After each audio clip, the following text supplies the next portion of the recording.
Okay, folks, we're back.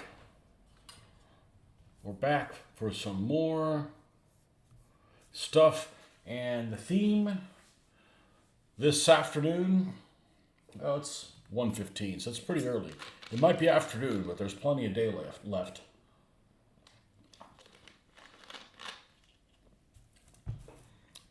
It's going to be a Dunkelgelb themed day. I just decided. I had no idea that's what it was going to be. But Dunkelgelb it is. Dunkelgelb. What the hell is Dunkelgelb? Well, it's a color that we used to, back when I used to use polyester paints, it used to be called German Armor Dark Yellow. But it is the core color after 1943, from 43 on, of the Panzerwaffe. This color right here, Army Dark Yellow. This in particular one is a Ammo MiG Jimenez paint.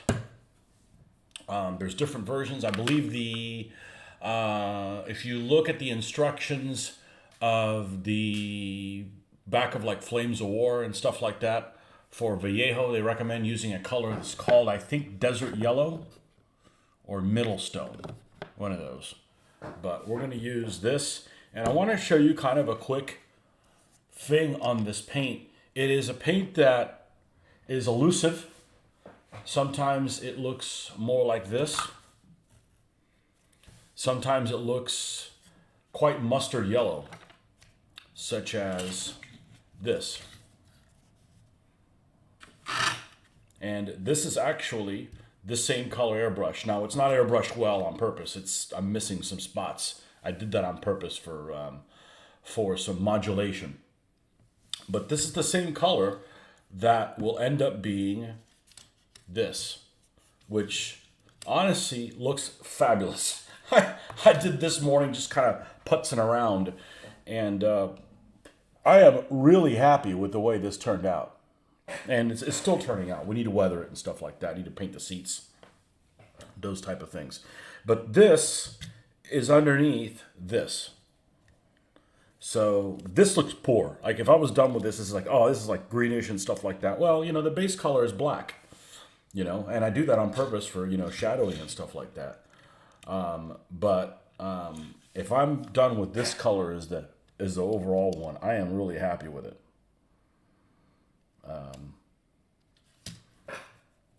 So anyhow, that's what we have. We're going to finish this. We're going to go ahead and give this an Agrax Earthshade. I actually airbrushed both of these at the same time. And the only reason I used an airbrush for it is instead of, this stuff is very hard to dry brush. It's very, very wet. It is supposedly ready to go out of the airbrush. So, yeah. So let's go ahead and give this die-cast model a Agrax Earthshade. This is actually supposed to be a Panzer IV-G, even though it's got the side skirts. And we're going to make this like it's part of some unit at Kursk. So we know that Agrax Earthshade takes a little bit of while to percolate.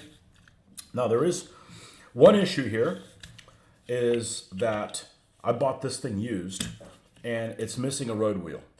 It's missing a set of road wheels down here. As you can see, I believe this is a kit called Altaya altogether. And it used these weird screws that were 3-sided screws. I had to buy special screwdrivers to take it apart. I still have them up here. But you can tell the return rollers aren't even molded on there. I mean, they're just stops. So here, what we're going to do is we're going to put a nice bushy bush in front of this one when we go and put this on the stand.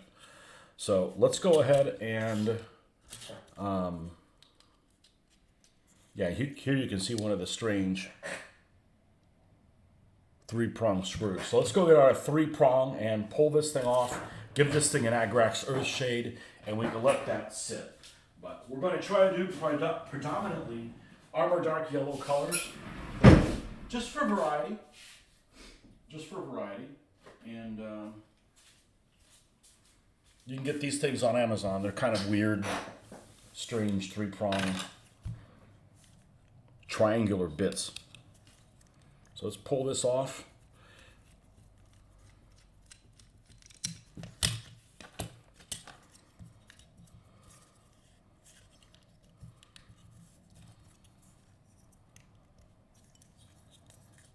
And rotate this and get this thing to release.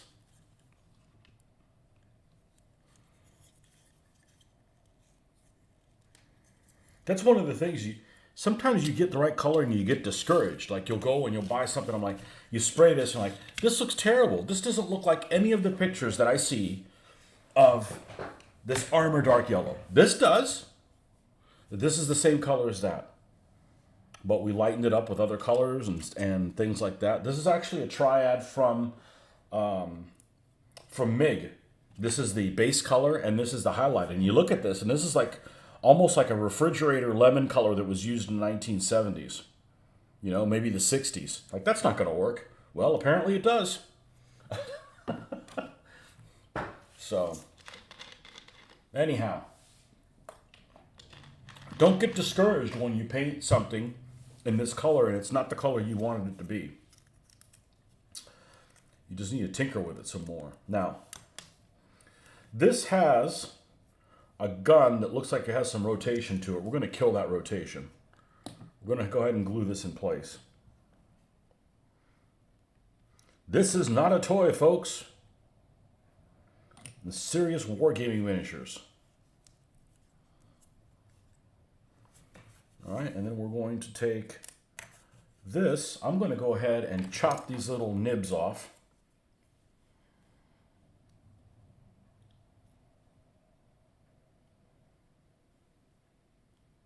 I thought I was going to.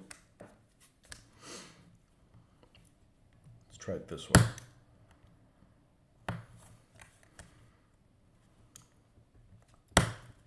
Okay.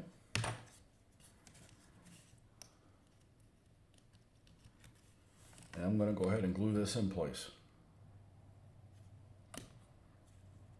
This is a pre-built whatchamacallit.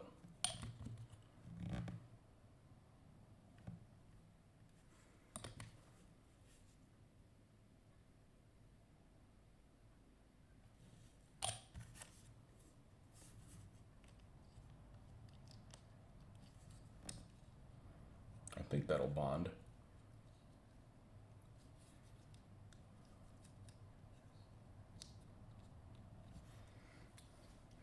I'm going to go ahead and screw this back on just in case.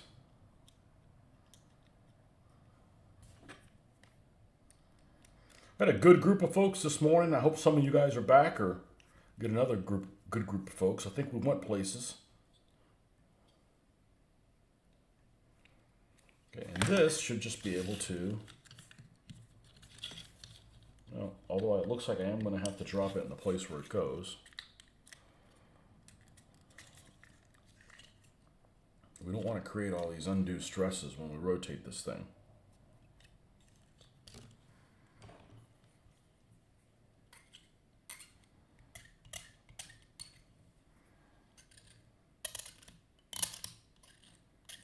Now, I am not a fan of Scherzen, but the Germans used it. So, you know, you kind of have to do that. You know, when I left World War II, these Scherzen were, the word on the street is, the Germans put these together because they were worried about heat weapons, like bazookas, that kind of stuff. I come back to World War II, and it's like, no, they actually use them for anti-tank rifles. You know, because the heat weapons doesn't make any sense. I mean, the Russians did get some bazookas, but they didn't get very many of them. This is just a little bit of extra armor to break the muzzle velocity on the anti-tank rifles for the Russians, which were prolific. They had them everywhere. And you can mess up the sides of a Panzer IV and a Panzer III with an anti-tank rifle when the anti-tank rifle is a 14.5 millimeter round. So, but this is supposedly a G, and some Gs did get turret armor about the time period of Kursk. Some just ran with the turret the actual shirts on the turret itself and not on the body. I think there may be a picture out there of it running it on the body and not the turret, but that looks really weird. It's really weird to have shirts down here and none on the turret. So, all right, let's get Mr. Agrax Earthshade out, which we almost are to the point where we're going to have to order more of this. Luckily, this is available in town at overpriced prices, but I will continue to be a moron and buy it because I don't think it's worth my time to mix my own thing. You know, like they tell you at work, you got to delegate some tasks. This is one of those.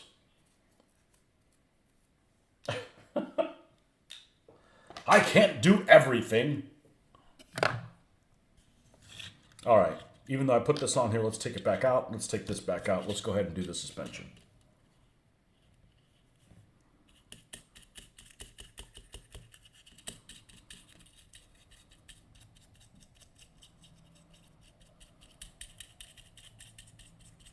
And this takes a couple hours to dry, 2-3 hours. So it'll be nice to go ahead and work on that this afternoon. Now, I did this morning watch a video that a guy did on my airbrush that was very informative. I had saved it to see how he was able to get the small squiggles. And apparently he thinned the paint down, took the nozzle off, and ran the PSI down to about 20. I had been running PSI no less than like 35. So we will give that a shot and see if we can't get some squiggles happening. But if not, we got the hand painting stuff down to a science. It's just be nice to have a little bit different look. I'm perfectly happy just using the airbrush for sealing and priming. It's kind of, you know, that's really what I got it for, is to replace the rattle cans. I'm not using the rattle cans for camouflage, so that's not really what I need it for. The fact that I could find other things to do with it above and beyond, that's kind of cool too. But we'll get there. We'll get there eventually. I'm a total noob when it comes to that. All right. That suspension's done.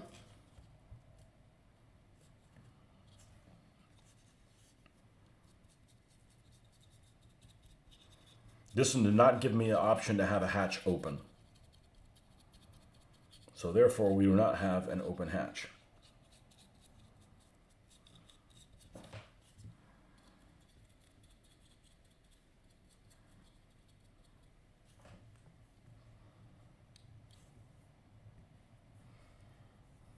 Now, well,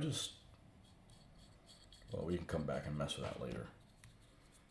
I sprayed this a long time ago, several months ago, and haven't done anything with it. But I'm empowered by what happened this morning on this SDKFZ 7 Fleckverling.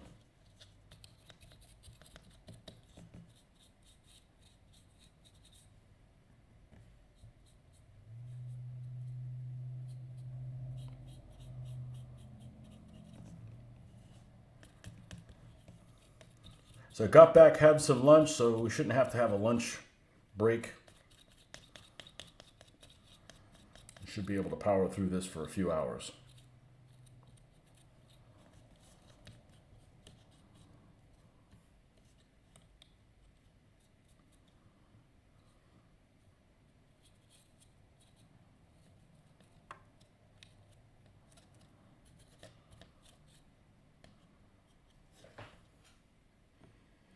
This is what ends up looking like.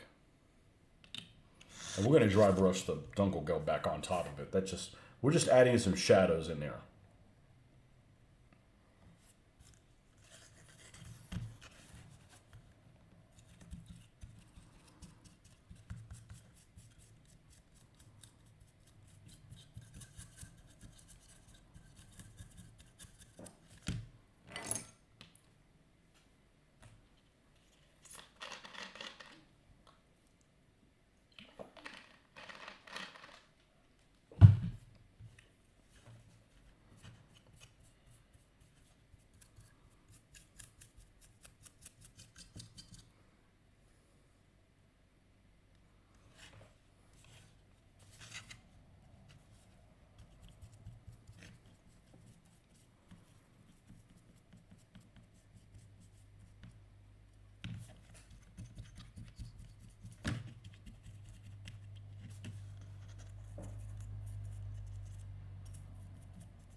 All right, now we will do the shirtsin on this side. If you guys don't know what shirtsin are, well, that's the side skirts.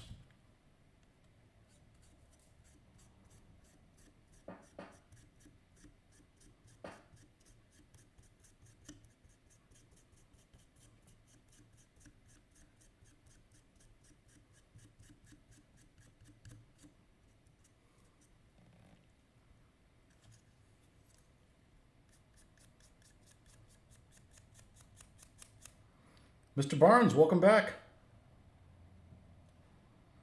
I'm empowered with armor dark yellow for the Germans.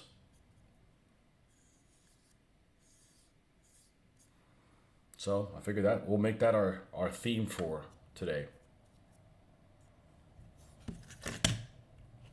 Old Dunkelgelb.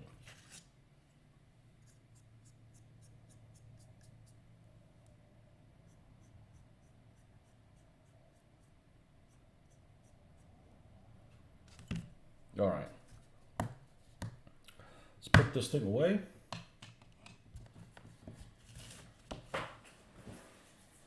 This is the half track we're working on this morning, and it's hard to believe that these are both the same color. Because I like this. I really do. And remember, it has no weathering on it. So we'll probably be doing that shortly. What else do we have waiting in the wings that is Dunkelgelb? Well, got this Jagdpanzer IV also, but it's not sprayed yellow. I don't think I'm going to dry brush it on top of the black. It just takes a long time with the water down. It really just needs something for the Agrax to attach to.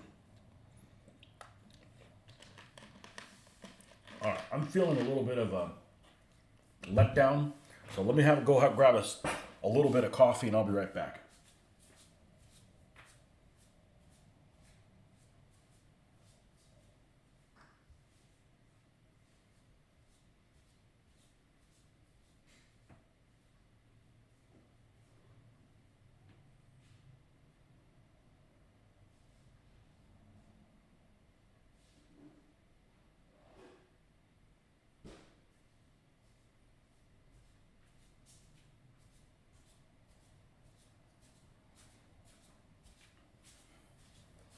I hopefully will not drink a good proportion of this, because otherwise I'm going to predict the future and be right about it. I've already had one of these today.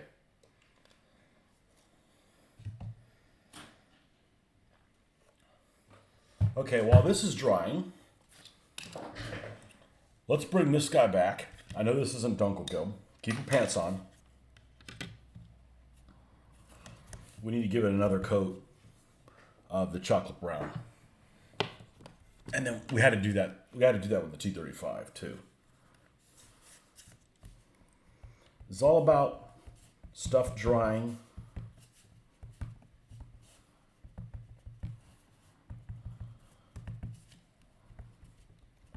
A little bit of white showing through there.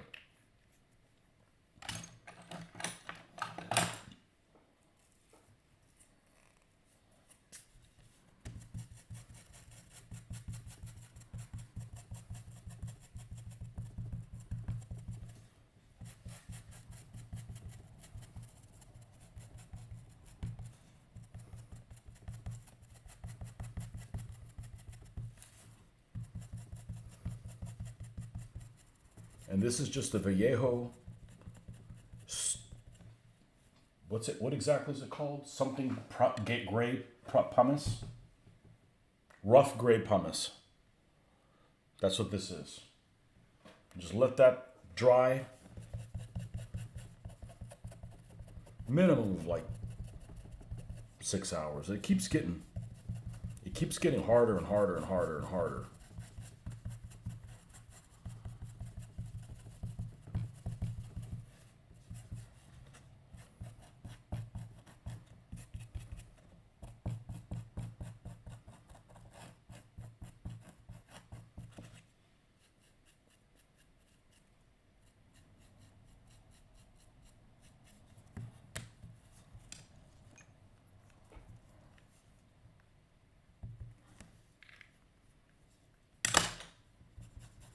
But if you let this sit about 24 hours or so, that's probably ideal. If you wait more than a week or so, it starts getting really hard and it just becomes harder to remove it, as I am for these vehicles when they get glued on there, when they get epoxied in place.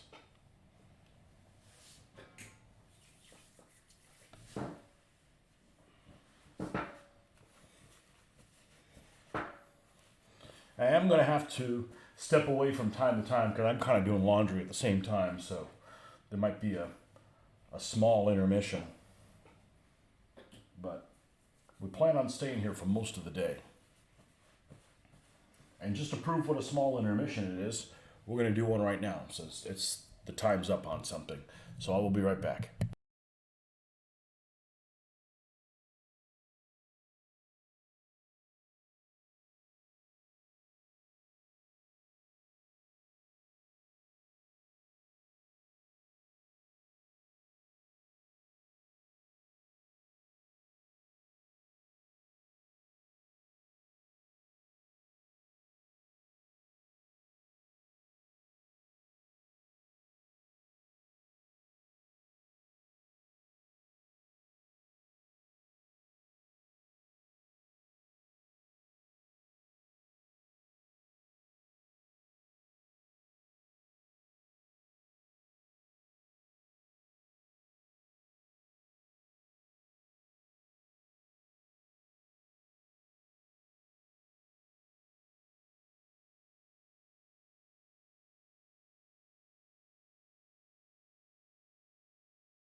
Okay.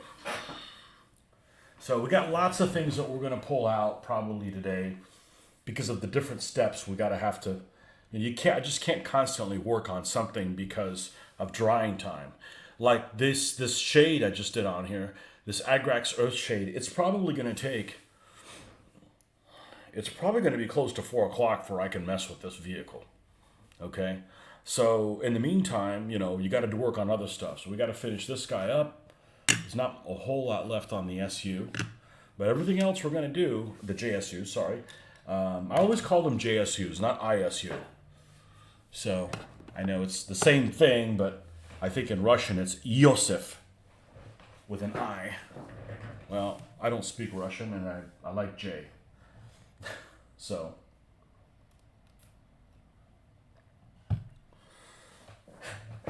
All right, this guy here. One thing, the actual gun, you can tell, is a little bit more mustard colored than the body of it. And because it hasn't had as much of the dry brush of this lighter shade. So let's rectify that right now. Now this is the mid shade that they recommend in the AK set for the German colors. It's the Dunkelgelb highlight color. I think we put it on here this morning. I know we're going to do everything the same way we did it this morning because honestly, I was just kind of on a whim screwing on this, and I'm like, I just really liked how it turned out.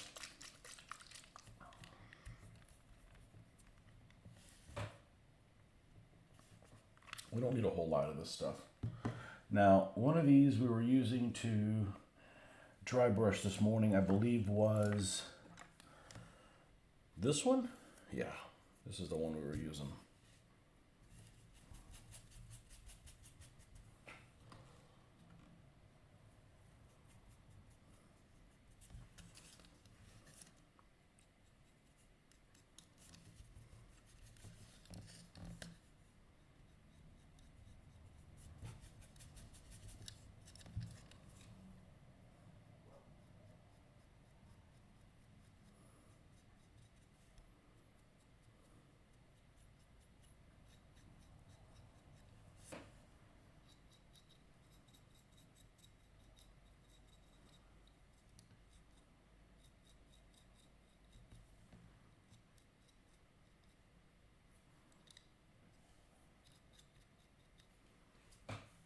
Barnes, what kind of stuff do you work on right now? Are you a World War II guy? You do Ancients or Napoleonics? I feel like you told me and I didn't pay attention.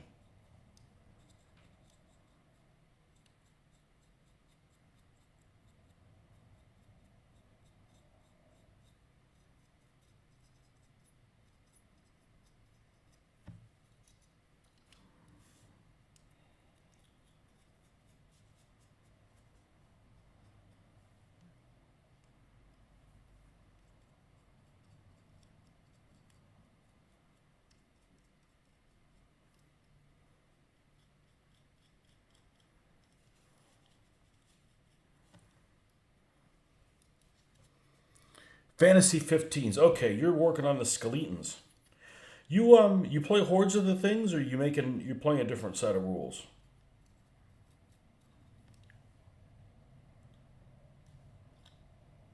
I don't know of too many fantasy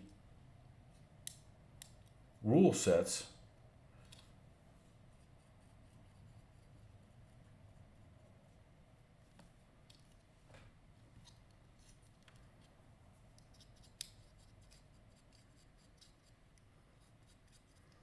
Yeah, I was telling you yesterday. Did you ever see that that book that I have on the Lost World of Atlantis? Fantastic battles. Okay, is that its own system or is it inspired by DBX type games?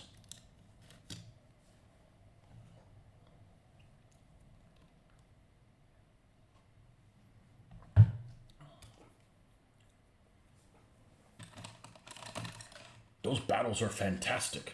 What? Fantastical.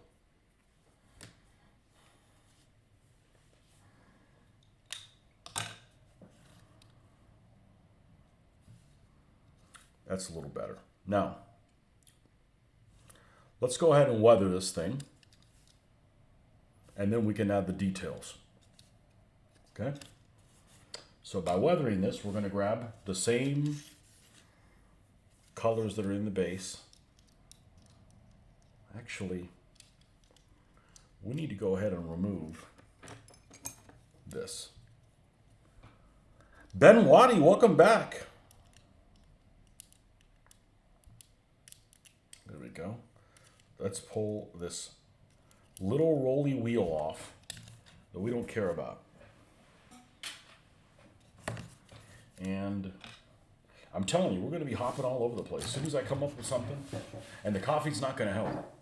Has War Master feel to it. You know, everybody that I've heard that's played War Master seems to like it. I haven't heard much. I think the only thing that people don't like about War Master is the Games Workshop discontinued it. I never got a chance to play it, but without the lore. Okay. You don't like the Warhammer lore? The fluff. Are they really full of themselves? I don't know. I'm just asking.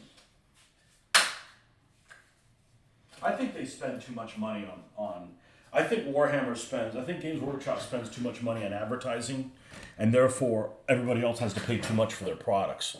You know, they have too much overhead. But that's just me on the outside looking in. Oh, this is like the perfect width. Okay. Can we split this thing in half and get 2 vehicles out of it? I believe we can. All right, let's...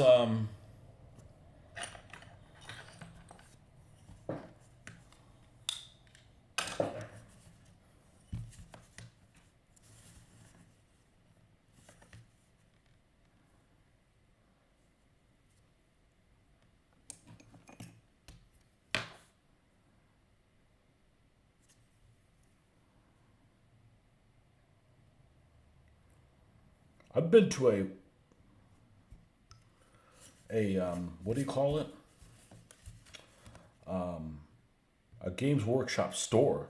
I believe there was a mall in Tennessee that I went to that had a Warhammer store in it.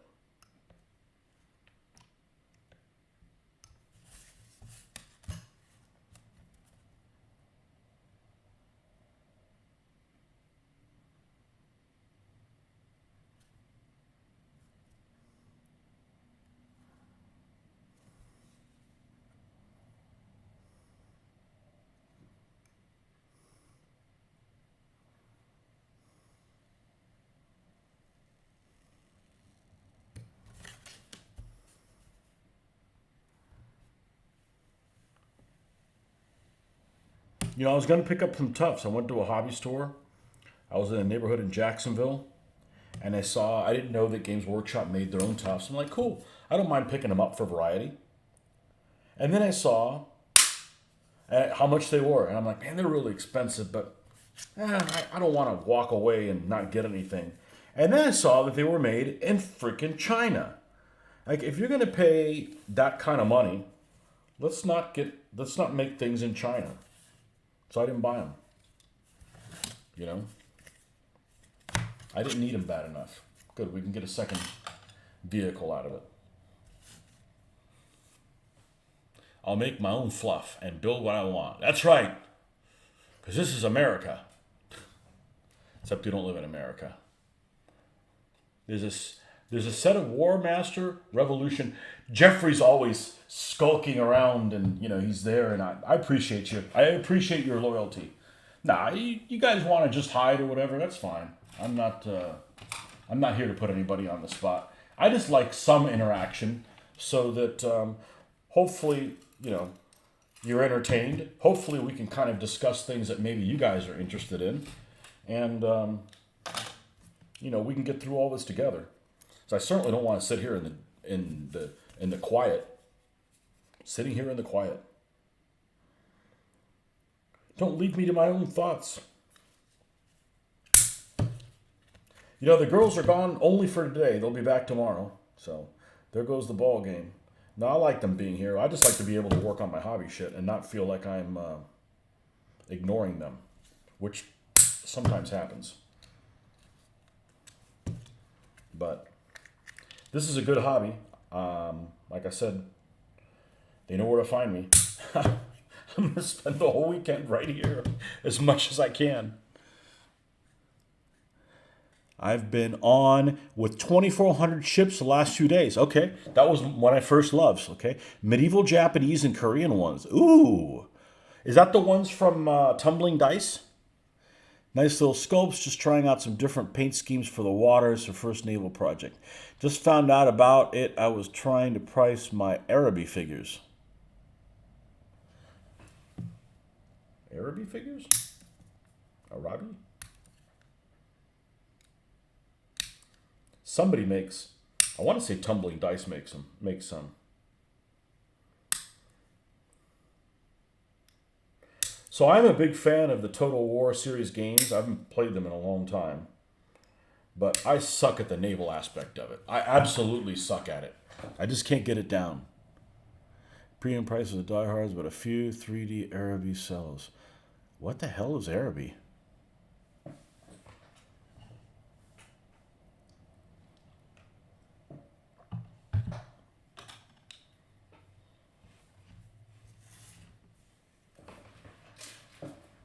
Yeah, I have the. They were doing a giveaway of the Shogun Total War or whatever. Shogun Total War 2. I just absolutely suck at the naval aspect of it.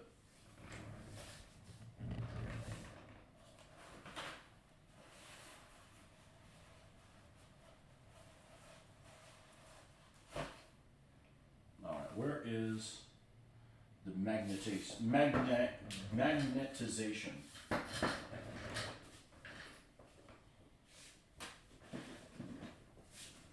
The bloody magnets! Here we go.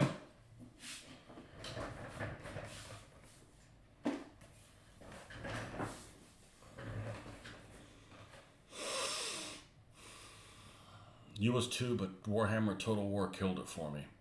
Yeah, I got the Chinese one. I like Romance of the Three Kingdoms a lot. You guys know that. We brought it up before.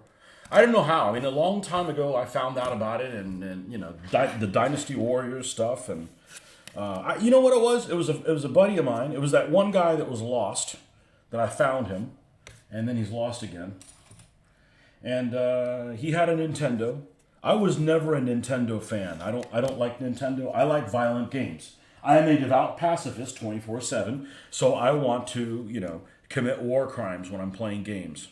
Sorry, alter ego. And he had a Nintendo, or his roommate had a Nintendo, whatever, and they had the old Romance of the Three Kingdoms game. Like, I don't know anything about this, but it's a counter game. Like, this is kind of cool. So, you know, I'm like, who the hell is this cow dude, you know? Who the hell is this cow dude? And then it just started from there. I played that quite a bit. I got an Xbox console. They had a game called Dynasty Warriors. I'm like, oh, I vaguely remember these guys. I used to play these guys on the Nintendo. And, you know, after playing a couple of Dynasty Warriors games, and they're all kind of the same, the lore is the same, I'm like, okay, this is kind of semi-fictional, historical. And I like that. So I did get the Romance of the Three Kingdoms one. It's just too complicated. It's just way too complicated.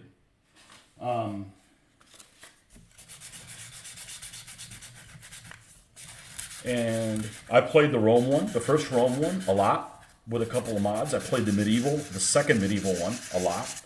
The first one was before my time. I didn't have a computer when it came out.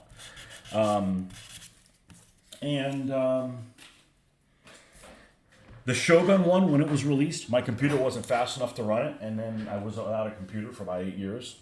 And when I got it again, I got the Chinese one, and what do I have? Oh, Roman Total War 2. It's just too complicated.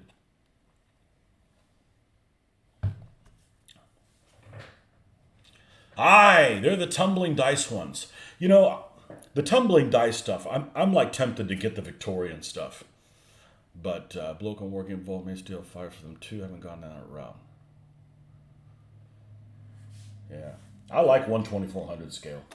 I do. I used to have like 600 or 700 ships. But that's what I started playing. And I sold them all and put them into these paints.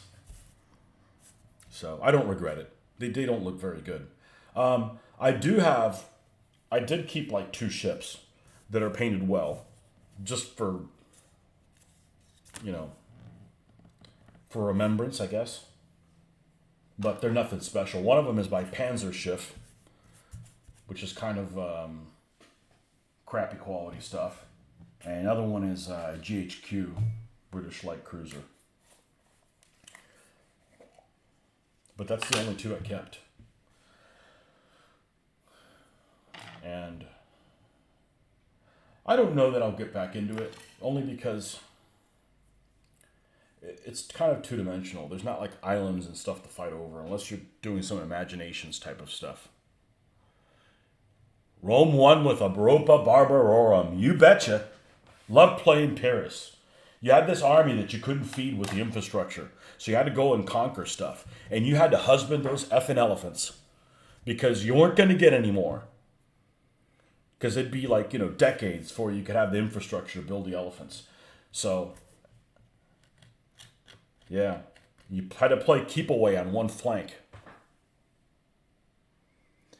But Panzerschiff was inexpensive. Yes, but my time is worth money.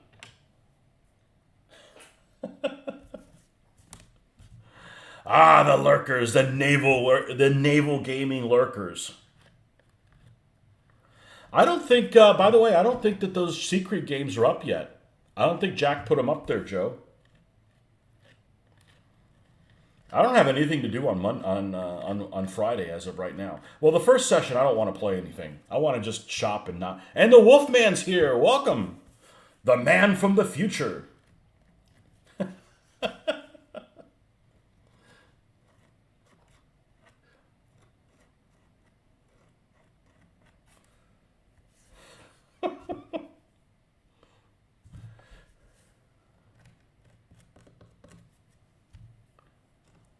Good stuff.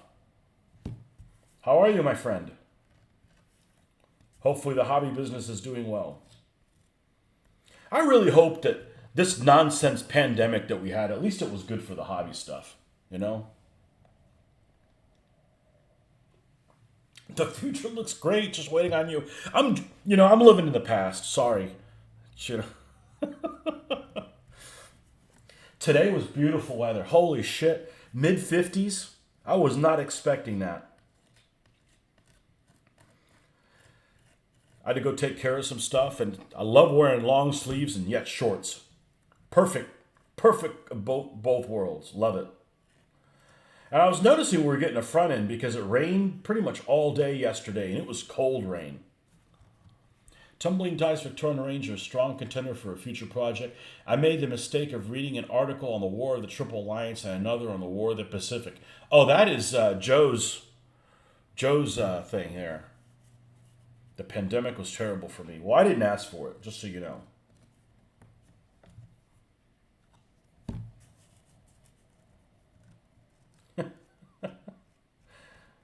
The I did.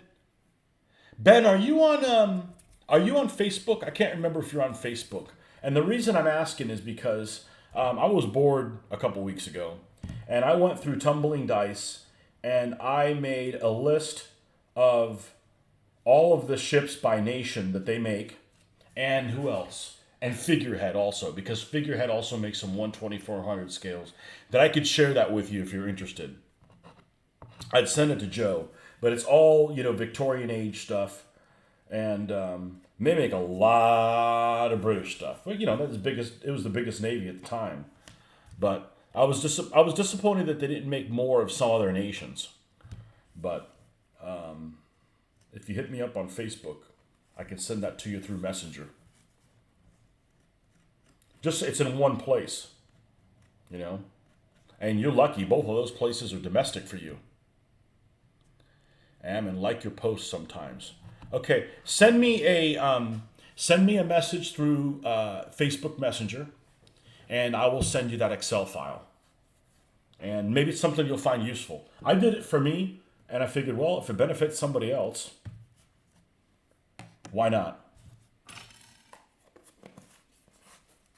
And you can check it out, especially if you're interested in that in a future project. So, Victorian time period. Here's my gripe. If you look at how the ships were painted, just about everybody painted their ships the same way. So I can't do that. So if I was going to do Victorian, like let's say I wanted to do French and British, you can't paint them both the same way. So, there's so many ships that are painted dark hull, white upperworks, and ochre funnels. And you can't make every ship of different navies look the same, because then it just looks weird, so you kind of have to use a little bit of artistic license, I think, and vary them up a little bit, especially since they're all going to have wooden decks, so they're all going to look similar in that department.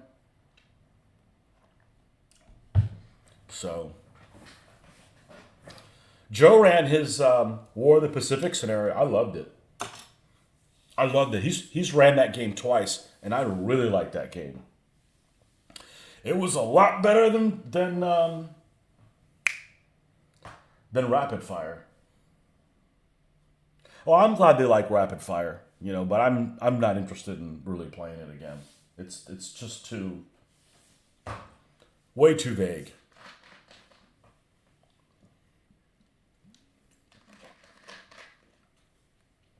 Way too vague for me. They aren't all the same. There's a great article on war. They are not all the same. There's a great article in War Times Journal. Yes, I read it, but there's a lot of similarities. So, and the paint scheme I really dislike is the almost white hull and ochre funnels. It looks weird. It looks like a nursing home. It looks like somebody who lives in a nursing home would want their house done. It just, I don't like how it looks. I actually don't like the ochre funnels at all. But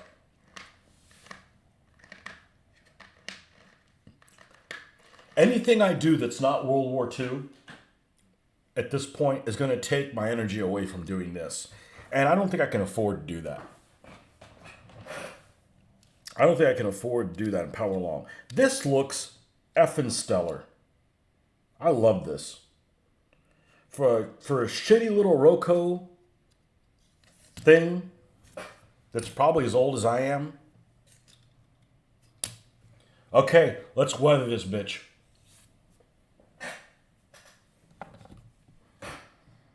U.S. Field Drab.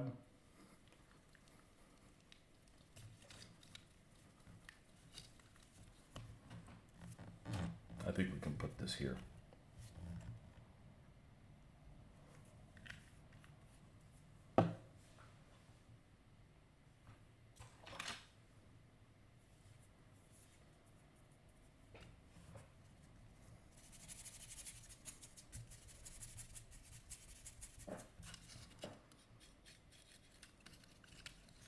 I thought I had glued this on, but I guess I didn't.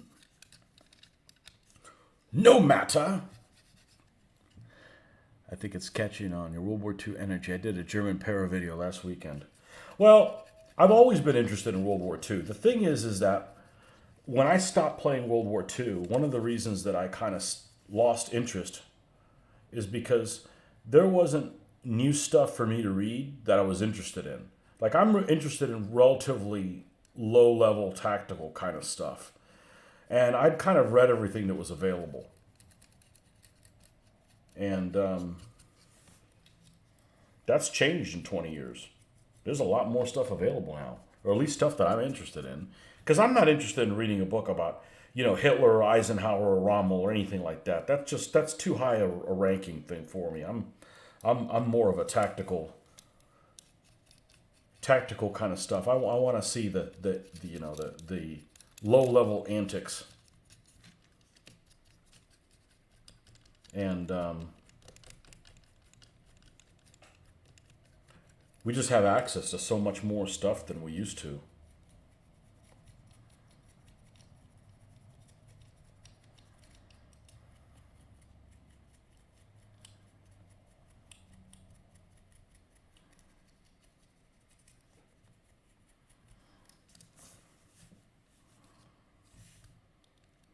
And I haven't done anything in 20 years with it. But before that, all I had done was World War II.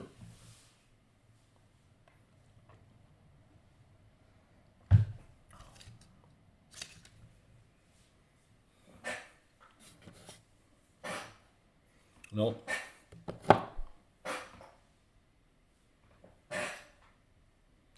Where is she? Where is she? Where is Iraqi Sand? Is this her?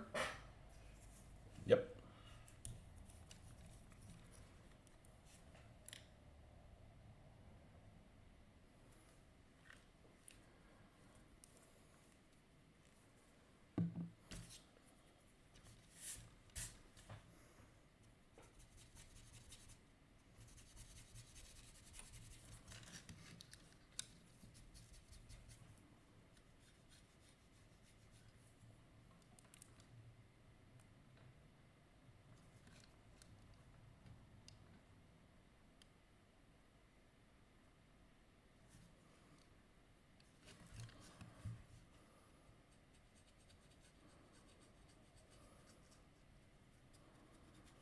Yeah, so send me a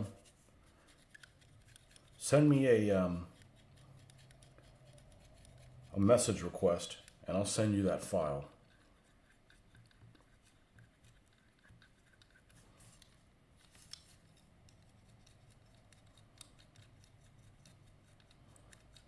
Because I wanted to, I kept floating between things like, okay, what Austrian chips do they make? What do they make here? What do they make of this stuff? And I think Tumbling Dice makes a lot more than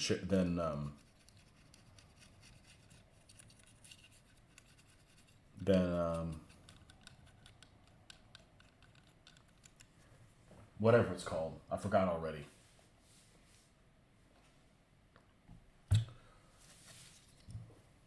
Than Figurehead.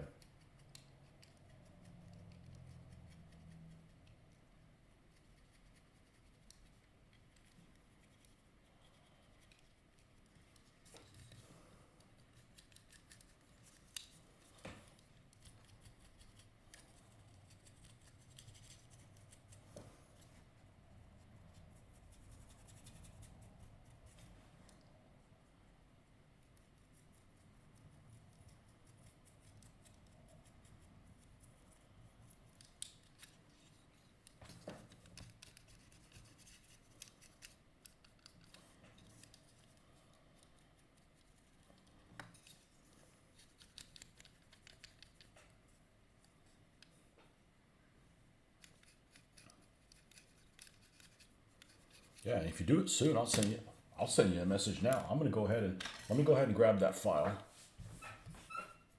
I should be able to do this. Let's go here. This is the kind of busy work that I like, by the way. When you see it, you know what I'm talking about.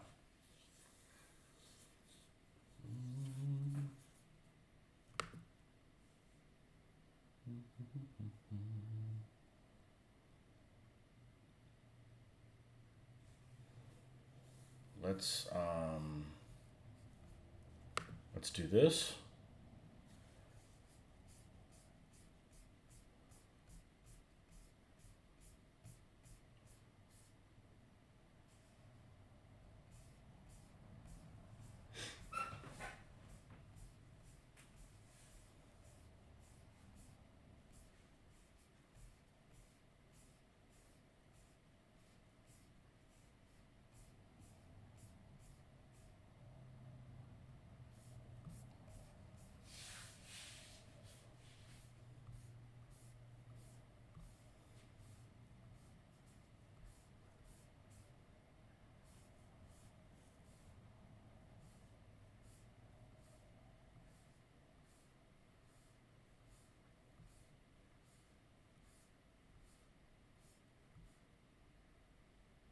Here it is.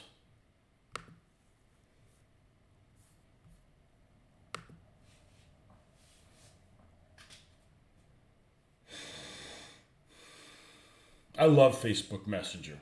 It is a great way to send things to people. It's everything's right there. You don't have to go through emails. I get so much. I don't get Facebook Messenger spam. I get email spam. So I rarely use email for my own personal stuff. It's just very clunky. Especially if you have multiple people on the same email. They all right, what we're going to do, let's go ahead and save this file, save as. The only thing I don't like about this computer is it does not have a lot of space.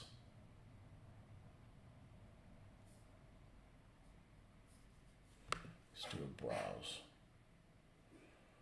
Where we're going to drop this.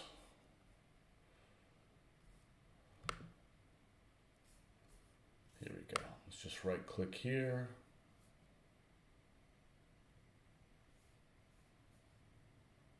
And save.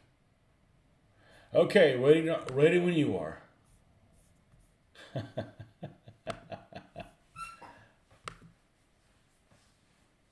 Here it is.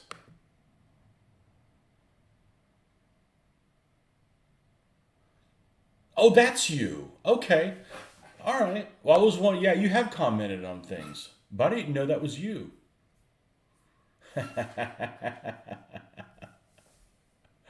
Excellent. All right, let's attach this. Hopefully you find this useful.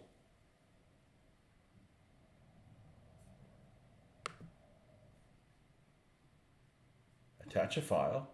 I got to be really careful with this touchpad of the computer because it likes to pretend I double click on something when I don't.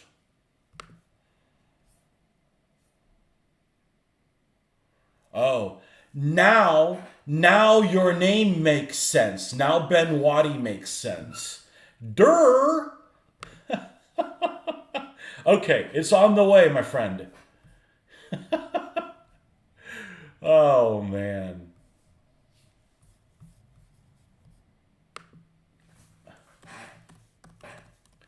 Yeah, I actually like Facebook a lot. I'd probably pay for it. I'm just not giving any ideas because I use it a lot.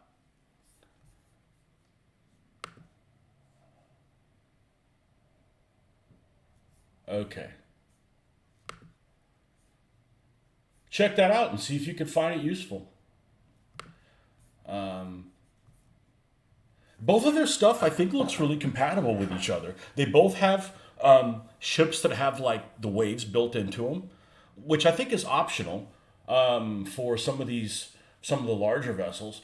But I mean, Tumbling Dice makes freaking screw corvettes, merchant. They make a Cuddy Sark, stern harbor tugs. They make all kinds of shit, you know. But man, they make a ton of stuff that's British. Now, I didn't put in the Civil War crap in there. Or maybe I did put the Civil War crap in there. No, I didn't. So I specifically avoided the Civil War stuff, but, you know,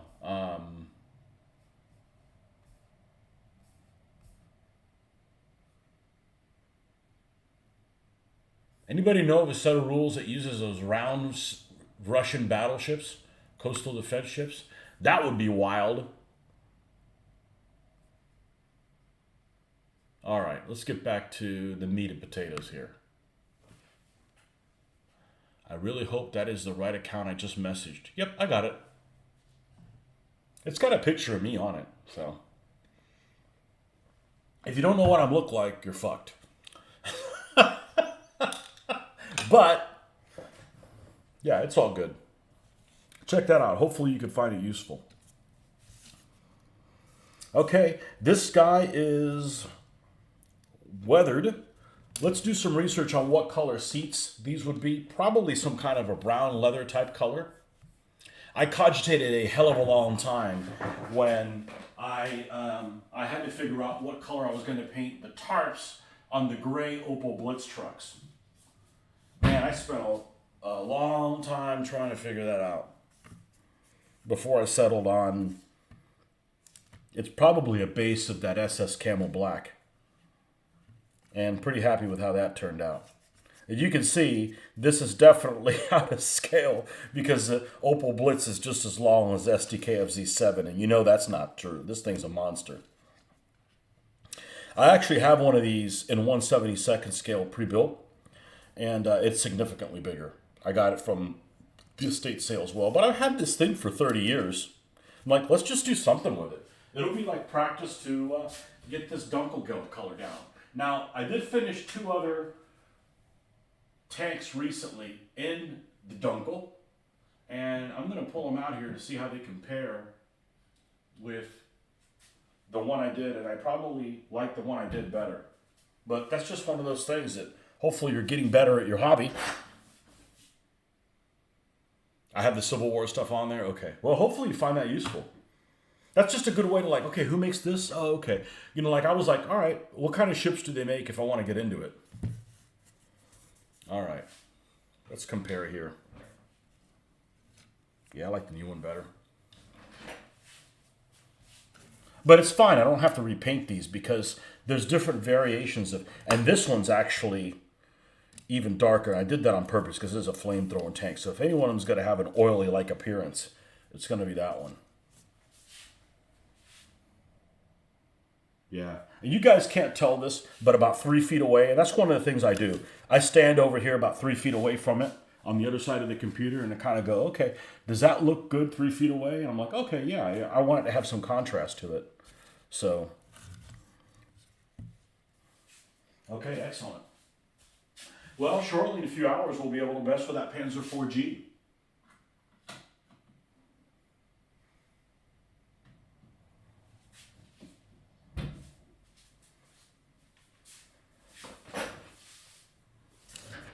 All right, let's look at SDK. I believe this is an SDKFZ 7/2.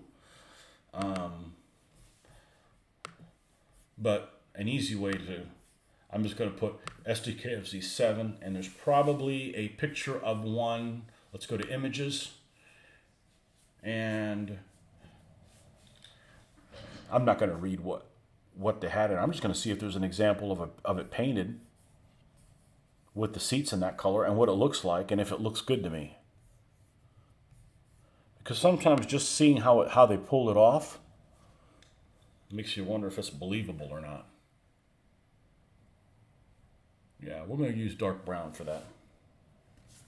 Let's pull this little thing off. Any other tools we have on here? Oh, headlights. Let's see what the headlight situation is. Well, it looks like they have them covered with the slits. This thing does not have slits on it, so we're just going to go ahead and paint them like the big old light. Oh, here's one that does have it. All right, so we're going to do that as well. Okay, excellent. All right. This is a job for the wet palette. It's a bird. It's a plane. It's a wet palette. And his sidekick, Wet Noodle.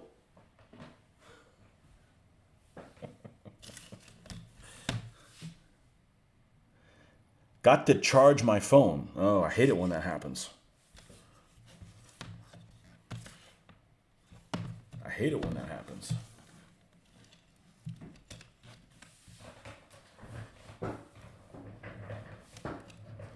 All right, so let's you don't have to use a brush, it's tiny.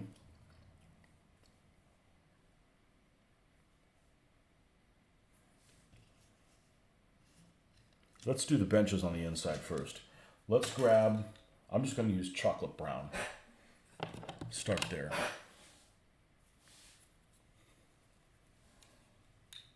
We're going to use a bigger brush than we normally would use, so hopefully we can speed this up a little bit. Not that we're in a hurry, but we do want to get a lot of things done. Get as much done as you can before the girls show up.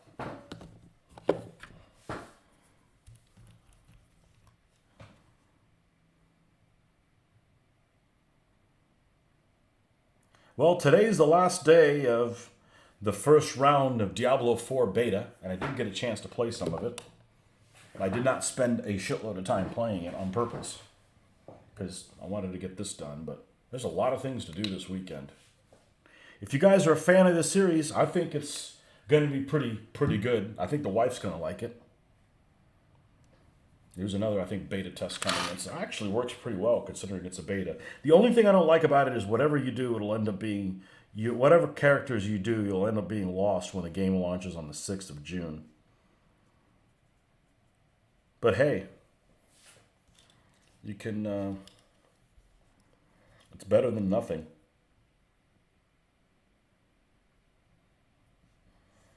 All right, let's go ahead and angle this like this so we can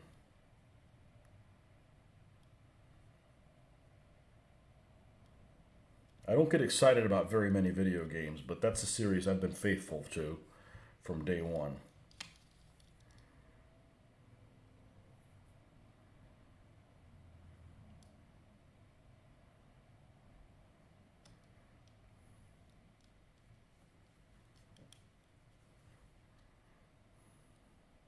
And about the only video game I can get the wife to play with me.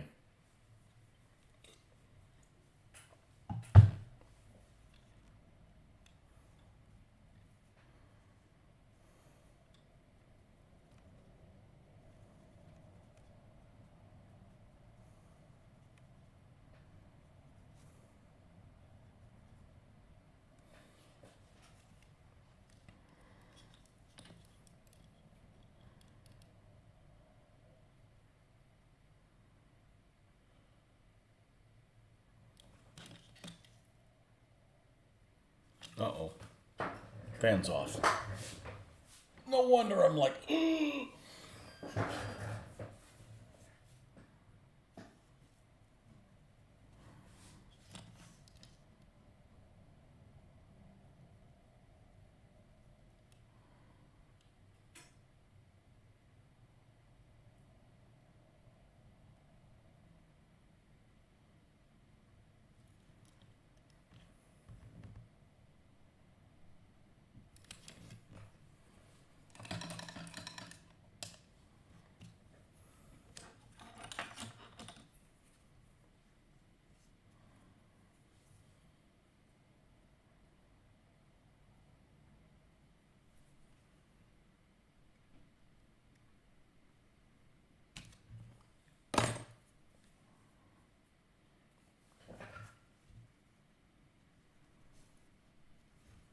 Well, I know I put some black out here and it just disappeared.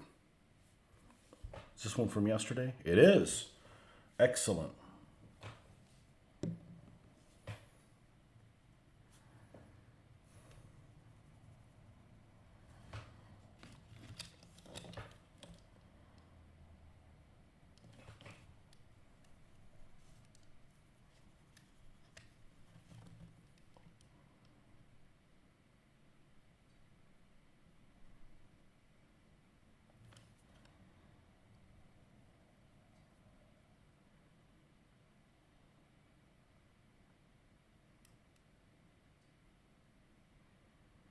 I don't worry about having seated crew figures for this stuff. They could be represented by something else.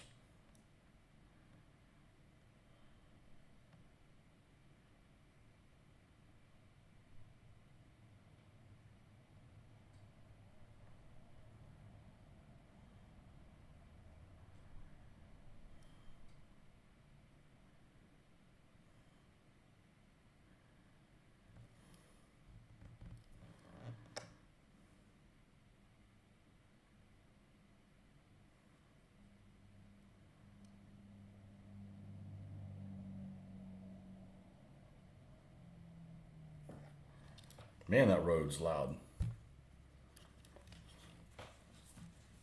Better keep it down or they're going to wake Nordic up. It's actually not a loud road. Just some people come in with a vehicle that must be in less than prime condition.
All right, so we got the seat color like so. Now we're going to add a little bit more of this and highlight.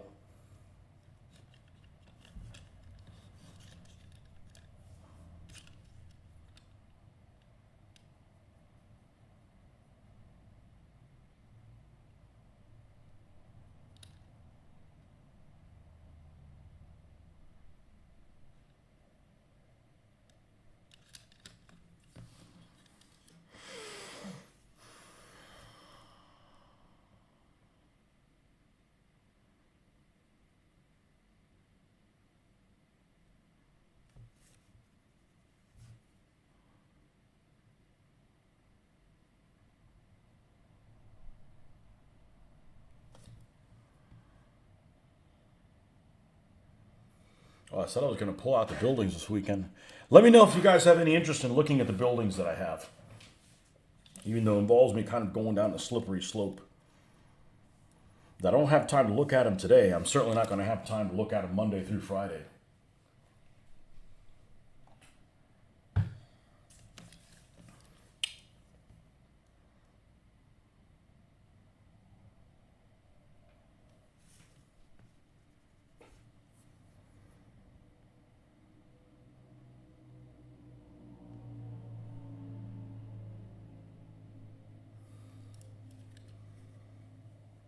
I missed you Friday night, so I could not say drink. Yep. What were you doing anyways? You were probably out celebrating St. Patrick's Day.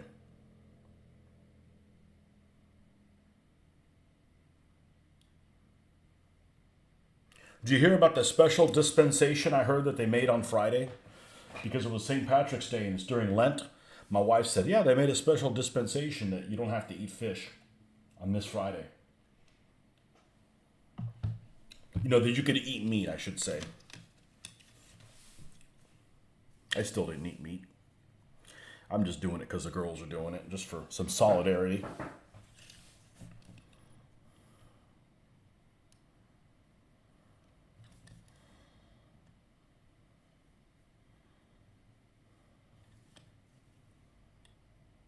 Terrain and buildings for sure. My terrain sucks. But I haven't done terrain in a very long time. All right, let me paint these seats. You going to be on here a while, Barnes? You going to be on a while with me? Let me finish these seats and stuff, and then we'll go pull those things out. Because we got to wait for a couple things anyway, so that would be a good filler. And I'll show you what I have in the bin. The bin that hasn't been touched in 2 decades. Ooh.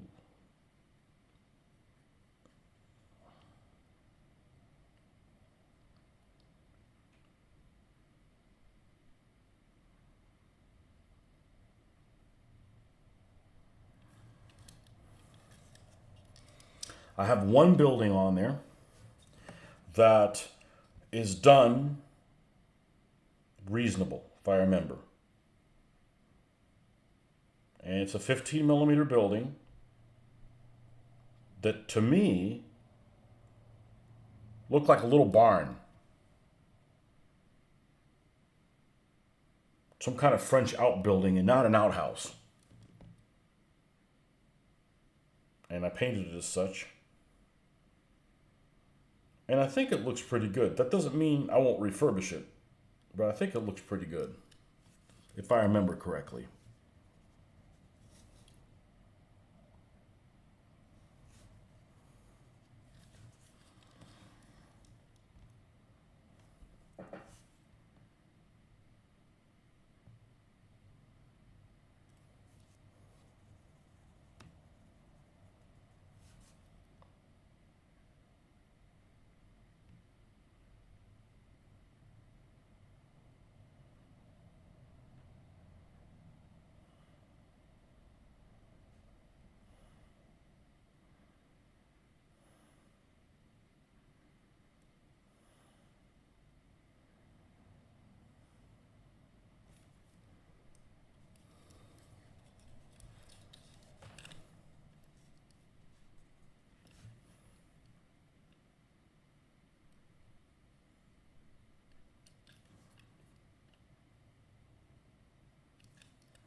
Yesterday you were looking for some desert buildings for inspiration. Oh, I don't have any of those. I'm sorry. I don't even have any Russian buildings, other than the paper ones. Okay, so then we got some seats there. This one back here is made of wood. It certainly looks like it's made of wood. So we're not going to use the same color. We're going to use this beige brown as the base. As soon as I find it. There she is. And then we'll pull stuff out of the bins.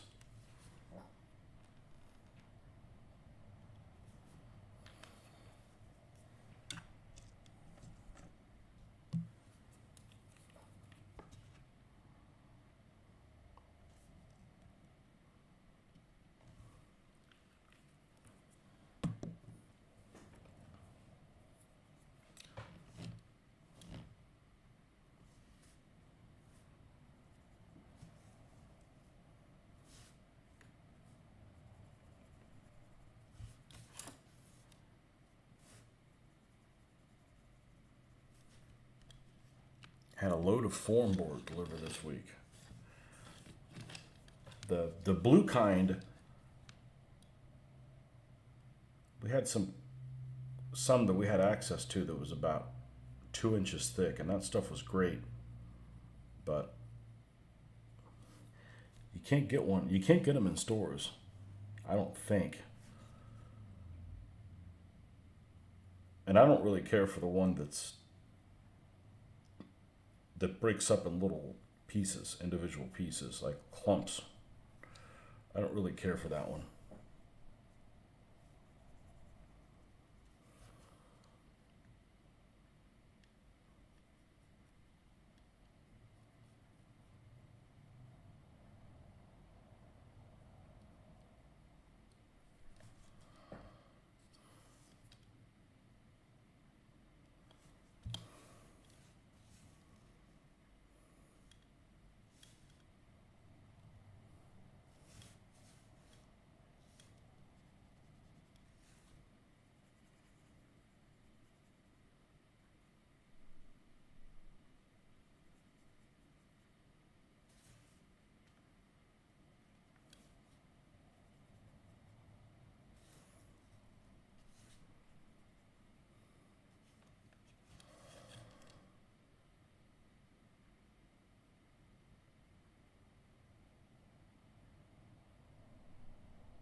I've had this coffee and I'm like falling asleep. This is too relaxing.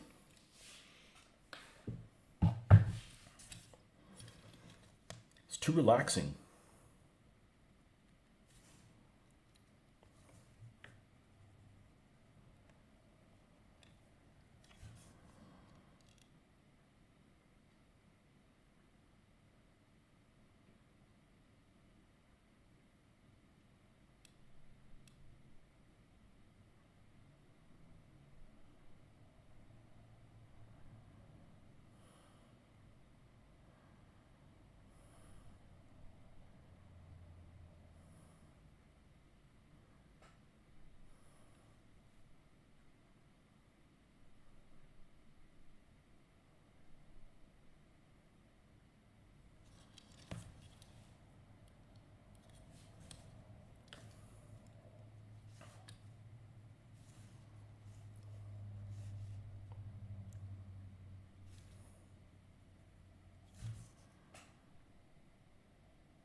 Let's take a look at this.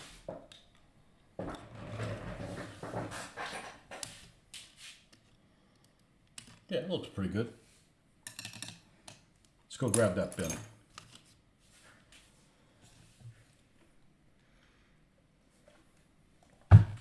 Let's actually clear this table first.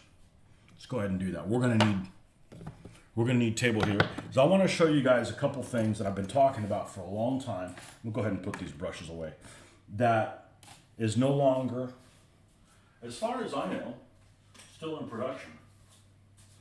And it's actually something I overpaid for, and I overpaid shipping for it a long time ago and never did anything with it.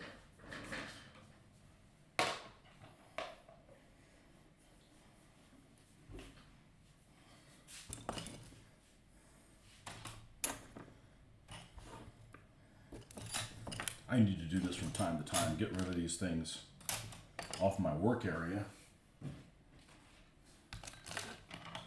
so that stuff can get accomplished. Here's the other Iraqi sand.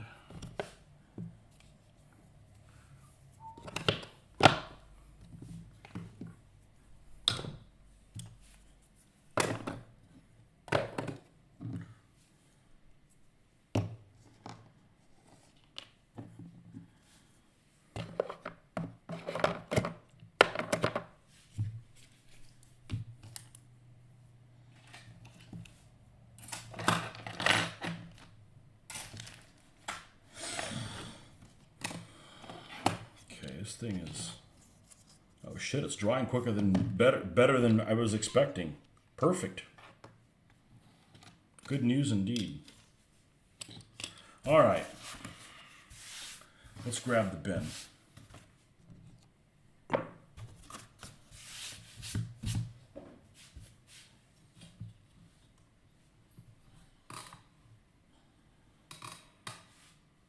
Let's make sure we don't have any zoom on here at all.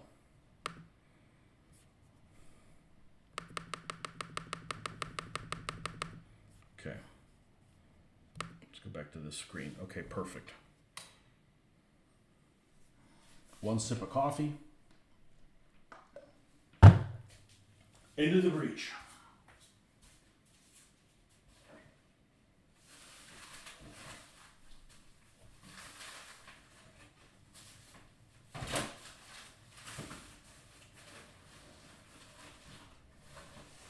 These closets suck because they've got this space that you can use.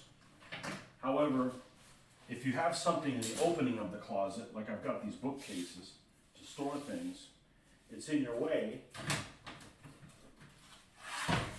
Every time you try to put anything back there.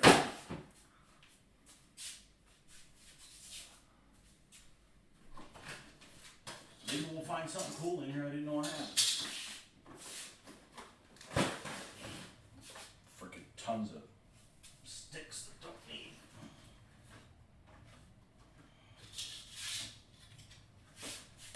I did find something cool.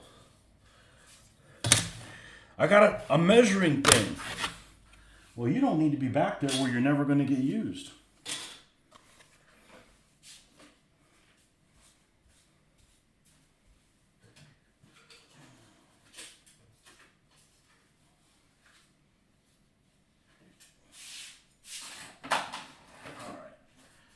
Two bins back here. I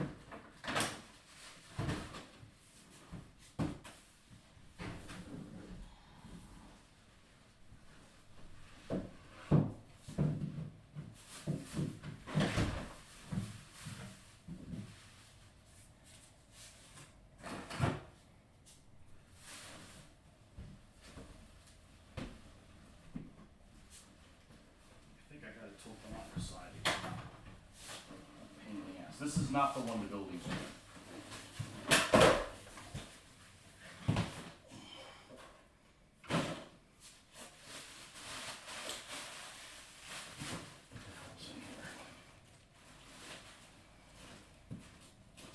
We've got felt galore. I'll include some samples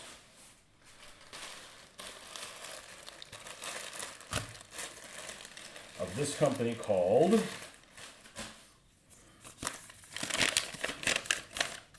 Fabric.com in Georgia. And when did I order this? 2017. I got samples of some of their faux fur to possibly make a terrain map from. Look at this. This is like a freaking lion's head. I actually found one that's like rabbit. That's the right nap. It's not as thick. I don't think I'm going to go this route. I think that this is just a whole lot of mess. This is just a mess upon mess.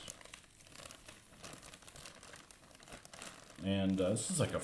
You sure this isn't like dog? Because it looks like a freaking golden retriever. So this is very thick nap.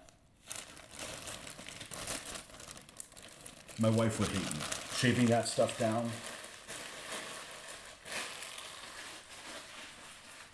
What else is in here? This stuff, you're going to see this in a second. This is a material that I found. It's like a scouring pad. And this is perfect for hedgerows. Because here in the US, we do not have a thing called rubberized horsehair. It doesn't exist. Or it's not readily available. And this stuff works pretty freaking good for hedgerows. You're going to see some. I have some painted. Now, the stuff that is going to come up that's painted is stuff that I painted 20 or 30 years ago, kind of like, as I like to call it, before the internet. So I did not have the privilege of having all of the experience of different folks working on things together. And in the last 30 years, I've learned a lot just from seeing what other people do. But this is a material that comes like this. Is like a scouring pad, and I cut this and use it for hedges. You know, hedges like hedgerow type hedges. All right, here comes the bin from hell. And I got some stuff leaning on it.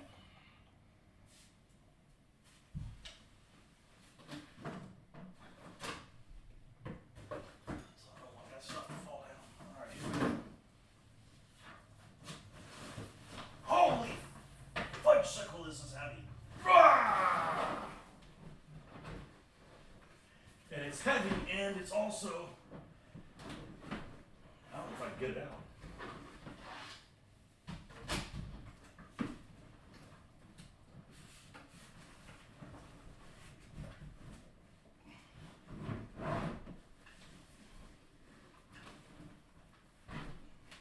Like I said, if I can't do this today, I'm certainly not going to have an interest in doing it after work.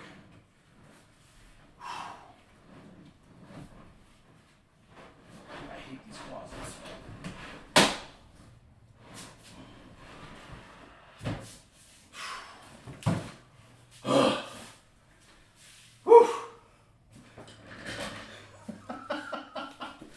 Oh man. All right.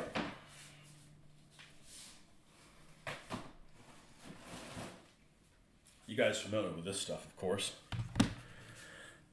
This is a mat you can wipe your feet on. This works pretty good for fields. Ish. I saw this in IKEA the other day. I'm like, oh, if I need to get more, now I know where to get it. It's relatively inexpensive.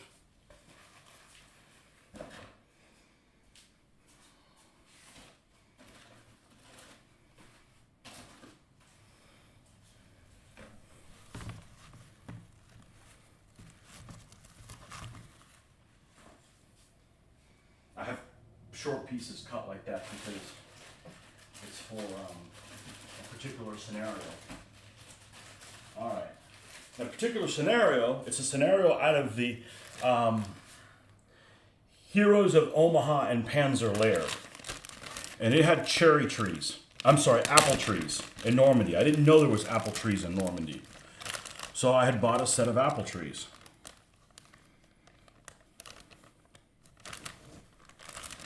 So this is them. They probably need some dry brushing done to them to bring them alive a little bit more, but there they are, a little bunch of little apples. That's the only reason I got these, is specifically have a orchard in the scenario. And I thought I had pictures of that game that I put on in 2004. All kinds of woodland scenic trees, which I'm going to refurb by doing a little bit of dry brushing on them.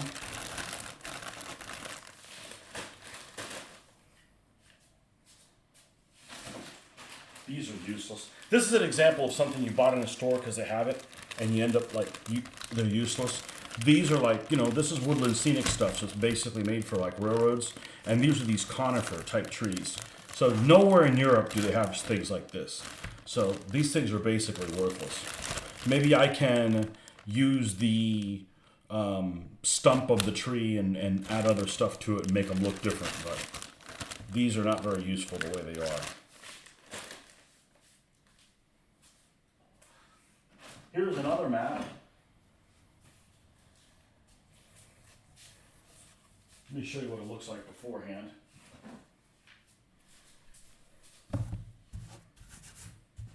And this is all for 20 millimeter.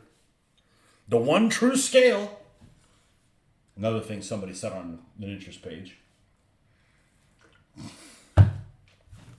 This is how it starts. Put it on a piece of MDF. Paint it and it looks like this. Pretty decent. Definitely usable. Definitely usable. Man, this soaked up a shit ton of paint. And you can see, this is how I used to do the basing. Just paint green and then put the Woodland Scenic flock on it.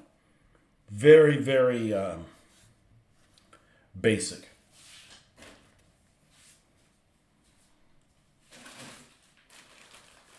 More Woodland Scenic trees. I needed to grab these guys anyways. This bin's probably not going to go back in there. I'm going to rummage through there and start working my way through stuff. Now, the particular scenario that I had woods of this shape. So I went ahead and cut them out of MDF. And I have trees that actually go in here. And this is the shape of the woods for that particular scenario. And you can see that some of this stuff is coming off. I did this about 20 years ago, 18 years ago, something like that. And this is the one of the first projects that I ever used, the static grass that I currently use for, that's on all my DBA armies, is this color right here. But you can see the color I did underneath. You know, it's all even. You know, it doesn't have rough patches of other stuff. So I think what I'm going to do is repurpose this at some point, because I don't like the way this looks. This is too childish by today's standards for me. We can do better than that. Okay, so we talked about those hedges that I use that material for. And my inspiration was I had bought these from a game store. And this is actually Games Workshop hedges. And this is probably rubberized horsehair. And this stuff is... These look excellent. I mean, the basing looks like crap because it's, you know, lack of colors and stuff on here. But this actually looks really good. And I don't know how much these two hedges cost. I think there's only two. Yeah, I think there's only two, maybe a third one. But they look excellent.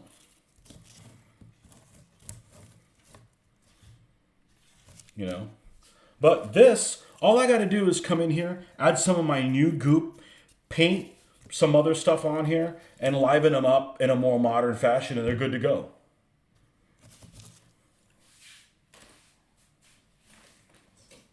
That material I was talking about, that scouring pad, here's the hedges I did with them. Now this blocks some freaking line of sight. You know, here you can see the gap between the two. But you can pull them apart.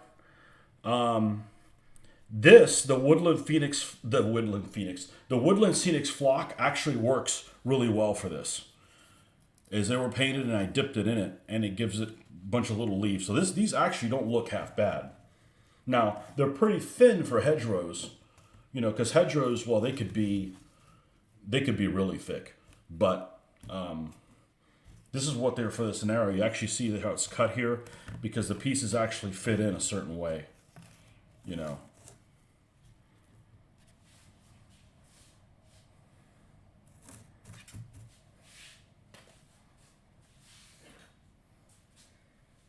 More hedges.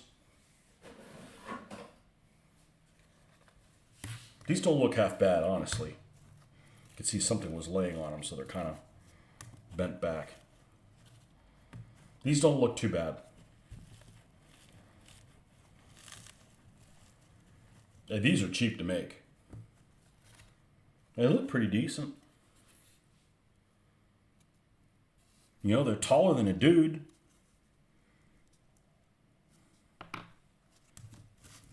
Give me some Cullen hedgerow cutters. We're going through this bitch. Here's another little piece. And they're a specific size for that specific scenario. Which is why there's a tiny little piece like this. Because this actually fits in. And I don't remember exactly how they are. But. Alright. Here's a lone tree. I don't know what the hell it's doing. But these trees are very expensive. But with a little bit of dry brushing on it, you can make them look a lot better. You know, it doesn't take very much. You can make them look quite a bit better. I don't know why it's by itself, but it is. All right, another hedge. And another Games Workshop one.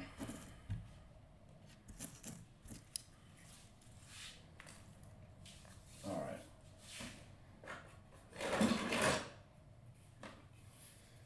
I don't know what the meaning of this is. This is another piece of MDF and just like a rocky patch. Again, we can fix this up and make it look a hell of a lot better. It's like something that belongs on the Eastern Front. It's like step something or another. Anyways, we're going to refurb that.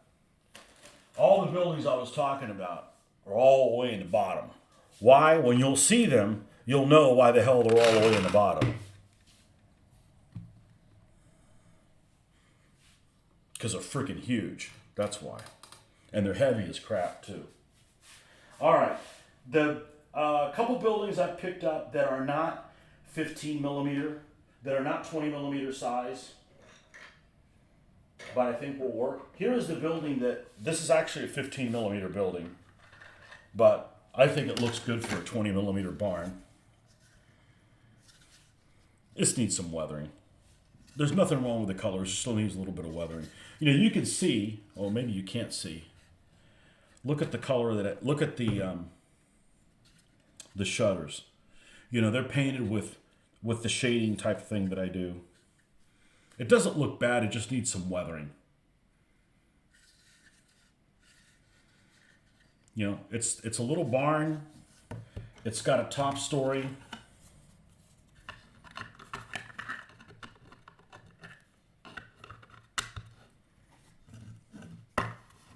I think it works okay for 20 mil. You know, if it's 15 millimeter, the guy can barely look through that window. You know, it's like too high up. So I think this works fine. That was done freaking 20 years ago, probably.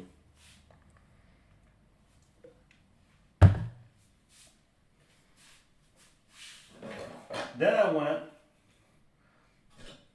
I had found this place that had these cardboard boxes pre-made. And then I'm like, well, I can just cut it up and make a little Russian house out of it.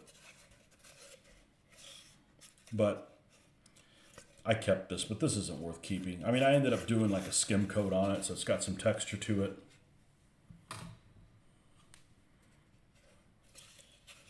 I just kept it. I'm not going to do anything with that thing. Same thing hey, let's build our own buildings. Yeah, I don't have enough time, you know?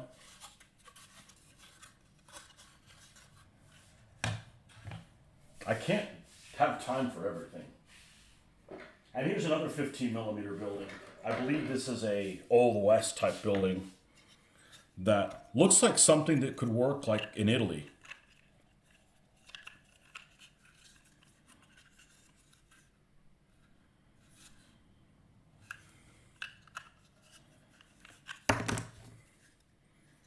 Tile roof. Oh, this sits like this. So you've got a little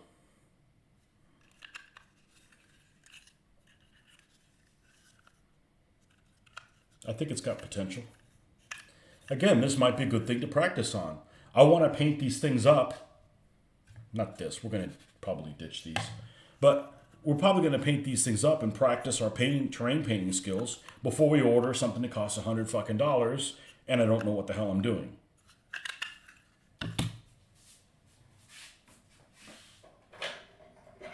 Then we've got, I didn't even know I had these, little shell holes with little sandbags here across the top.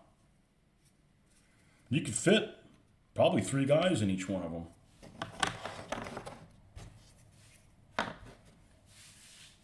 I have 3 or is there a 4th one? Maybe I just have 3.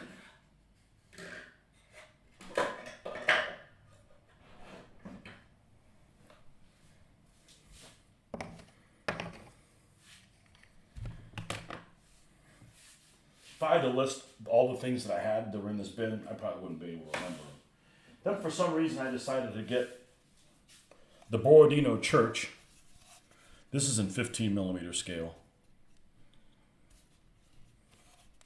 And you can see I was painting it and not being really successful with it. So this is probably something you could paint and put in the background of some scene or whatever, but I don't know, I decided to get it on a whim way back when.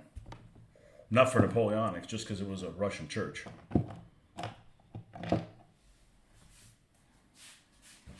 All right. I don't know who the hell makes this. This is supposedly for 20 millimeter scale. You can see I started painting this and gave up. This is probably one of the first things I'm going to try to paint, honestly. Try to paint. It's going to actually look good.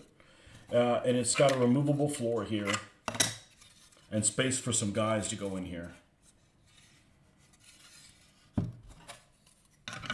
Unfortunately, all of my buildings are kind of all over the place. It's not like I have Russian buildings and they all work with each other. I have a lot of buildings that probably won't work with each other. But I forget who the hell makes this.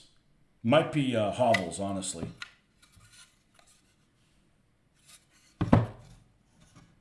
But this will probably actually end up looking pretty decent. Just got to give it some TLC. There's a roof to this little bunker here somewhere. This is like a bunker with a actual door in here. Looks like there's a sliding door here also underneath the stairs. I have the roof to it here somewhere. It'll come up. It's actually a pretty decent casting.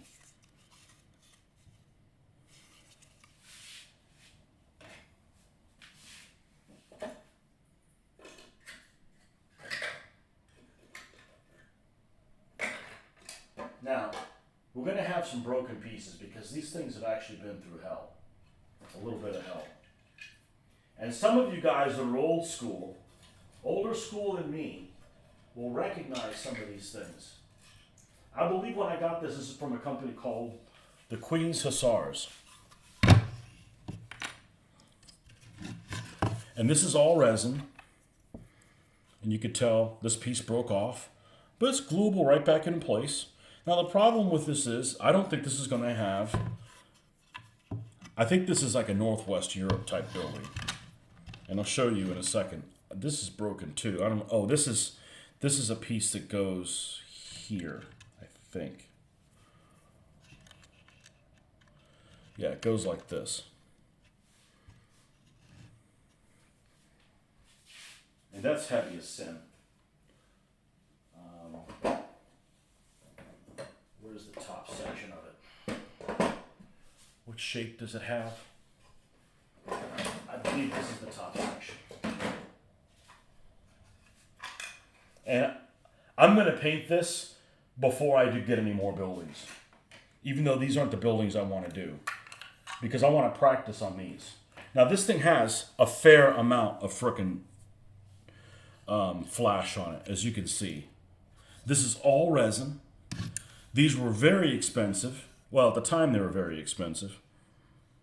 You know, but you can see there's all kinds of flash and shit in here that it's a good thing it's kind of destroyed because I'm never going to be able to clean all that up out. you know, it would just be forever. That, and I'm going to wear a dust mask for this thing.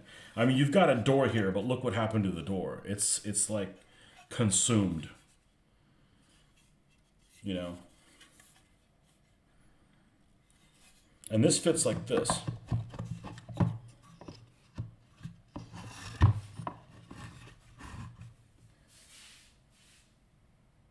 And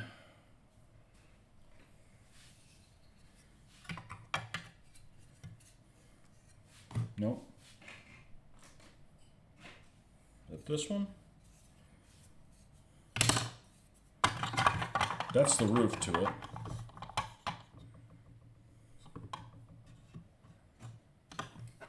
And this is the roof to this one.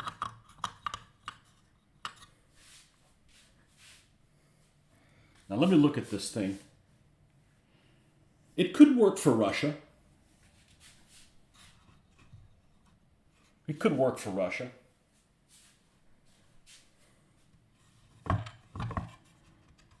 You know, but it doesn't fit well. You know, these were like $50 a piece or something like that.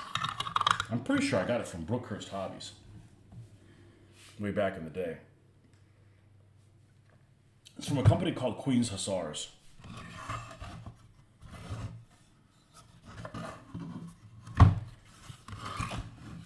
But it's got a sidewalk here and everything. So you got to put it on a damn city street. Well, on the other side of the sidewalk, the Jeffersons live. And they also have some broken resin pieces. Little courtyard.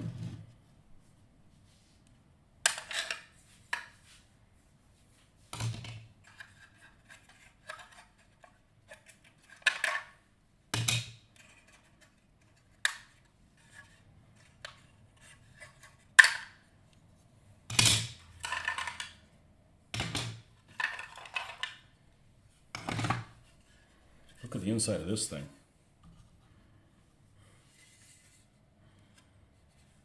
Look at the staircase. You have a battle on the freaking staircase. Rubble down here in the corners.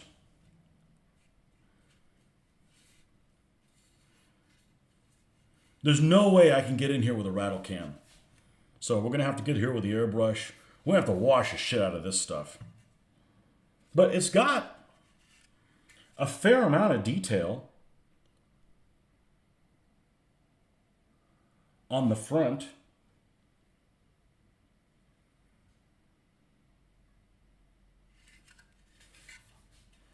And this fits like so. Now, I heard some people that were complaining one time about these 3D printed models that came with separate levels that were removable. They didn't like the gap in there. Well, I think that's better than this, because you've got these internal layers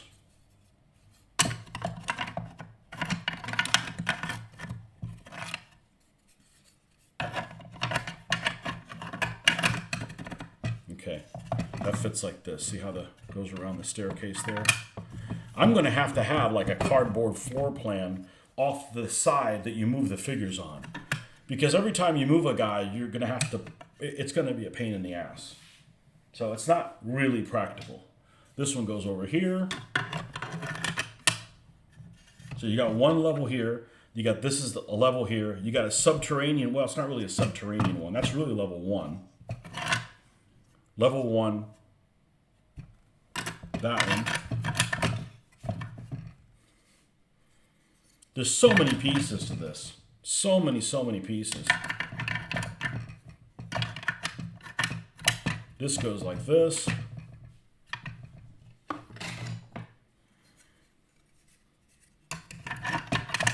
This one goes like this.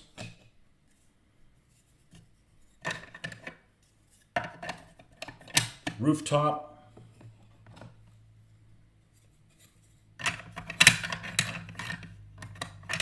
The other rooftop.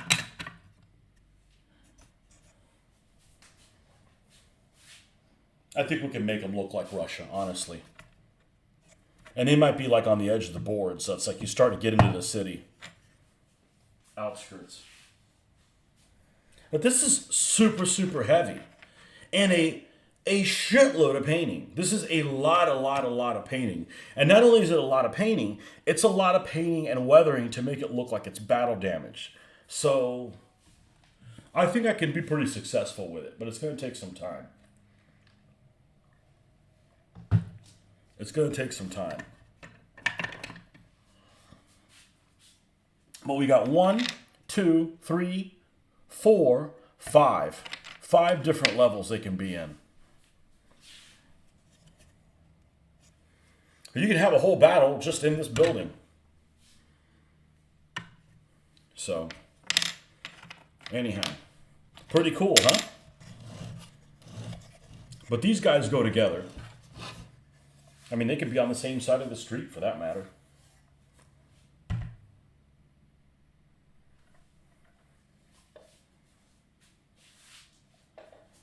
Let's put these off to the side.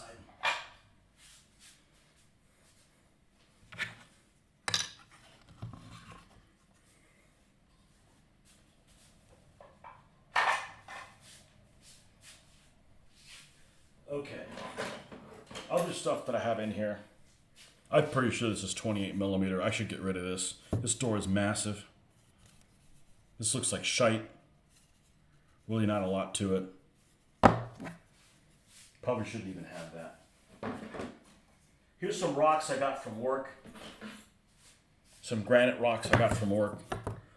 We'd put them on a piece of basswood, you know, for rocks. We just kind of fucking around with that when we were making our own rules many years ago in the 90s.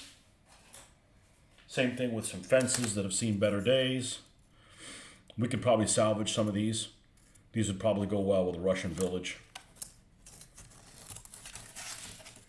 Just need to refurb some of this stuff. Like one day, just like, okay, let's try making this look better.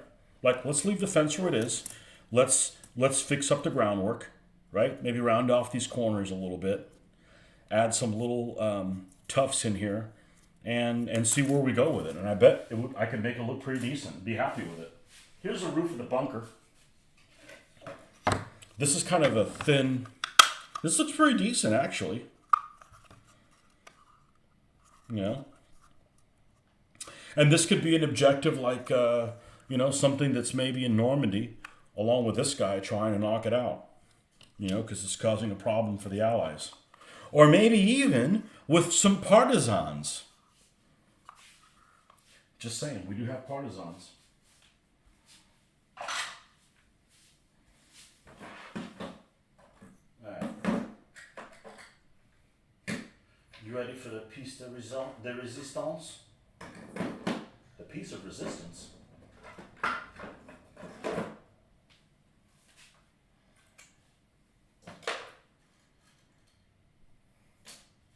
This thing needs a good blowjob. There's all kinds of stuff in here. This is a farm complex, also by the same people. Also damaged.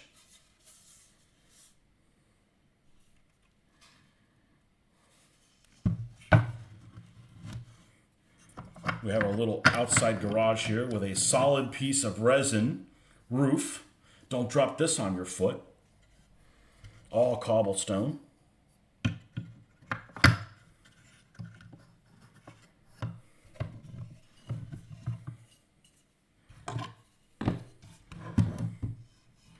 Have the opening here, a tiny little foyer.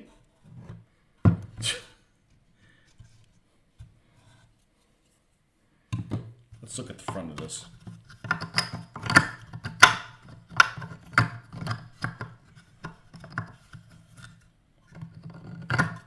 Oh, F it, stay in there. You know, the front of this actually looks, it's got some nice detail to paint up. I think if you take some time with it,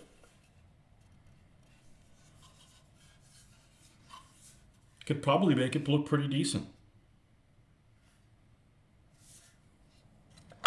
Definitely going to need a dust mask to grind some of this stuff down.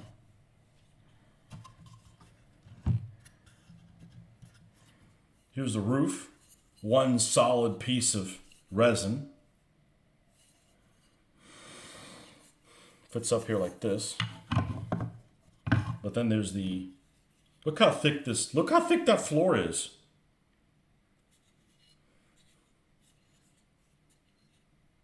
Pretty cool.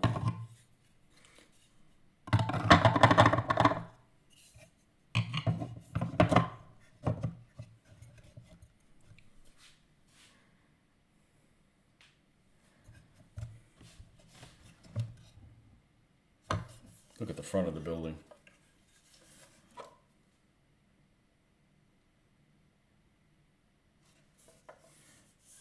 And I probably got this thing around 1996 and done nothing with it.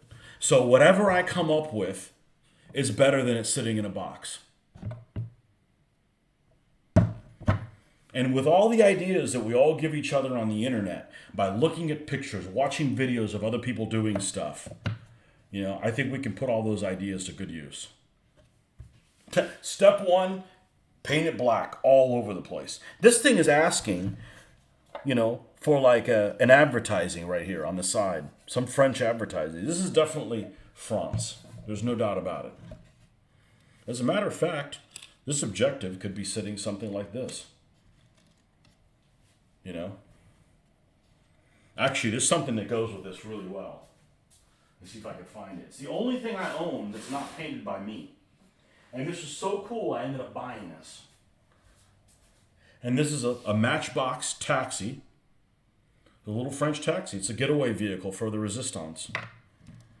You have to come up here, get in the vehicle, and get the F out. Anyhow, this was not painted by me. It's the only thing. I'm not going to put it on base either.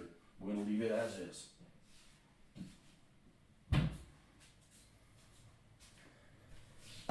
So I'm going to put these guys in a handy location because I think I should work on them soon.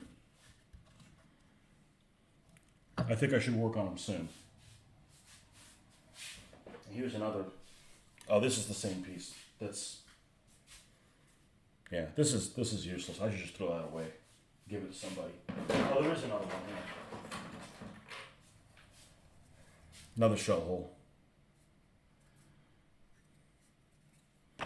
Okay, so that's the stuff that I had hiding in the box. So, hopefully you enjoyed that. This is what I've been talking about for a long time. But I need to, as the saying goes, shit or get off the pot. Let's paint these things because there's some 3D stuff out there that is made now by folks. Oh, this is also a set of, these are pre-built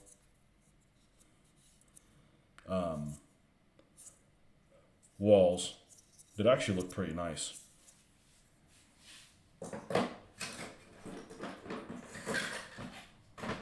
There's new 3D stuff I would like to get, but I'm not going to let myself get it until I do something with these things that I've had forever. Because it's just stupid to have this stuff and not do anything with it. But I think we can make these look like Russia. What do you think? Can you see communists living in here? Just make it look drab.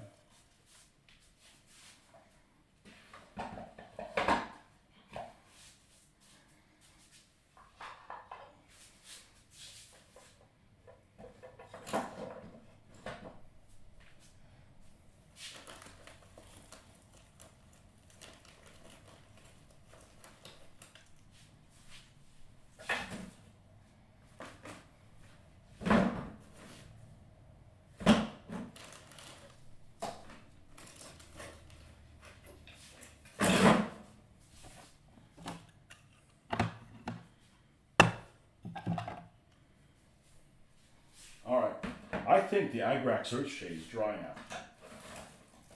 So we can go mess with that now.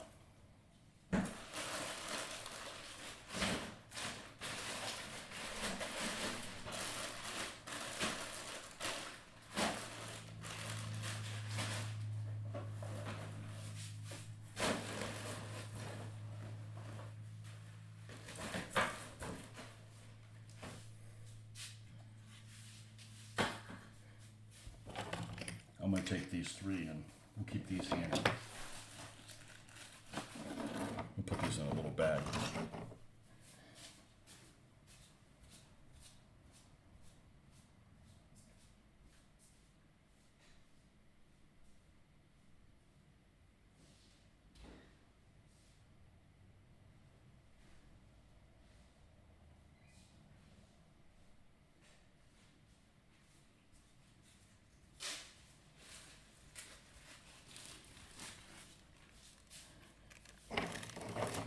But that's the stuff I was talking about. I've had for decades and I haven't done anything with it.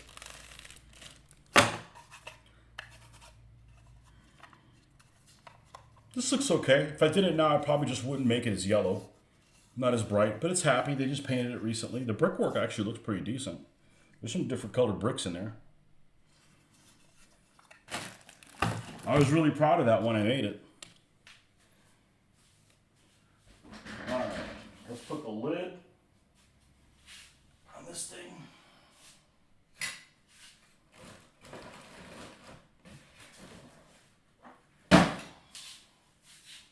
Wherever it is.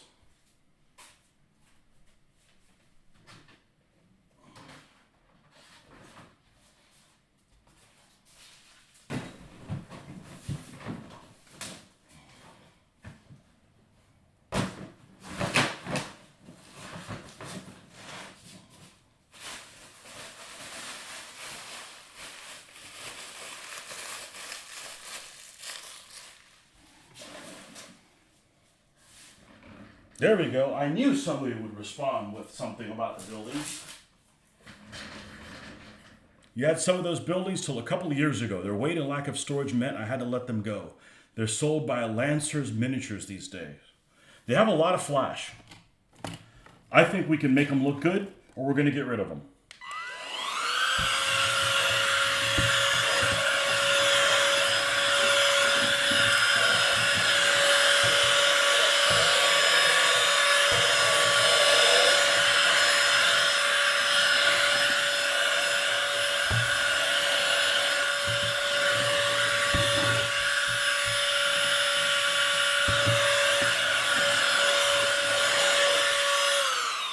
I just got to start painting.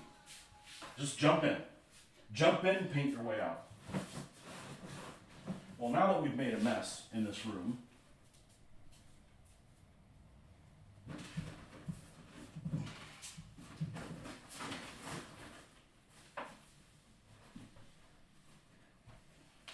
so that's what most of my gaming stuff is. The stuff I just showed you, and the 15mm stuff that you know that I have a shit ton of in those bags. That's pretty much it. I don't have a lot of things by wargaming standards. You know, you guys that collect all kinds of crap and don't do anything with it. I'm a sinner also. I'm just not as much of a sinner. All right, let's keep these guys here because this is probably something I should work on sooner rather than later. And, all right, good stuff.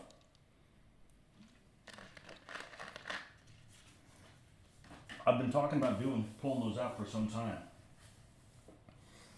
All right.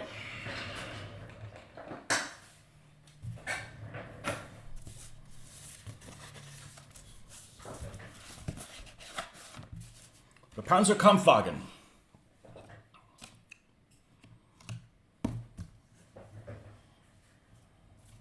Oh, we're going to paint the headlights and stuff? Well, is this thing dry yet? Where is the base for that thing? There it is. Probably not. No, it hasn't been very long. This thing hasn't been very long. And I'm not going to seal the JSU. I'm ready to seal a couple of vehicles. There's no point in getting the airbrush, get it running for, you know, for the sealant to do one vehicle.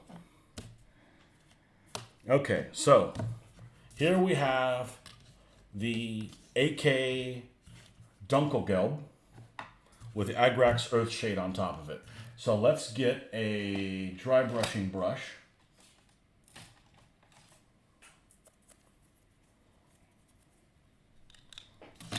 And we're going to get the Dunkelgelb back out here again.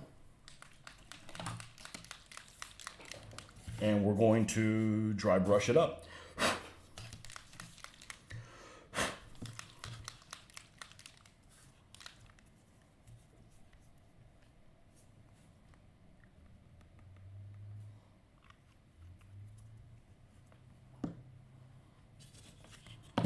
Start with the running gear.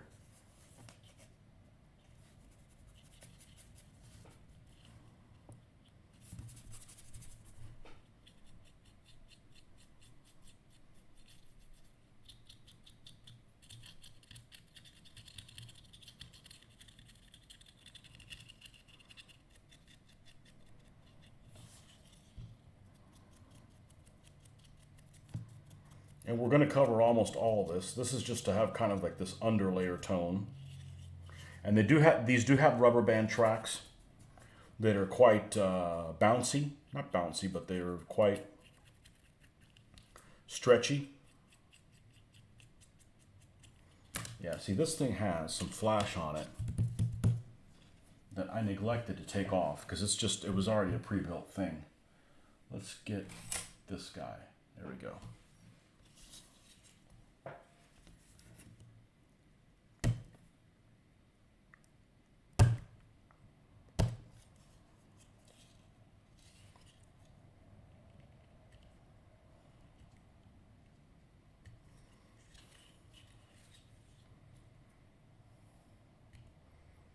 This is why I don't want to go back to doing 15s. I got too many 20 things to do. I got really cool stuff that, might be interesting to look at.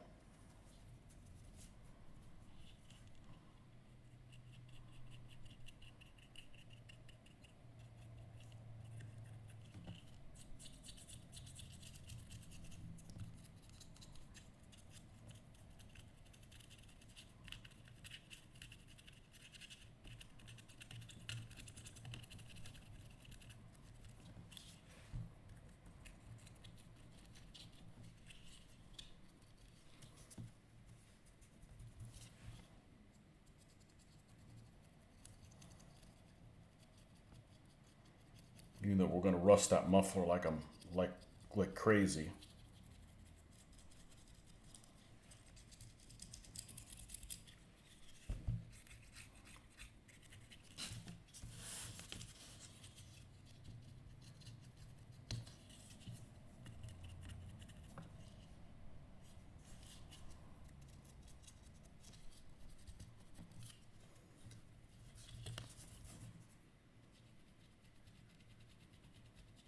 Yeah, when I bought those things, I believe they were called the Queen's Hussars.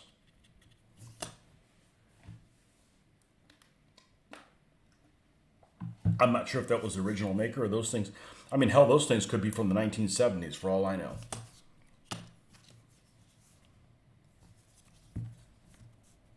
Okay, this is all, look at the finish on here, nice and drippy.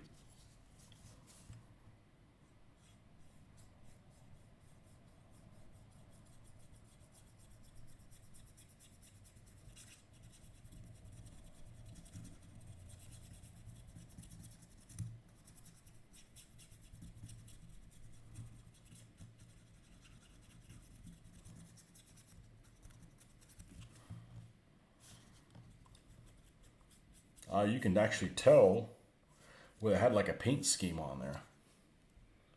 Underneath there. I bet this will turn out just fine when I'm done with it. Just you watch. Now that I've done a few, we got some confidence in our abilities.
And this is another one of these vehicles I got off the estate sale.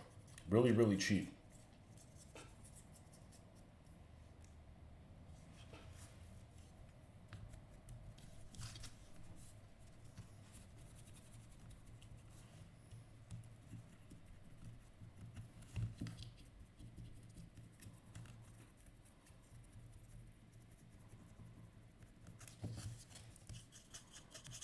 I would have taken this shirtsen off, but I'm not sure how they're attached. And I don't want it to be a problem with these things falling off, because right now they're on there pretty solid.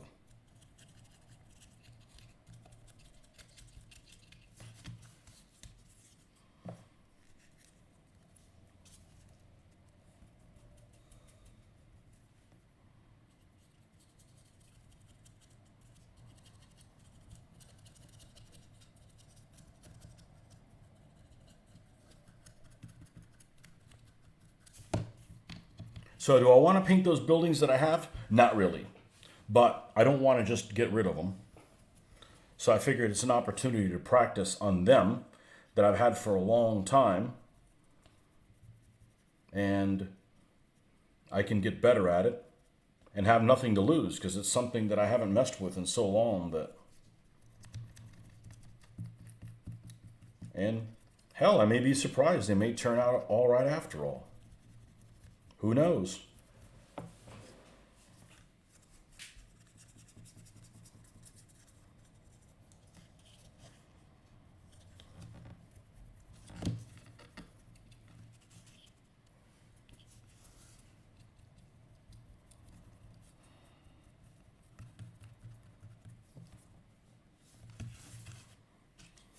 See how this is building it up.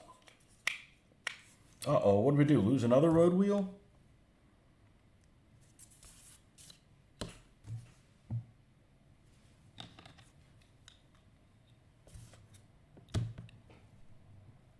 Okay, this is kind of a piece of shit. It was right here, just missing one. Well, I'm not going to go looking for it right now.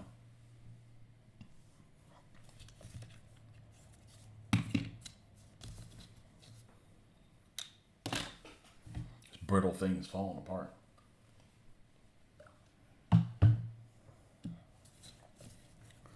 All right, the turret.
When you want to take a look at a vehicle, it looks like a mess. Take something like a Panzer IV-H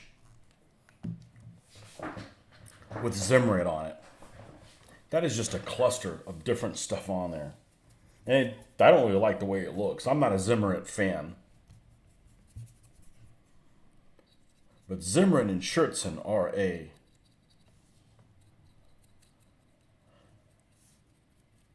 difficult proposition.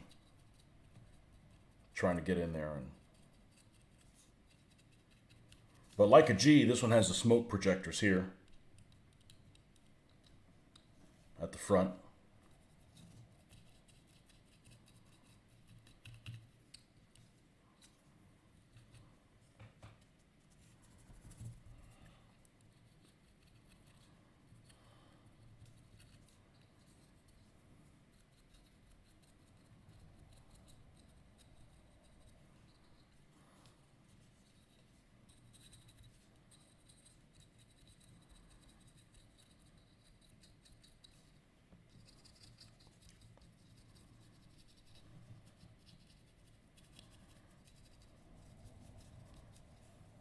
See how this looks like.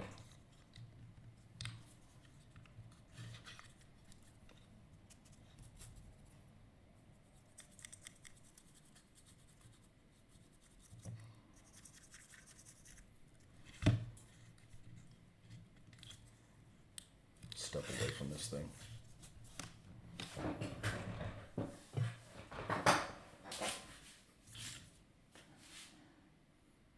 Honestly, it looks really good 3 feet away. You know, obviously there's more highlighting and stuff to do. There's some camouflage we're going to do. So what we're planning on doing next, I wonder where that little tire went, where that wheel went. It's got to be up here. It had the, when I put the Agrax Earthshade on it, it had it. I'm not too terribly worried about it. We'll just put another bush in front of that one too, but it's just kind of annoying that these pieces are falling off of it. And we haven't even been roughhousing it.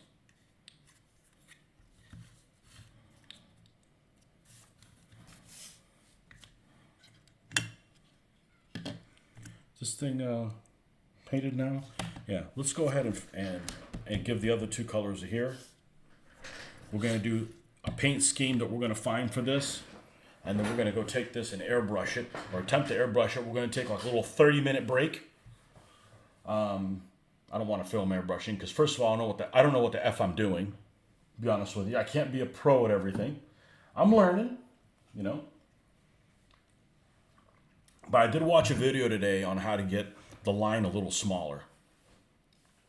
Worst case scenario, we'll leave this in overall this color, but it'd be nice to have a little bit of camouflage on it, you know.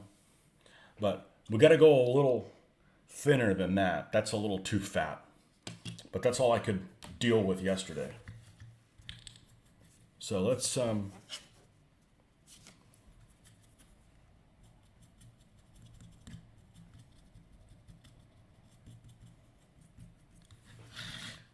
do this while this is drying. And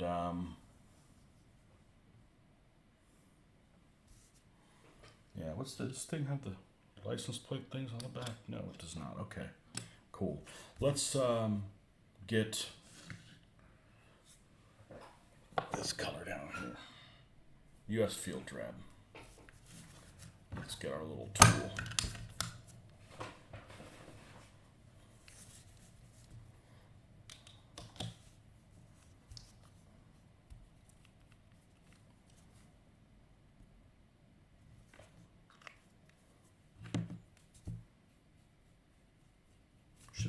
We should be able to use this.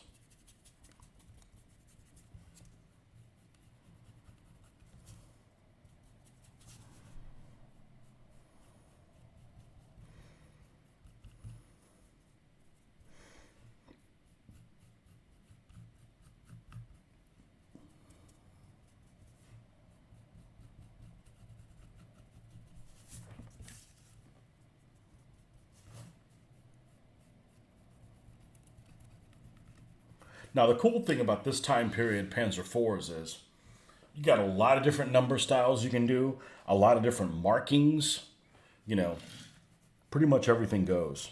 So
basing on the JS2 should be done.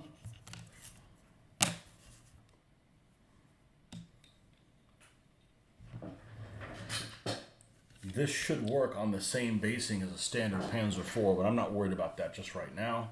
We're going to take a little bit of an intermission where we're going to do some camouflage on here. Attempt to get the camouflage spray as small as I can get it to go. And we're going to take the airbrush thinner out there. And even though these things are kind of pre-thinned, these MIG paints, olive green and chocolate brown. So we will be back. We're going to run intermission. I suspect it's going to be about half an hour, and we should be back about 4:15 Eastern Standard Time. Back in a few.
Okay, folks, I got good news and bad news. The bad news isn't that bad, okay? Let's lose this coffee. I won't have anything in the morning. So, I was wondering why it was so freaking difficult to deal with a freaking airbrush, okay? Because I'm kind of a detail-oriented person. I've got my contacts out, so I've got supervision. And I can't figure out why the airbrush isn't working. It's like not blowing through. I cleaned it, I cleaned it, I cleaned it, I cleaned it, I cleaned it out, I took it out, there's nothing, it's totally clear. Well, I'm an idiot. When I watch videos of how they were getting really close, because some guy was nice enough to make actually a video for the particular airbrush that I have, of how to get in their detail. I saw him and I watched it again this morning. He's like, okay, thin down the paints, run about 20 PSI, to try to get kind of the fine detail kind of stuff on there. So I did all that, and it's not working. But as soon as I put all the tips back on it, to get the big spray, it works fine. And I'm like, I don't get it. I mean, he takes it off and it works for him. I put it, there's two caps, not the one that wrench, but there's two caps. And what he just did is he took the front cap off, and then it worked fine. However, I'm still having issues with, and I didn't have time to look at it exactly what the issue is. But we made a big step forward, and then it's like, don't be such a retard with it, But I'm still getting the spray with like some water in it, even though I've got 2 moisture traps. So I forget. I think it's that I'm still running at too much pressure. I don't know what it is. But so here's the deal. Oh, and here's the other bad news. I went and sprayed the green, and the green, even I used the right green, it's too light for my taste. With that said, I think with what I did, I'm going to move forward with it, and I think it's going to end up looking pretty darn good. All right? So here we go. Let's see what you guys said before I do the show and tell. Because I'm getting really good at fixing shit. Okay. Tony's taking a break. Supposed to get back and relax. Keep company then. From Bayho Paint is the best ever. I think so. When I started off hobby about game color off Amazon, hated it. Recalling my early game color was good. Yep. September, I don't have an answer. Game color were the old Citadel paints. You ready? You ready to see what I did? And this is just the red and the green overspray. Now the green overspray is right out of the bottle, the one that they recommended from their set of. By the way, the set that we're talking about is.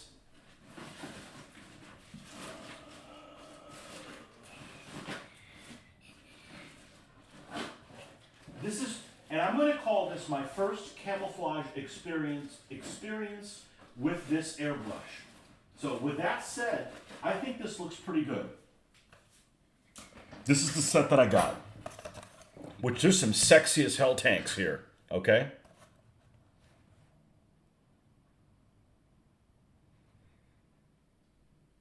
Okay, and I used this green, which looks a lot lighter in real life, and this chocolate brown. Yeah, I was running it at 20 PSI. I don't think I'd go much thinner. And I only thinned it a little bit because I don't know. We'll see.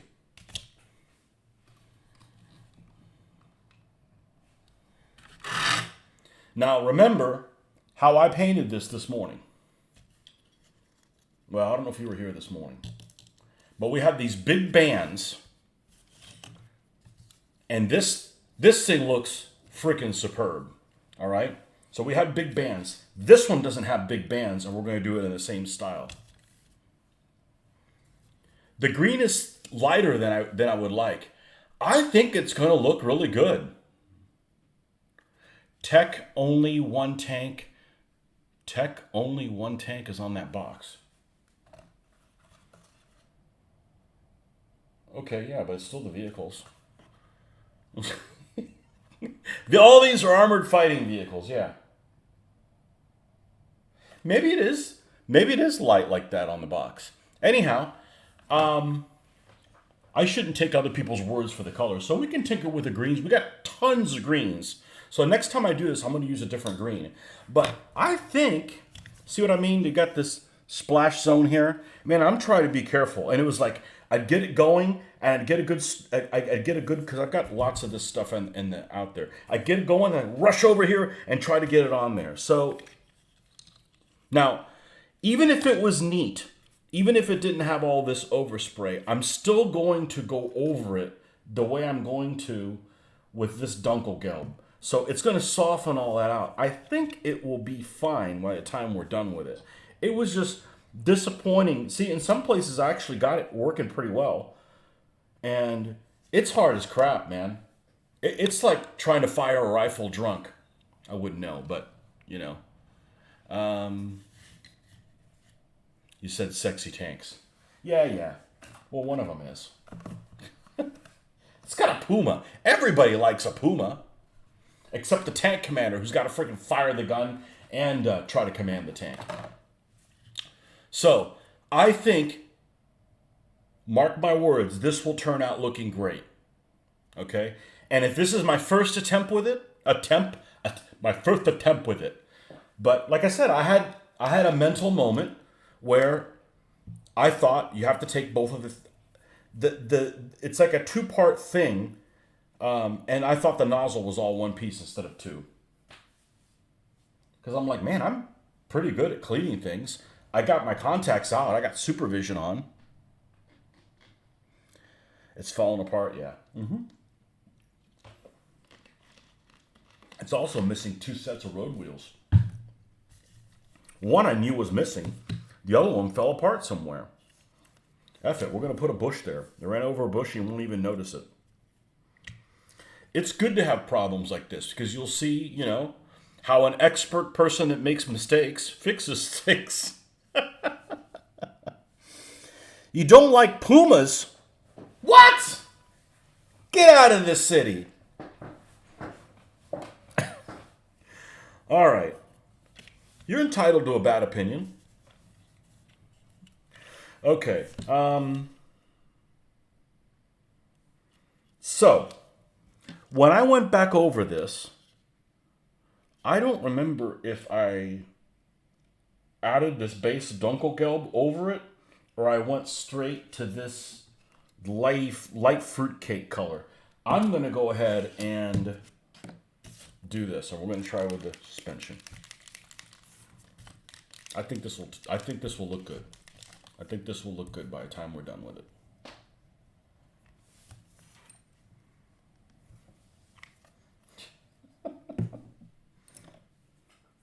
Man, Pumas are more popular than Panthers.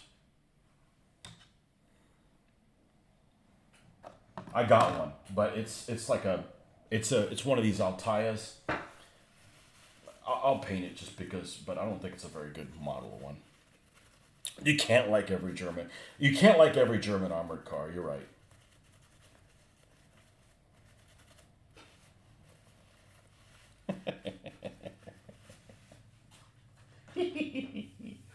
Oh man, I would be disappointed. I would be disappointed with this had I not done this glorious bastard this morning, where I didn't like the banding, and it turned out really well.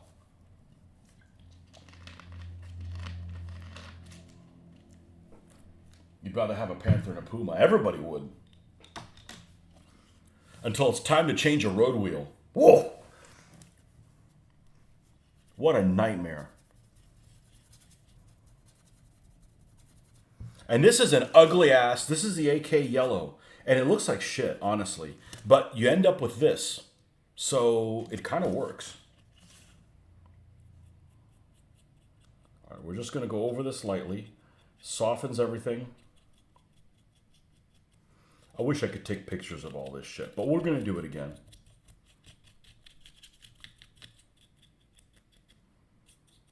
Okay? That right there, soften that right there. Oh, look at this big old splat on the front. All right. Let's unsplat it.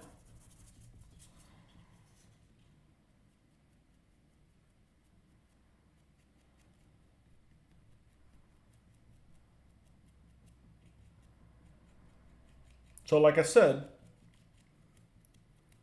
I think it turned out pretty well for my first real attempt of messing with it. And I watched a video, but you know, a lot of this stuff you just got to kind of figure out on your own. Look at that. Look how that softened that. And we haven't even hit this. Okay. I just kind of like, you know what I really like? I like that I have my own method of doing this. You know, I like other people's stuff. There's some pro painters out there and I really like what they do, but I kind of like that I have been pretty successful and happy with how my vehicles have turned out. And I kind of have a unique way of doing this. And that's pretty cool. Yeah. Look at all this splashing here. And I was trying to be careful. You can tell I wasn't in a rush to get back. I was like, okay, we gotta get this done right, but I will now have to use my powers of fix-it-dom. Wife just got in from her shopping trip with gifts. What did you get in 70-second scale? You get the crappy Citadel brush. If you're going to buy a crappy Citadel brush, they might as well. If you're going to buy a crappy brush, they might as well be really cheap. Because at least you didn't throw a lot of money at the problem. All right, let's go over this gently. Let's go over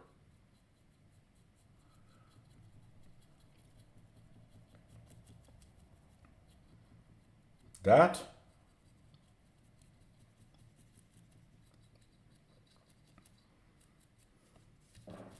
Oh, I didn't paint the inside of this, of the shirtsen.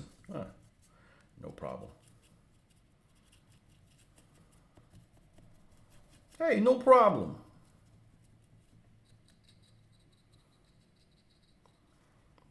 You will now be referred to as the one person that doesn't like the Puma.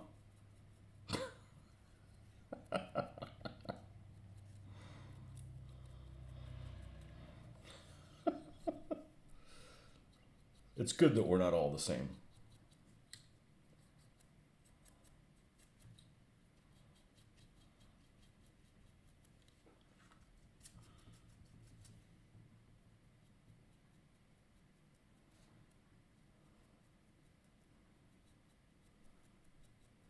Now that we're done with the airbrush, now we're in my realm. Well, I'm sorry. Thank you for the kind words, Cat Roger. I'm sorry I had to leave, but I can't bring you guys with me to airbrush, especially since I really don't have a fucking clue what I'm doing. I should say I do have a clue. I just don't have a good clue. But I did solve a problem that was, that had happened to me several times. So I guess I made some progress. We're always going to make mistakes. Let's just not keep making the same one,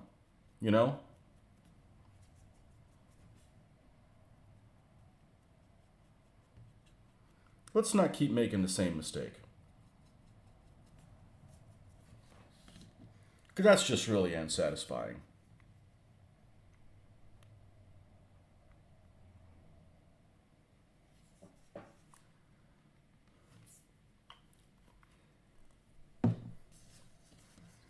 But when I got these MIG paints and I took them out and I saw the color on the box, which looks great. Oh. And then I saw what I got that doesn't match this little color here. I was so disappointed. But you just got to stick with it and it'll work itself out. Now, with that said, I have seen German vehicles with a green this light before. And the next time I do it, I'm going to make my own mix. I got enough freaking greens. And this is a color that varied anyways because it was sent to the folks in pots and they mixed it with whatever they wanted to. Gasoline, dirty oil, dirty gasoline.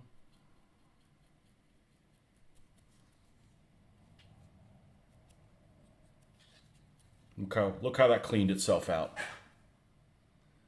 And we're still going to go, we're going to go over this lightly, which is going to make it look more faded. I think it'll be just fine. And if it works, great. The nice thing is I can continue doing a shitty job airbrushing it and still salvage this. It's Nordic versus the universe. You're your own fire support.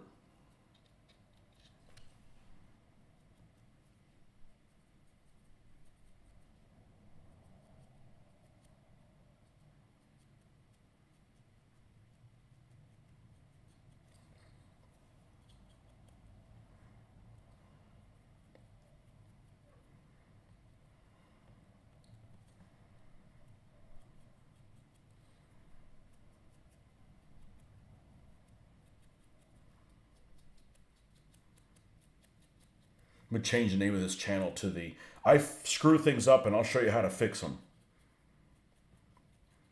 Hey, it's a valuable talent.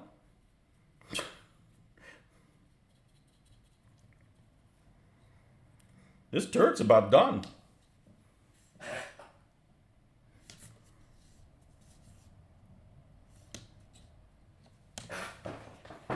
This Joker's going to look great at the end.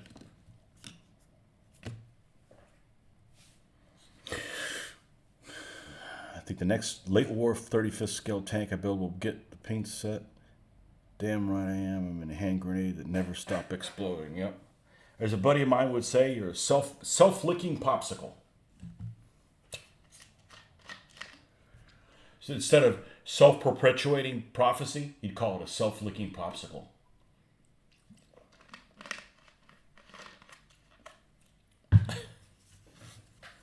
All right. Good times, folks. Good times. Yeah, sorry for the intermission, you know. But at least I told you I was going to be gone. I wasn't too far off on the time, and there's still 5 people here, so. All right, let's straighten this up a little bit.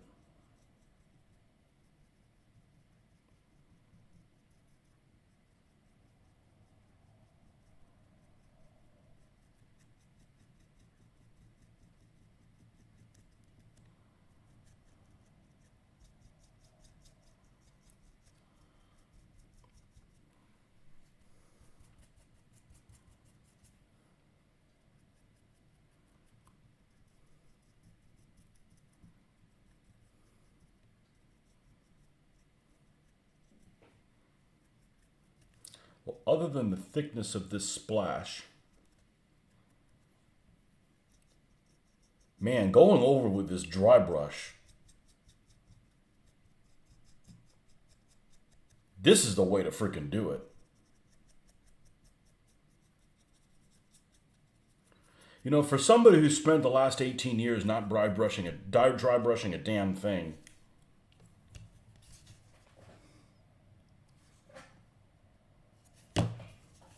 now, I didn't strip this, okay? So it had a built-in camouflage scheme, and you can see that it's kind of it's kind of undertoned there. But you know what? This thing could have had another camouflage scheme. They changed the camouflage scheme on it, and the Nazi bastard that painted it before did a really thick thing, and these guys had to cover over it. So I'm okay with that. Had this been made of this is actually plastic, and had this been made of metal, I would have stripped it.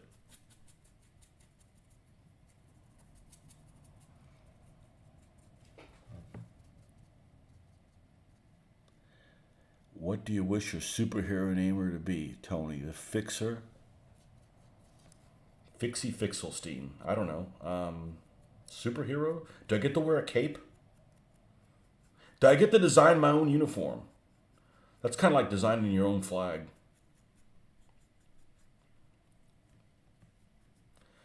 I choose to wear my underwear inside my pants, not outside, though. That's a little weird.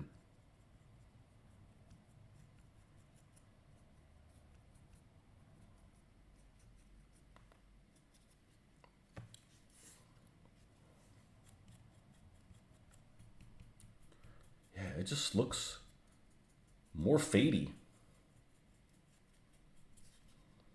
Hot frickin' damn.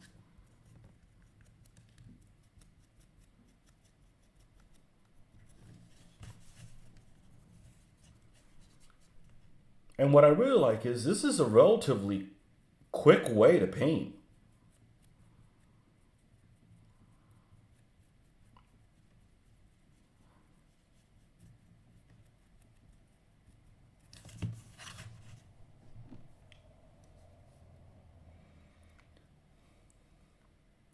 Rick is designing your uniform. I'm in trouble. I'm in freaking trouble. Hey, you're going to be my sidekick, so you're not out of the woods yet.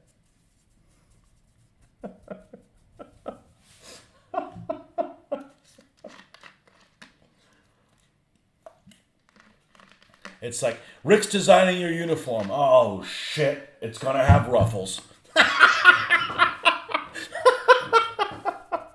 Oh, man. Good times.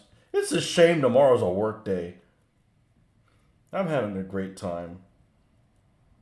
I'm glad I was solved with the stupidity with the freaking airbrush, though. Now I can move forward. Oh, well. Look, I've spent 35 years doing this shit. This is what I know. The other stuff is like witchcraft.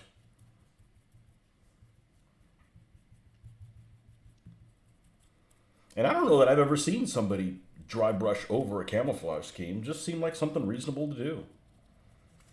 You know, sometimes you just got to just do stuff and see how it turns out. Because if you start worrying about how it's going to turn out and never do it, you're never going to get anything done. You didn't see that I pulled out all my buildings that I have. I'm just going to jump in and start painting those sons of bitches.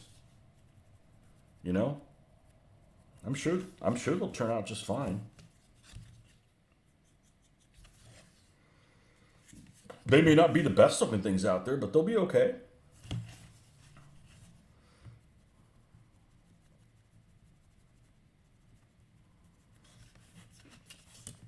All right, now we're going to do the part that I like to call step away from this thing so I can see what I'm looking at.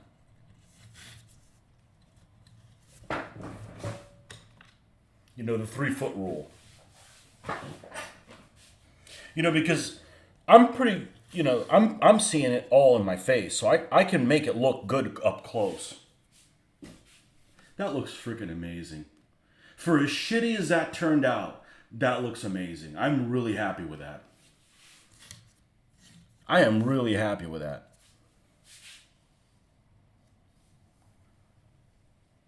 Wow. Okay. All right. Let's do the highlight.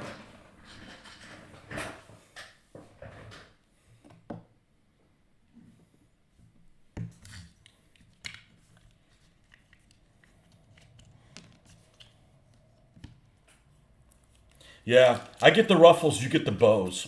You're going to have a uniform with some freaking bows in it. Look at the bright side. It'll probably let you pick the color.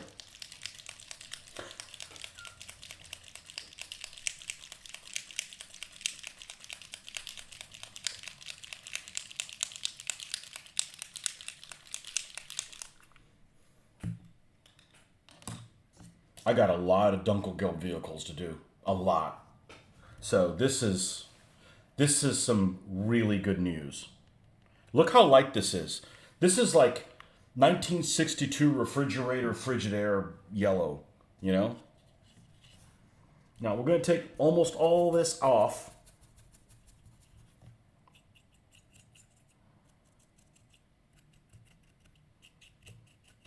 Just a little bit in the back. All this is going to be covered in stuff. This little muffler is going to be all rusty like crazy.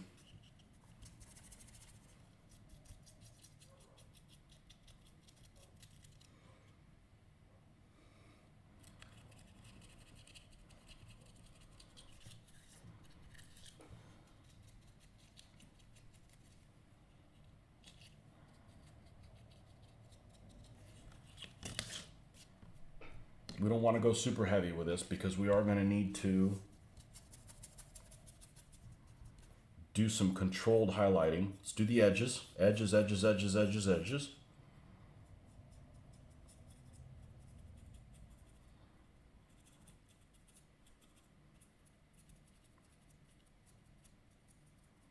Holy shit. I need to quit my day job. That's great news to know that even with all the mistakes,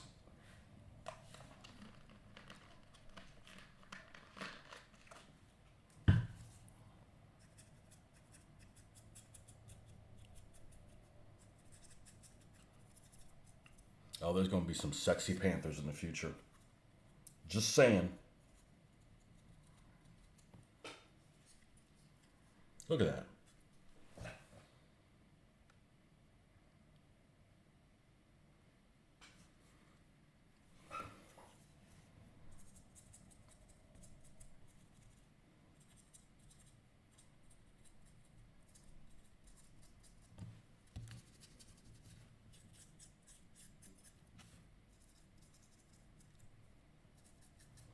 And we're going to do some of them little scratches and shit.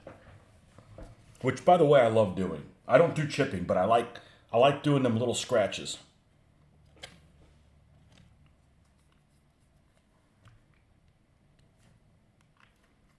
Which what we did is we made a mix of these two colors together, so they're kind of an in-between thing. But you got to go really, really light on this, because this is damn near off-white.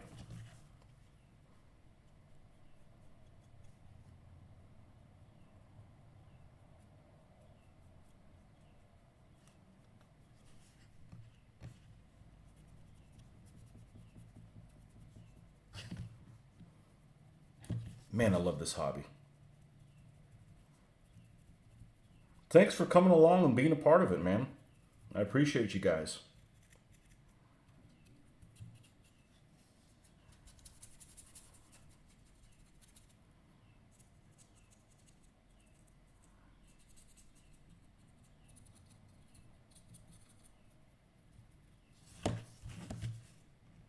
Do you have any regrets in ditching World War II stuff for so long?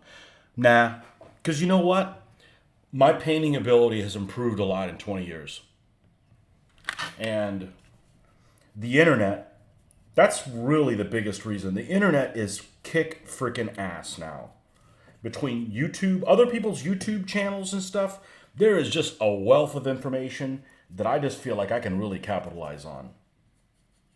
So no. No. No, and you know, what are you going to do about it?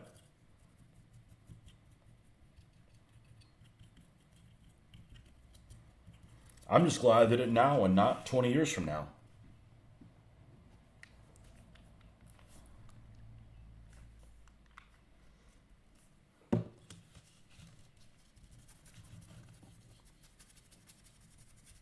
I just know that I can't do two things at once. I can't work on ancient medieval armies and do World War II. So, you know.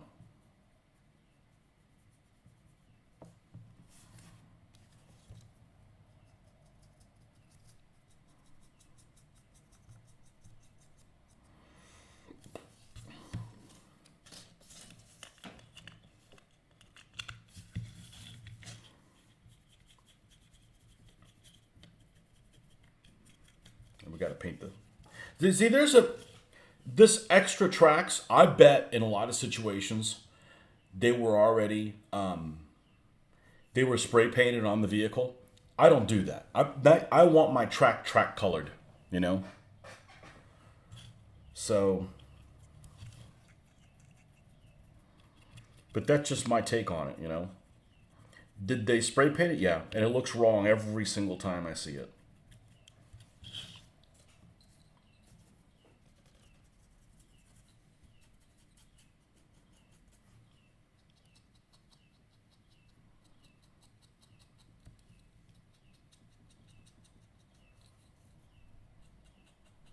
Oh yeah. Highlight all them hard corners.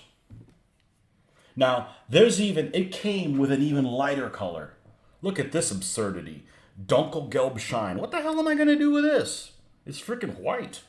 We won't use this color. Now, what I don't like about AK, and Vallejo for that matter, is they're constantly pumping out new paint sets. So you're like, okay, I want to get the paint set for the Africa core. So you get it and like, oh shit, there's another Africa core color. Well, which one's the right one? It's just a mess. You know, they spit out too many things. Like I used to have like all the Vallejo colors. Then they created other colors. Then there's game colors. Then there's the air colors. Then I'm like, okay, I just can't keep up anymore. You know? I just can't keep up with it.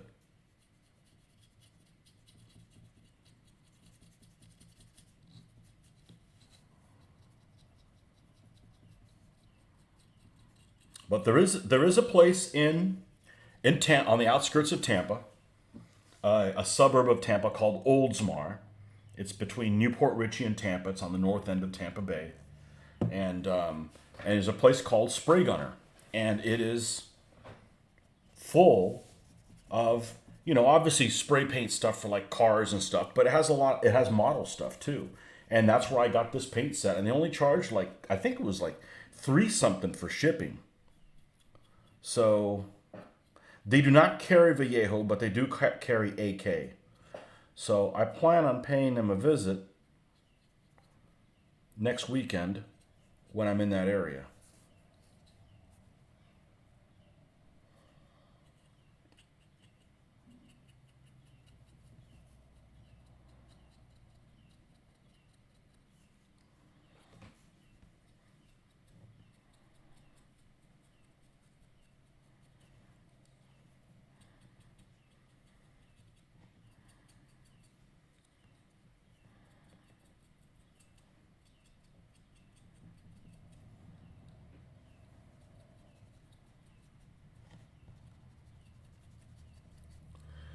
Having trouble deciding between ball and bayonet or General d'Armée. You ready for my recommendation? Cut some counters the size of units out of cardboard and play both and see what you're gonna like better. If the basing's different. That way you don't have to rebase. You may realize you don't like either one of them. I mean, it's possible.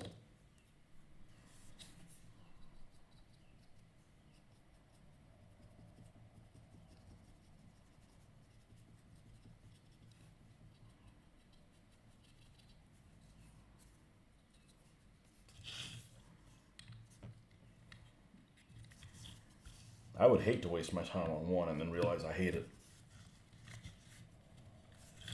You can't like all game systems.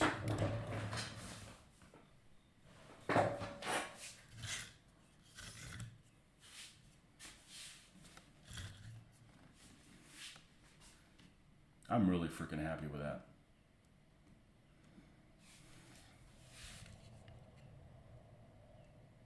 You wouldn't even know that I did a shitty job airbrushing it. Yeah, just think, this is probably the shittiest airbrush job I'm going to do.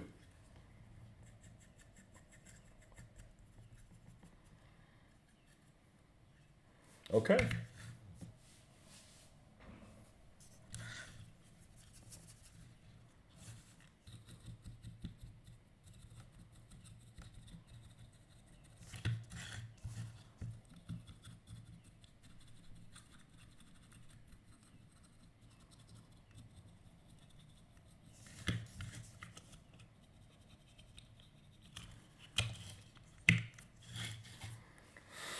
All right, what was the next step? What was the next step? I was going to pick things. Oh, scratches. We're going to do scratches. All right, let's get the...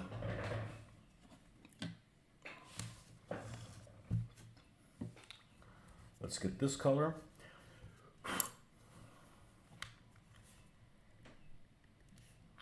And let's get the base color.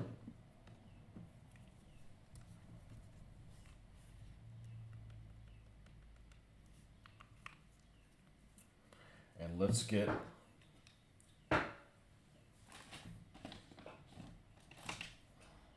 nope, not you.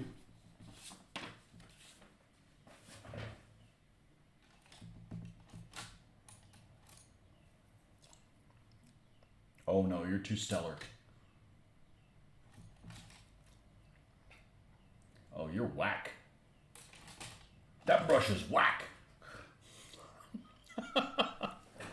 10 viewers. Man, keep your pants on, folks. This, believe it or not, I find it hard to believe that this is a popular vehicle for people's favorite vehicle. I don't like Scherzen. I'm not a fan of it.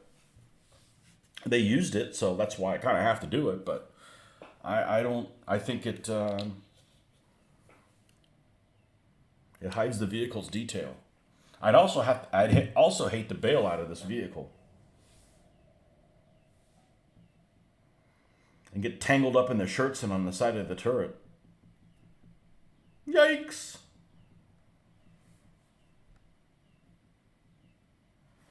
All right. Scratchy time.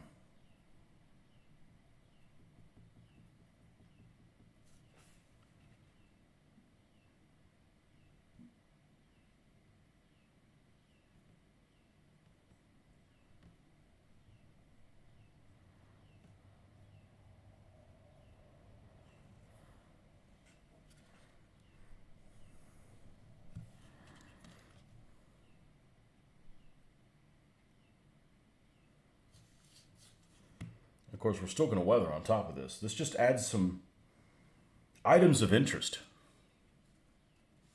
Not a fan of the Scherzen. A lot of people like it.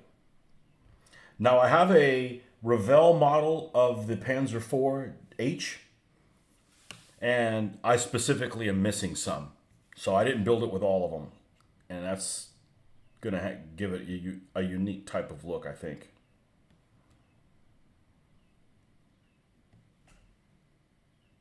And actually, I think I cut them all out. So they're sitting at slight angles from each other. I didn't do it with this because I'm not sure about the attachment point on this thing. I didn't want to create a nightmare scenario for myself.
Put a piece of sprue there for that machine gun.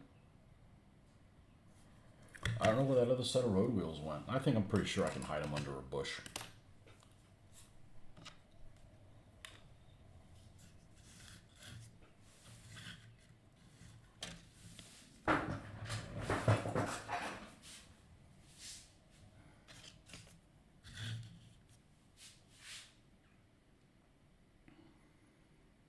Yeah, it looks pretty good. Okay.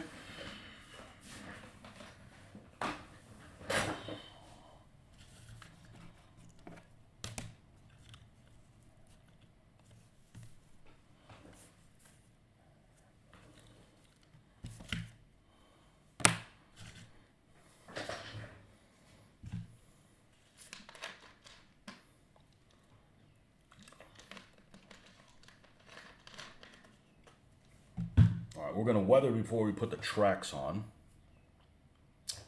Right? No. No, we need to do the tracks. We need to do the road wheels. I mean, I could almost get away with not doing the road wheels because I end up covering 95% of it anyways, but it's kind of painless. What has my tally been? It's shitty. It's shitty. I have these great ideas and I'm going to get all this stuff done, but the problem is everything takes some time. So we did the JSU, but we haven't sealed it. So it's not complete. I did finish the 2 armored cars. We did this thing pretty much. We got to do some painting of the lights and stuff like that, but this will be ready to go. But I think what I'll do is I'll seal all 3 of these at the same time. So it just takes a while, you know. And could I have gotten more done? Sure, but then it's like rushed, you know. And these things are just going to take some time. My goal is to not be rushed while I work on my hobby, because that's a lot like being at work. And I'm not getting paid a whole lot right now. So, you know, there's certain things that happen at work that are very frustrating that there's nothing you can do about it. They're always going to be that way. And that is having to multitask, having to work on multiple things at once, getting interrupted. And those are all things that I do not want to take part in on a weekend. You know, I hop around because I have to because of drying time, but my preference is to work on one thing and be done with that. You know, like the basing for the half track is here. I don't think it's set yet, has it? No, but we're working on it. That's very strange that this has these. I don't know if you can see it here. It almost has like these rust-colored type particles. That's weird. And I know that the item that I did on it, well, it's not a big deal. It gets covered over, but that's kind of strange. Enjoy playing Black Area and don't plan on rushing painting stuff if I ever order it. Yep. Paint one regiment at a time.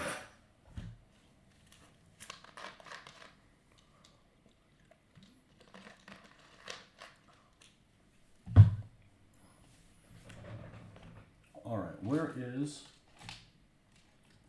this one right here? There she is. Let's get the black.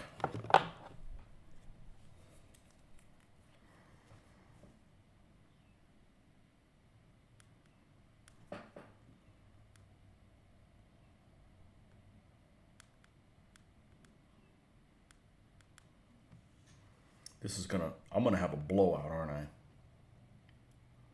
Embrace the blowout.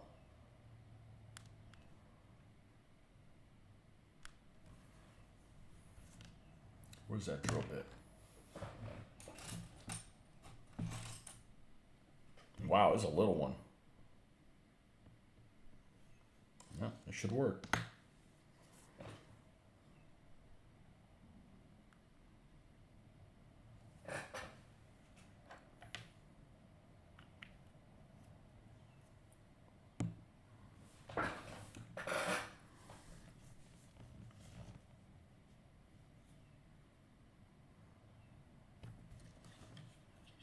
right, here we go.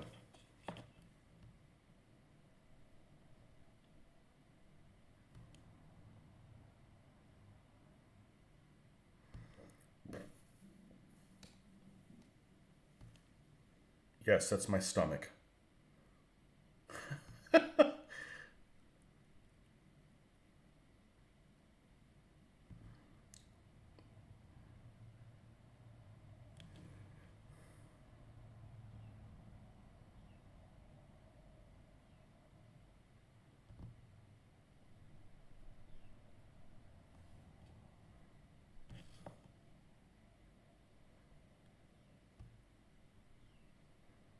I was in a meeting one time that was a very quiet meeting, many, many years ago.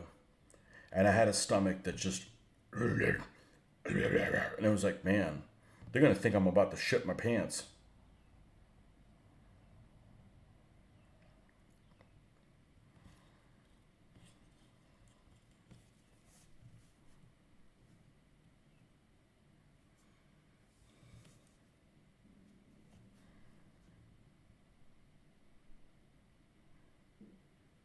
Must be the carbonation.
These were some of the first GHQ miniatures that I ever got. Well, this one's a G, but the H Panzer IV-H were some of the first miniatures I ever got from GHQ.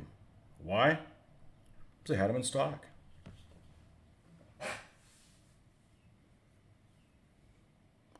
Stop. I've just eaten. You've just eaten piggy?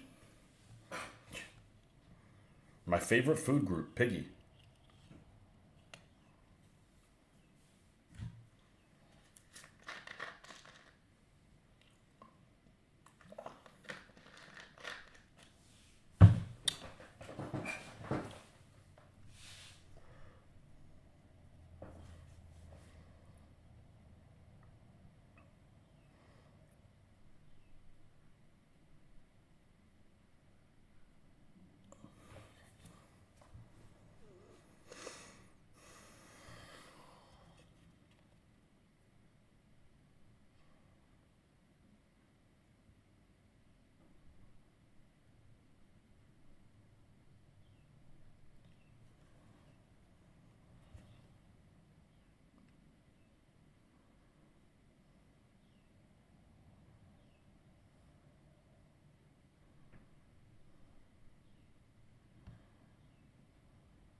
Stop, you're just eating like a pig.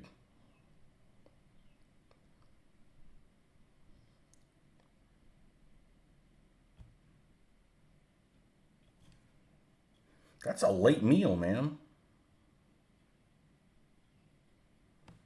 Is Britain like Spain where they eat like frickin' midnight? I had a heavy lunch, so. Normally it'd be like, it's time to eat. Like right now, 5 p.m., but we're going to last a little longer.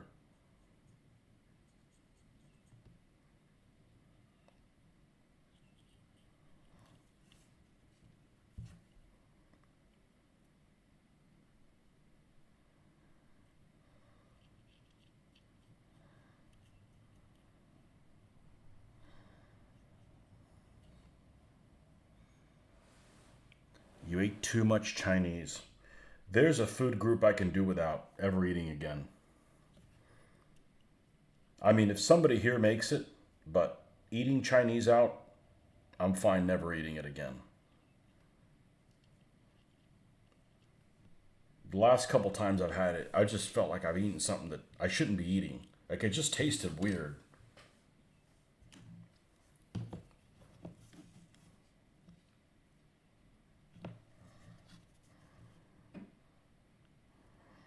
I don't know how in the hell I'm going to get to that jack where it's at. And here we have the breaker bar. We can get to that there.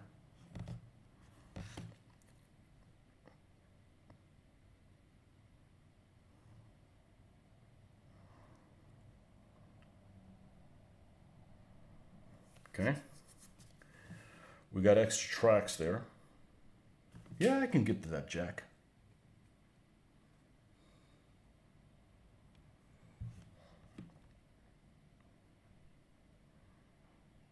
The Chinese places here in town, I've noticed, always look like, since the pandemic, they always look like they're closed.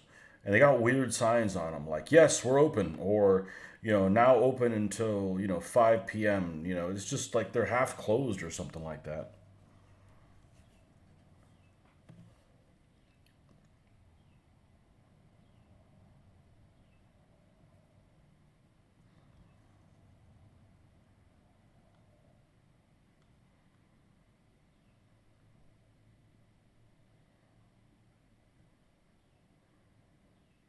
We had a takeout place here in town that was called Chinese Takey Outie.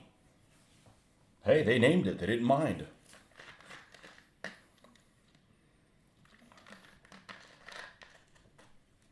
Of course, they do that in this town now. And they'd be like, they're making fun of themselves. I won't stand for it. Like, no, they have a sense of humor, unlike you.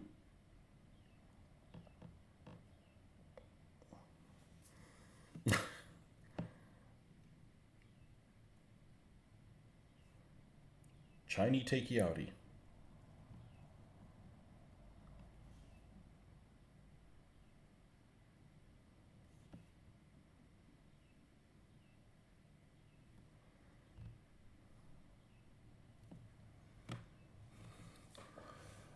I'll put the meatloaf in the oven. If you want some, going to make julienne potatoes and biscuits. Oh, sign me up for biscuits. Oh, I could fuck up some biscuits.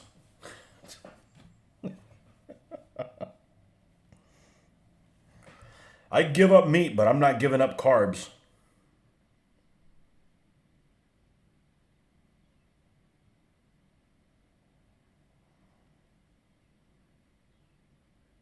I can get in there and get all these little guys. It's actually not that bad. These shirts and support things are not that obtrusive. And of course, they're not realistic. They're not the shape that they should be. These shirts and support things. But, this is a toy / die-cast model. So, in that respect, it's not bad. We got some extra road wheels there with some freaking flash on them.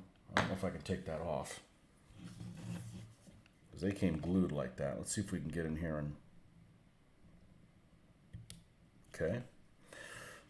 That was successful.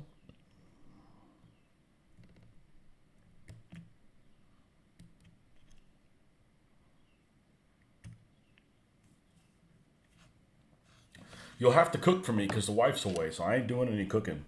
I had an excellent sandwich at lunchtime that I assembled myself. Thank you very much. And the great thing about making a sandwich? Zero cleanup. Big fan. Big fan of zero cleanup. Oh, here's the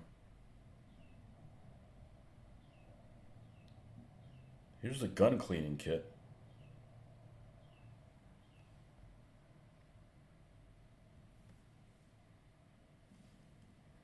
The hell's hanging on the side of here? A shovel?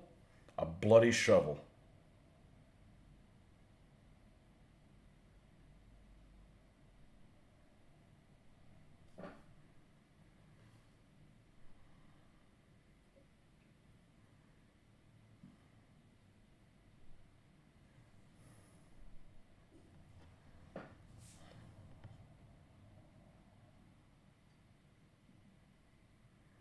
Meatloaf is one of those things I would never eat out. It's just too easy to hide stuff in it. That and chili. I like chili, but I gotta do a background check on the person that made it. You know what I'm saying?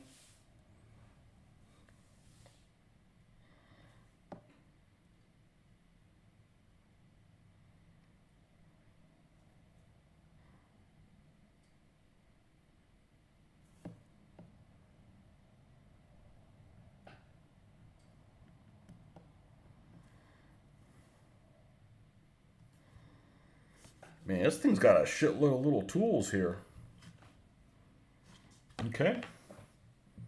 Anything on the turret? Well, it's a G, so it's got smoke grenade launchers. So the smoke grenade launcher caps on it, are they black? Let's see if we can find the answer on the internets. Panzer 4G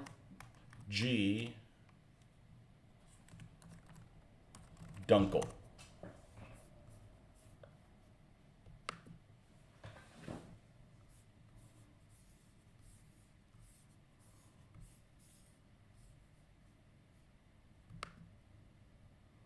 Images.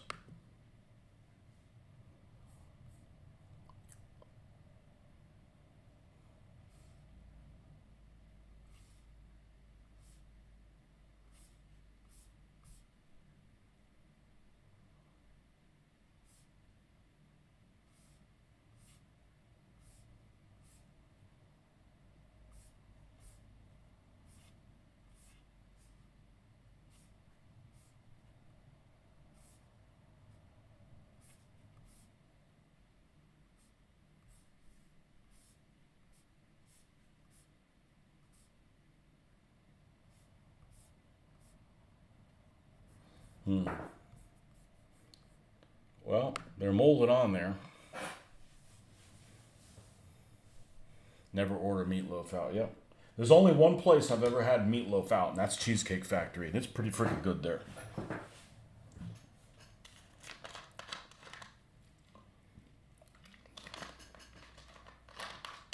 I have no interest in eating out anymore. The last 6 months, eating out has just been disappointing everywhere I go.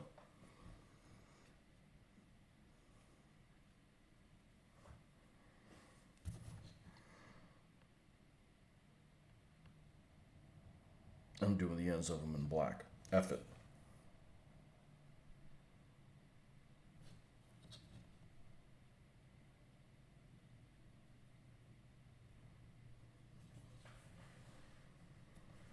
Okay, I think that's the only black thing on here. Oh, the machine gun.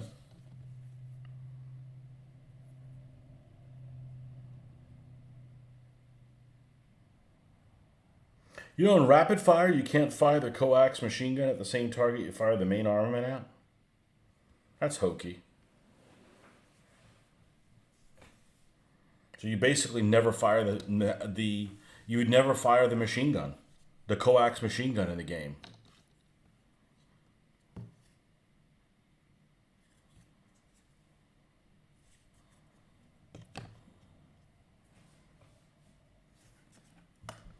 I'm gonna need to find these tracks soon.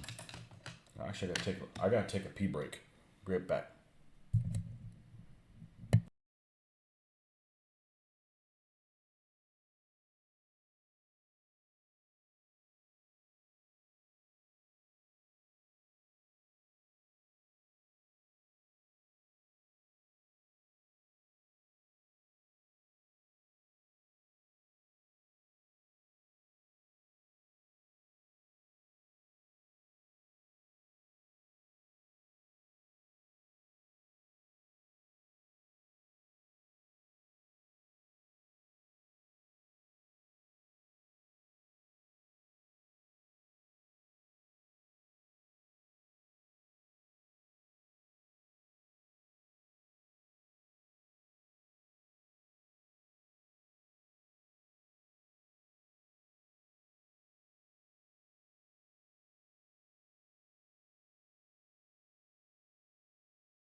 And no, I didn't go number two. I just had to do a close switch while I was at it. I won't ever eat anything the mother-in-law cooks. Oh, whoops. I don't know what that means. She's not good at cooking.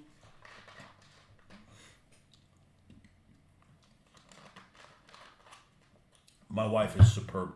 Superb cook. Superb. Especially if she throws things together. Follows a recipe. Hey, the recipe could suck. Not her fault, you know?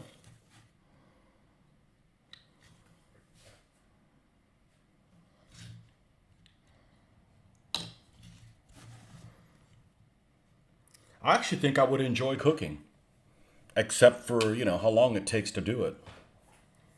But, just like some people don't do their own painting, I don't have time to paint. I sub it out. I sub out my cooking. She won't be watching the stream.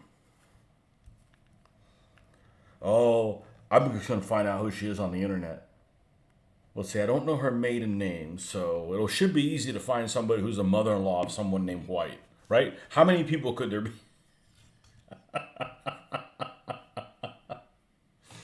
Because that's exactly what I do. I create trouble for other people. That's my hobby, is to make sure you're terrorized. Yeah.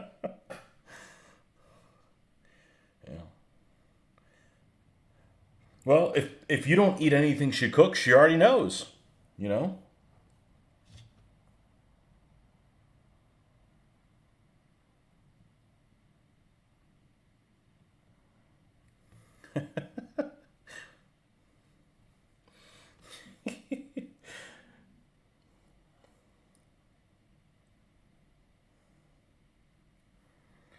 I always tell my wife, said, you don't have to cook anything. I can just assemble stuff. And you know what she says? So, well, I gotta cook for me. And then you know what I tell her? I'll assemble something nice for you too. You know.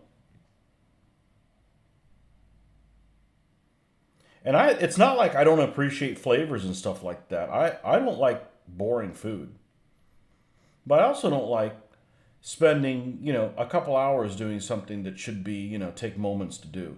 I already have a hobby that does that. This already takes forever.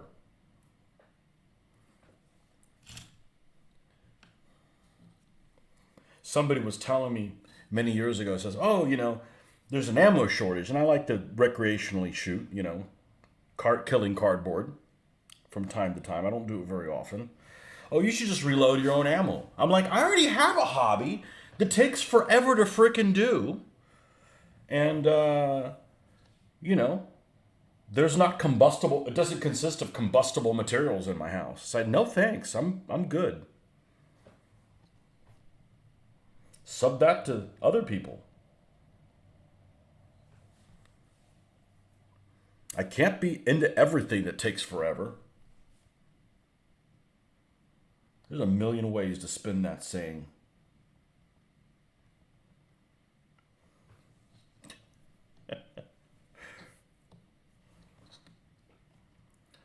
Okay, so which one of you guys was it that was recommending me a movie?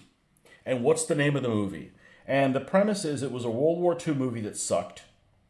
It was like, was it Company of Heroes? One of you guys recommended Company of Heroes and said the movie was terrible, but I might like the small unit action. Was it Company of Heroes? I couldn't think of it earlier this morning when I brought it up. Because I think that's based on a video game. A video game I haven't played, but...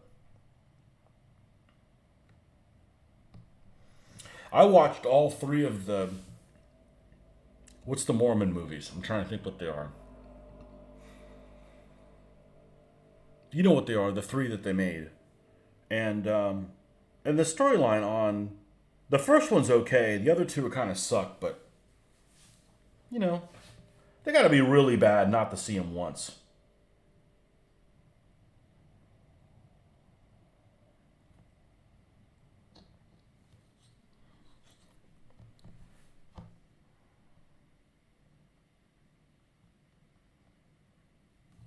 Oh, I didn't mention this, Nordic. I assume you're still on here. You know how I was recommending for you to watch Community? You got to give it like 3 shows. They sometimes do these themes. Like sometimes they'll do one where their characters are Muppets. You don't understand it. You'll figure it out that if you watch it. They did one the other day that I saw where everybody was in a G.I. Joe cartoon. And I figure you get a kick out of that. That's that whole, see, I know you were into Transformers. That's the same time period. So, it was amusing. It was pretty amusing.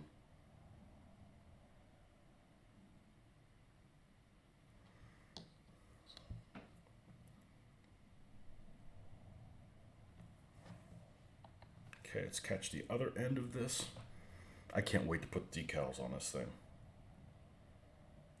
Or as you guys across the pond call them, decals.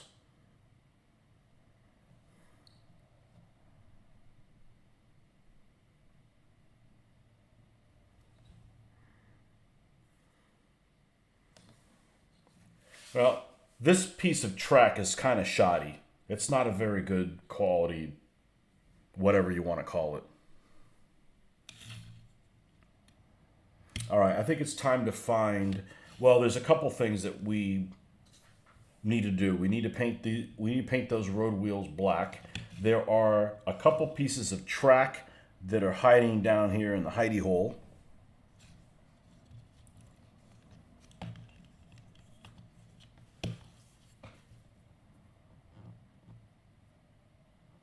Oh, there's a bloody shovel down there. A Nazi shovel.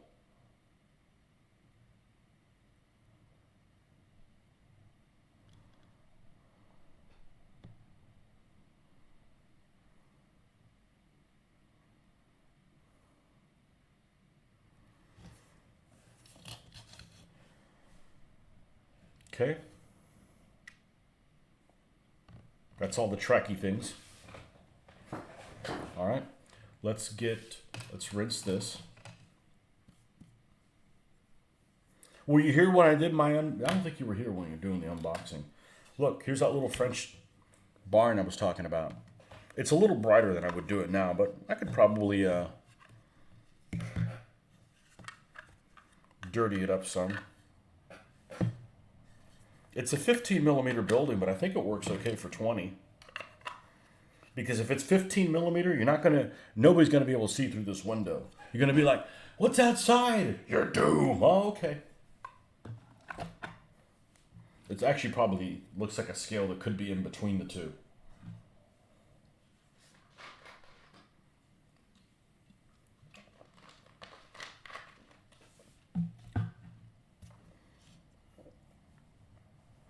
All right. That is the black, isn't it? Okay.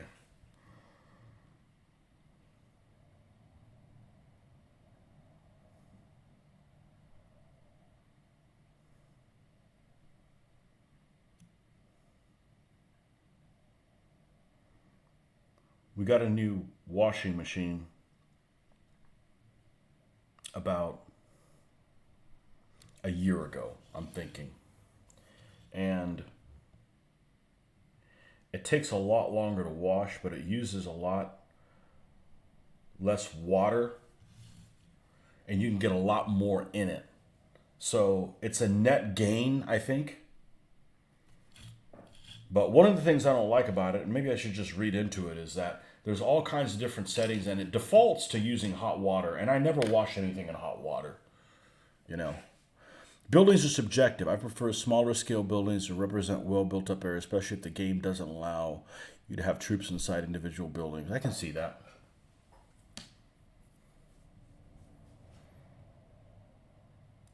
I can see that.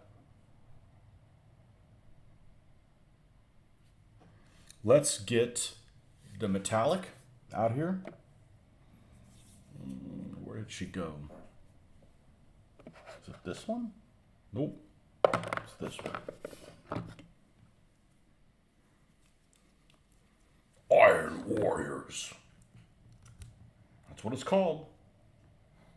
At least that's a decent name instead of Magustakan Green or, Blurbaderp Brown.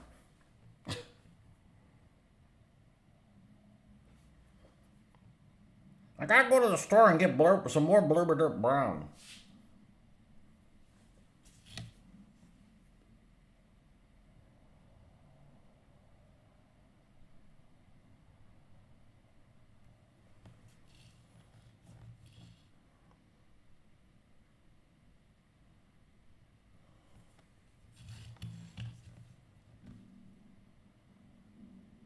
Yes, that's my stomach. It must be the carbonation.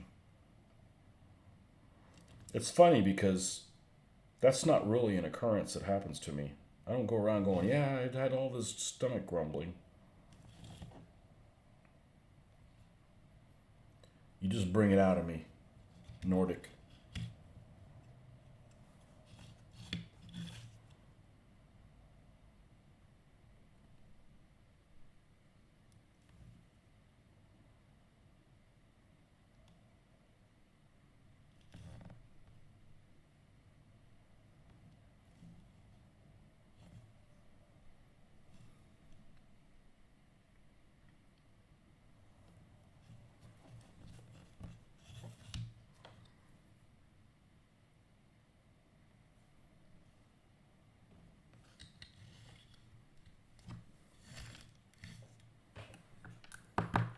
Blurber Dirt Brown.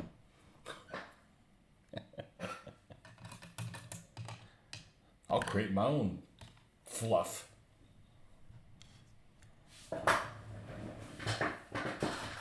Okay,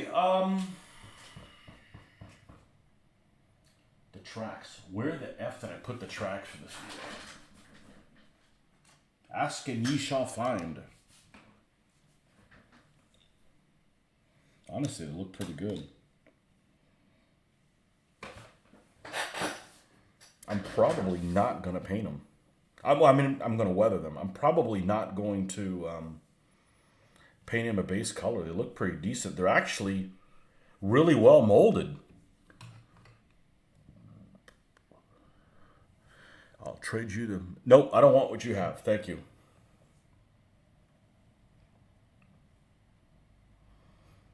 They're even molded on the inside. Not bad. Not bad at all. Okay.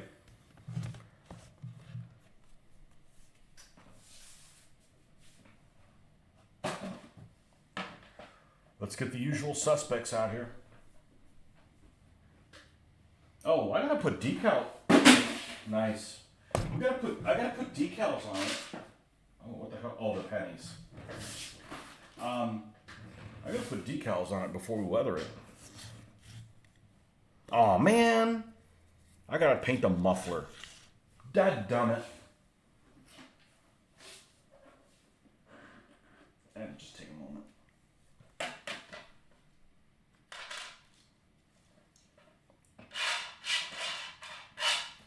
How is one penny missing?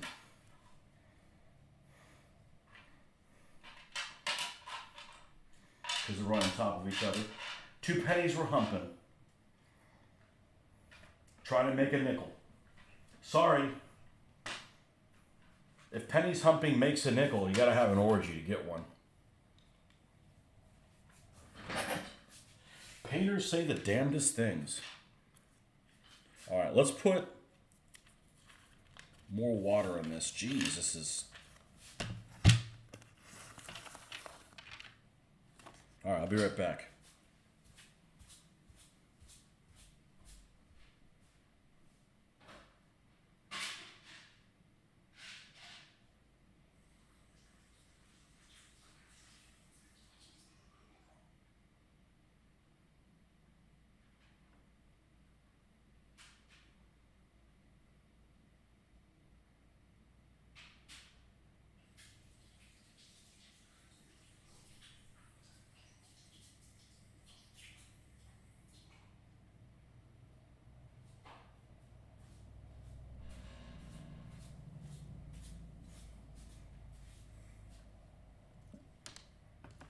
Wife brought me a copy of that Game Workshop magazine, 4 pots of paint and a brush. One of the paints, lead belcher. That sounds like some freaking weapon that the orcs came up with or something like that. Look out, the lead belcher! Or whatever orcs sound like. I don't know. Actually, aren't there things like names stupid, like, you know, Gorka Morka and Durka Dorka and contrast paints? Yeah. I know a guy who's a good painter and he uses contrast paints. It's just like going in the wrong direction. You know, I'm all for there being more products for people, but you know, especially if you're starting out and you don't want people to get discouraged. But anybody who's been painting for a while doesn't need to be using contrast paint. Daka daka. That was the best orc impression? Nah, I could do better than that. Speaking of contrast paint, it's sick to death watching paint videos on YouTube where the painters use nothing but contrast paint. Waka waka! Oh man, I like freaking Professor. What is it? What is his name? Bunsen Honeydew. That freaking green melon head.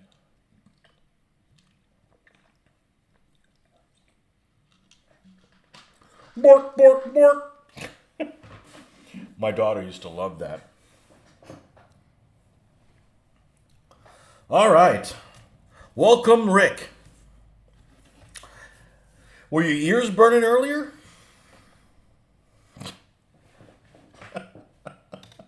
I gotta go back and read what we were talking about. This is great. All right, let's see.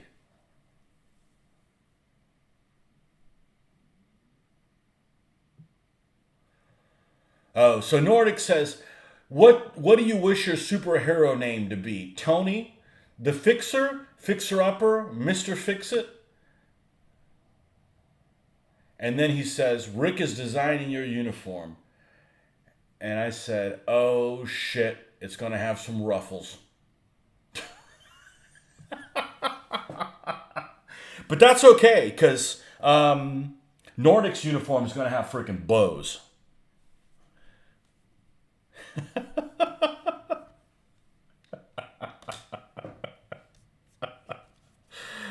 Oh, man. Oh, he can just go back there and look. I just saved him the trouble. You get bows. You get to pick the color of the bows, but they're still bows. See, this is pretty close to the color of this thing. There's no point in repainting it. Hot pink bows. Yeah, he picked them. That's the color he said. He said, yeah, I'll even take hot pink ones. That's like just throwing yourself into the funeral pyre right there. Just go ahead and just jump on in. Water's fine. Okay, we got to paint this damned muffler. And while we're painting this damned muffler, we might as well take the flash off of it.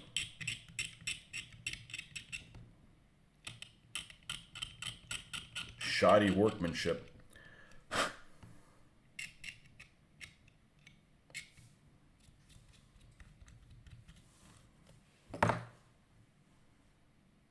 What do we say? Damn it, man, and his sidekick, Tantrum Boy? It's a bird, it's a plane, it's damn it, man. Damn it!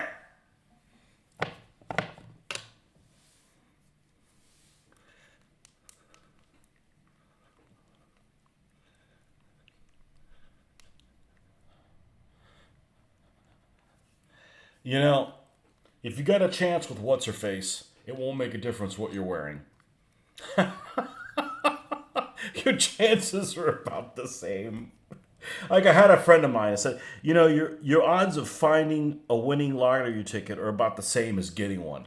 So you might as well just not buy a single lottery ticket. Just have one fall on your lap.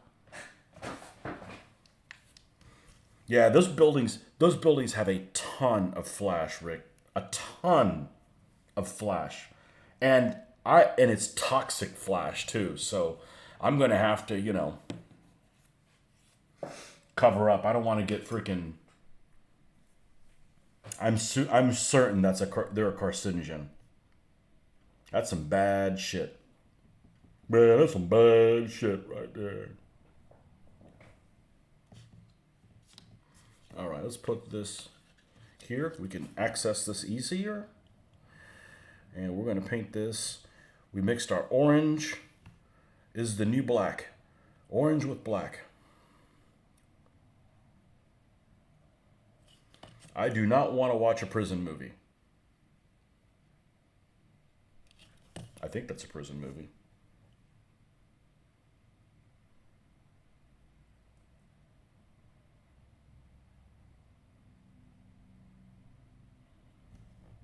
Prison show.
I bet I can find some decals for this vehicle that are already pre-done, meaning the numbers are already together. I don't have to, like, you know, build something out of nowhere.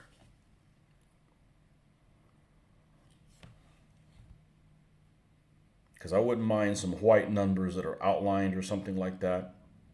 That's kind of the time period where those kind of seem to be a little bit in vogue.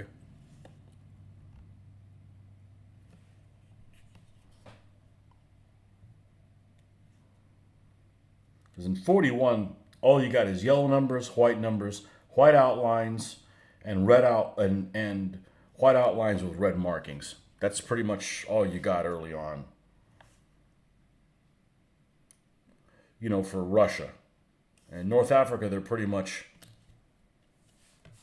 white outline numbers, white outline number with black in the center, or white outline numbers with red in the center.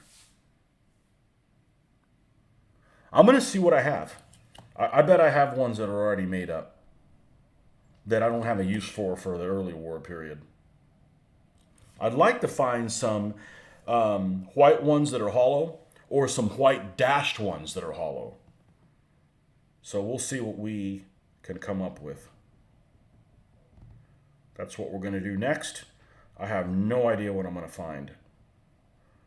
And if I don't find the right crosses, I'm just going to paint them on there. But I'd rather not do that at this point. I've spent a lot of time on tinkering with this.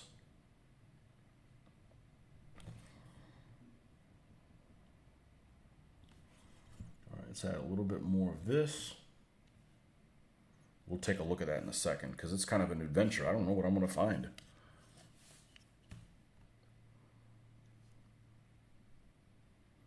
But they're not going to be red and white ones.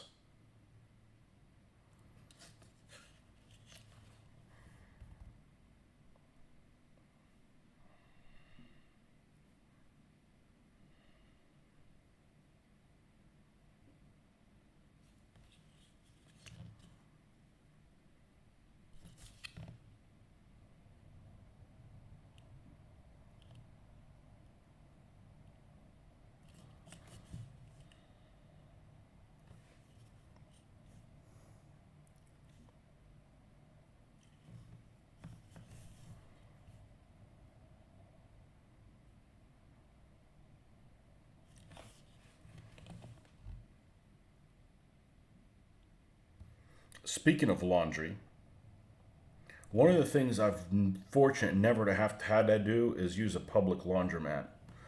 Because what do you freaking do the whole time where you're washing clothes? I guess just hanging out or whatever. I've been fortunate enough not to have to do that.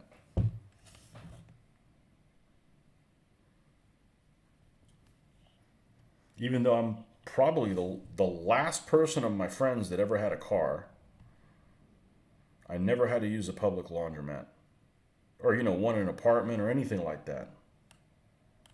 One where you basically have to sit there and wait for your clothes to get done. Which wouldn't be that big of a deal nowadays because you got a phone you can surf on, and it makes waiting so much easier. You're thinking of clearing off half the hobby desk tomorrow and getting started on building 135th Panther G. But what about General d'Armée? I didn't know you had a Panther, a 35th scale model.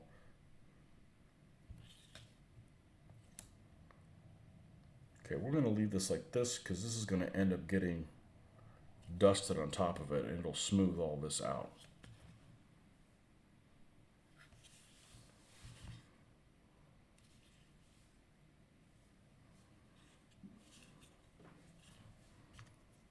All right. While we're doing that,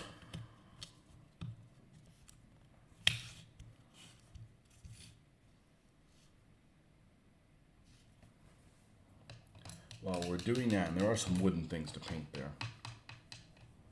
Let's go look at the decals. And then we'll do weathering. And then this guy's pretty much done. Tracks go with the weathering. Alright, stay there, don't move.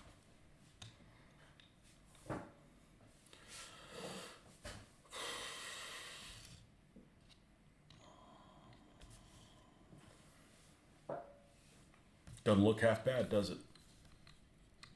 Softened all those that camouflage quite a bit. Okay, this is a Soviet one. Here is the Nazi one. Let's see what we got.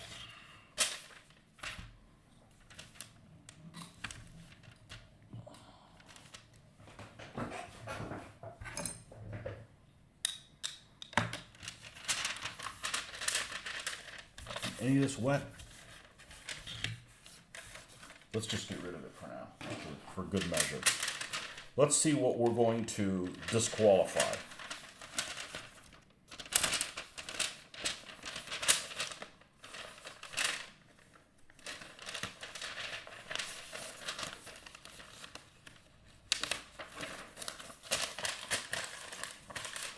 Okay, this is the one that comes in the Jagdpanzer 4. So we're not going to use that one because the Jagdpanzer 4 gets first dibs on these. Okay, this is a 251. That's from the Hasegawa one. Hanomag 251, I haven't built it yet. This is the Panther one. This is the same boat as this other one. Maybe I don't have what I thought I did. These are the 172nd ones. Those are kind of big. Yeah, it's going to be the one on the bottom, isn't it? Here's another. I have two Panther ones. That's weird. Okay, here's an 801 that's hollow. That's a possibility.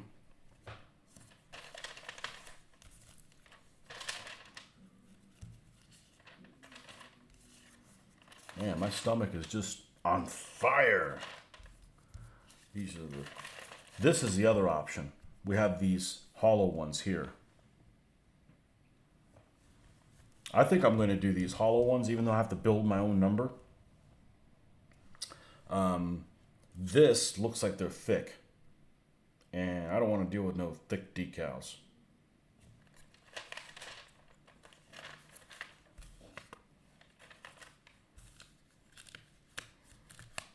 And we are going to do a 800 series number. The 8th company probably would have Panzer 4s in it.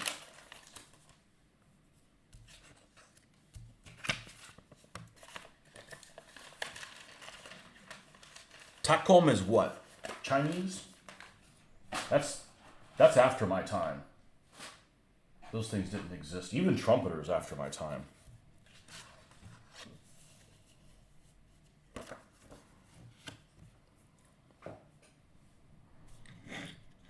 Oh, all that, and I didn't look at German crosses. What a moron.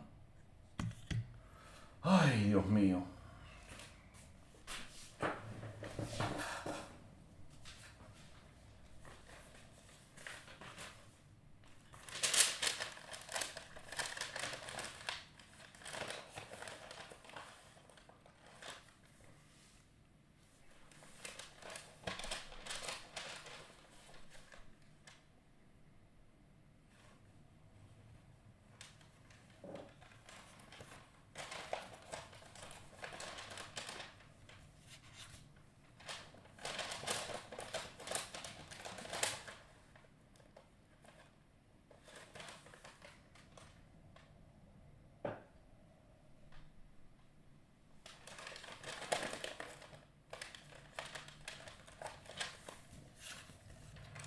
Let's look at some documentation.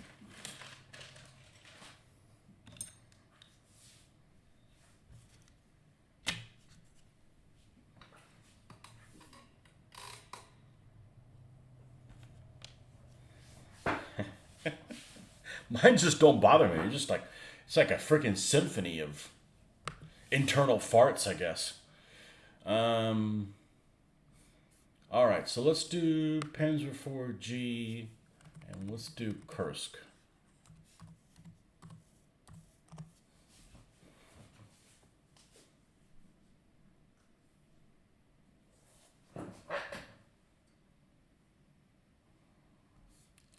Hollow numbers.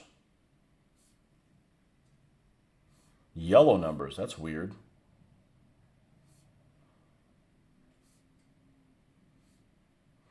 This one happened to have 215 on it. I'm actually going to save this one because this is what this vehicle looked like. Let's go visit it.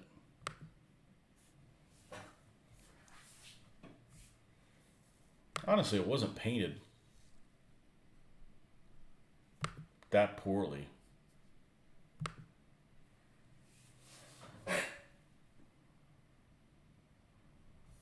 That one happened to have dashed numbers.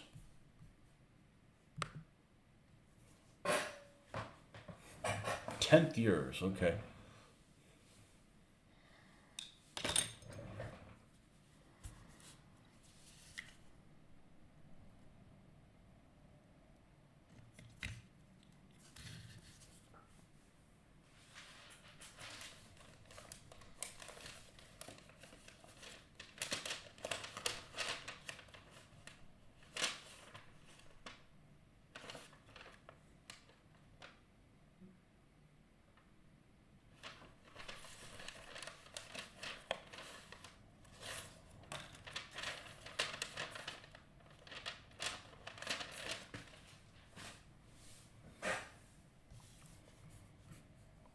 All that, and I didn't see what kind of crosses these time period had.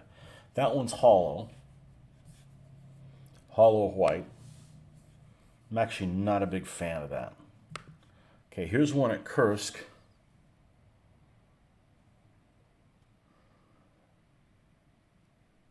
That has the black and the white one, and it's a fat one. Only one I have of those. The ones from the microscale actually have a black border on the end, on the edge of it. I don't have any in here that fit that profile.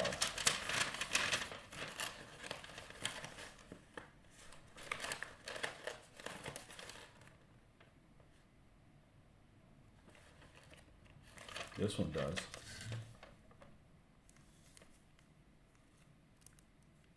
It's kind of too big.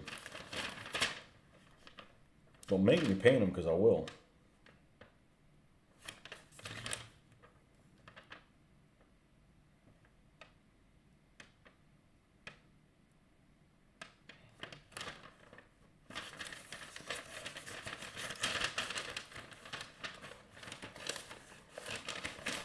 All right, let's try something.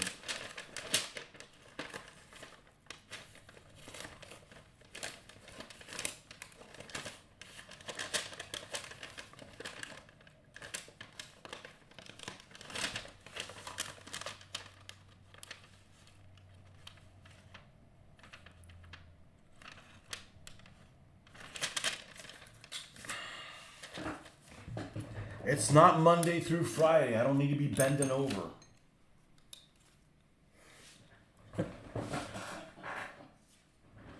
Okay, this is the Hasegawa.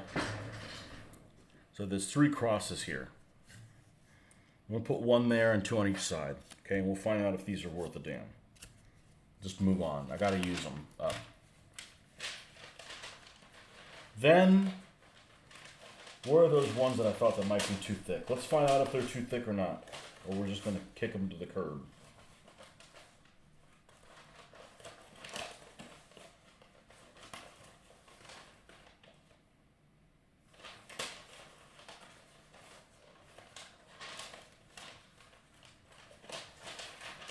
I don't want to pull all this stuff out. I already just put it away. No. No.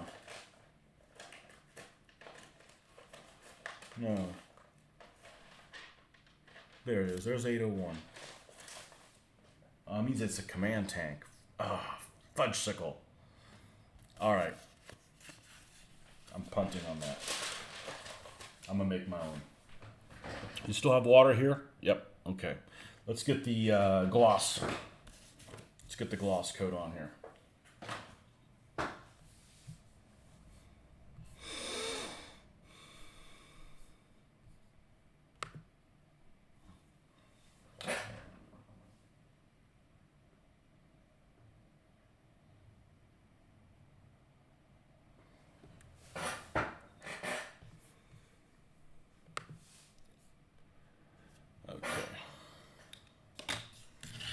So let's get the old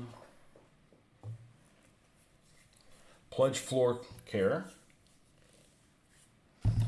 that we don't want to use on our floor, because if we did, that means we had a spill.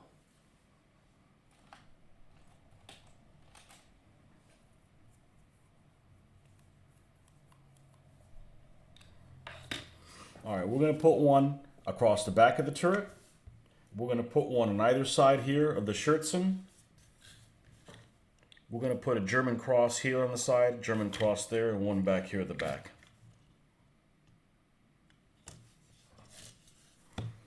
And these 2 that are on the side are rather big, that were originally there.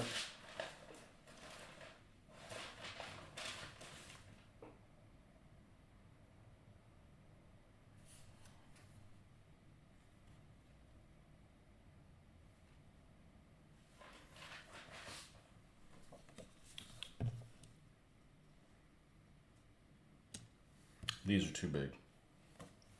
Okay.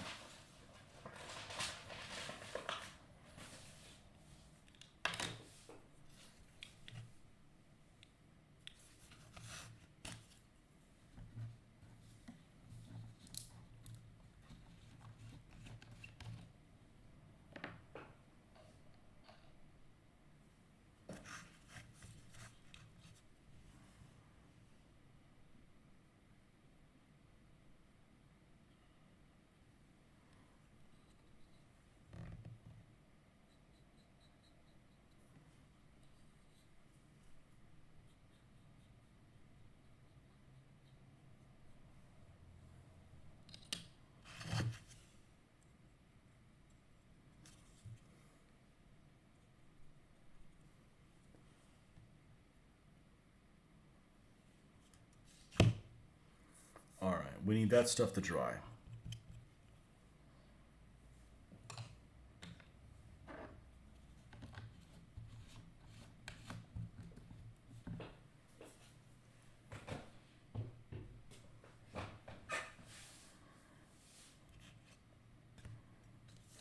While we were doing that, let's not touch the things, but while we were doing that, let's go ahead and cut the base for this thing.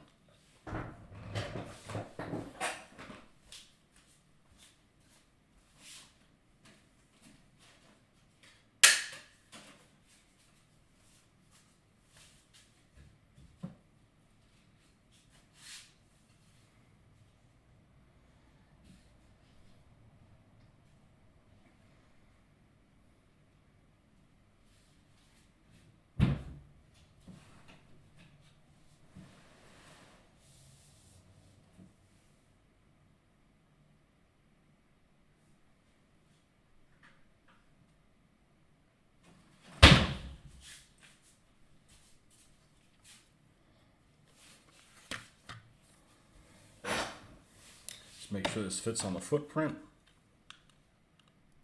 It does.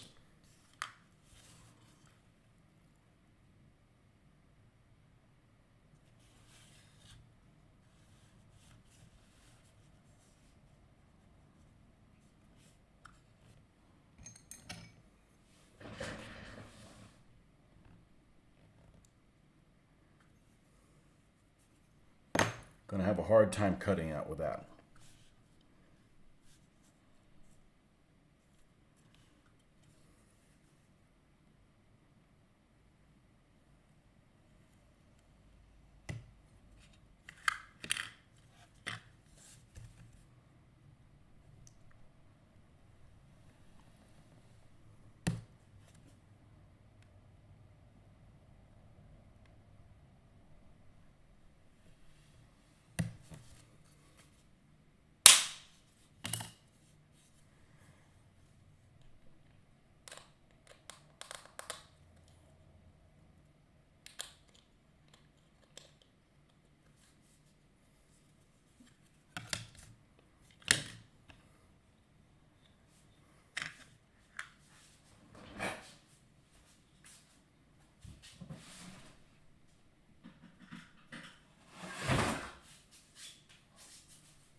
Just spent $100 at Bath and Body Works on wallflower refills.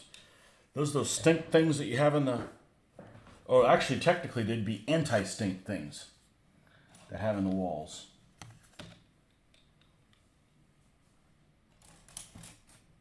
You have an orderly game room and it smells nice. You're no gamer.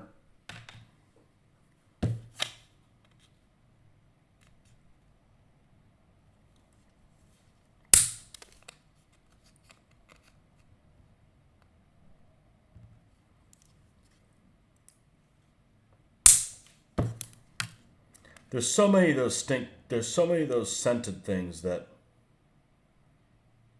smell horrible. I hate the smell of cinnamon stuff. But if you get something that's like a Hawaiian breeze or something like that. And sometimes you get one and it smells great, and you get it at home and it smells terrible.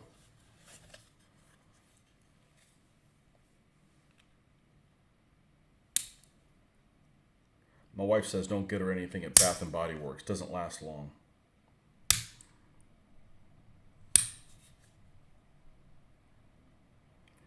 I'm the one that's very difficult about scents. I dislike most of them.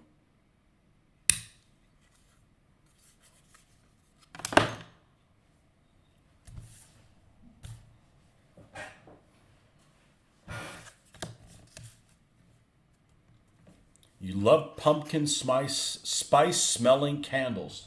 There's your superhero name, Pumpkin Frickin' Spice. They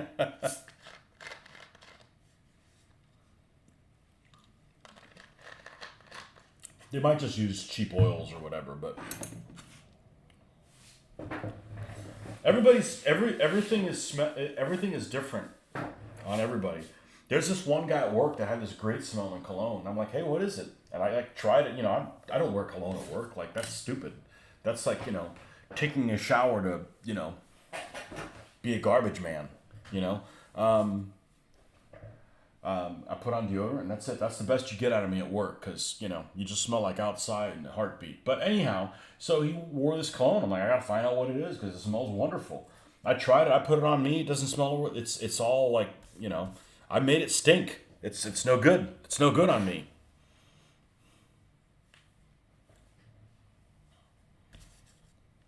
Damn it, man, and Tantrum Boy. Da, da, da, da.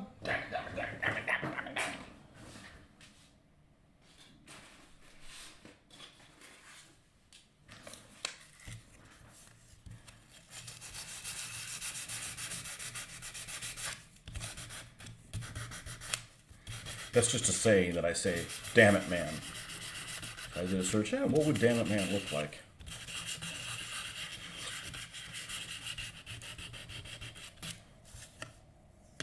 Where did they get this idea that they drew superheroes? Why would they make superheroes all universally wear their underwear on the outside of their freaking tights? Like, how is that practical? Who comes up with this stuff? And what kind of drugs do they do? I'm going to piece this one together out of two.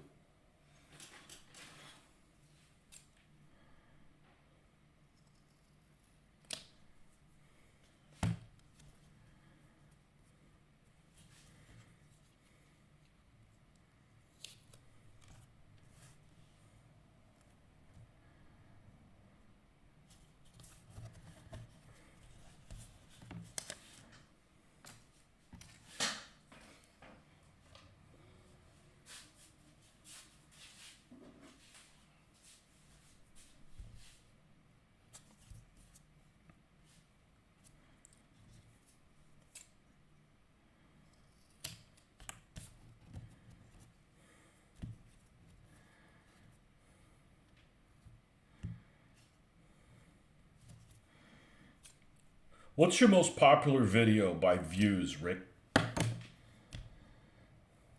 And it's probably something you wouldn't have thought would be your most likely one. What's the video that has the most views on your channel?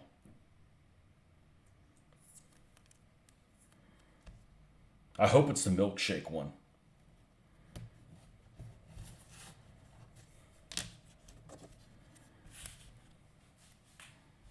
How to not make a milkshake.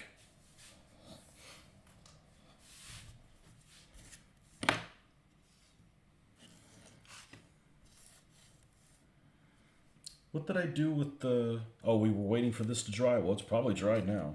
This stuff dries pretty quick. Decals. All right.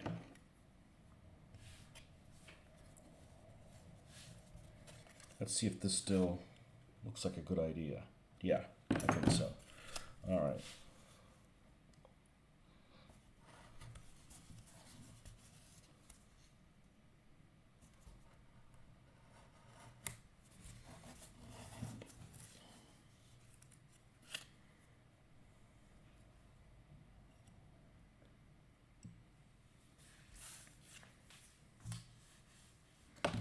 Okay, this does not have a visible commander.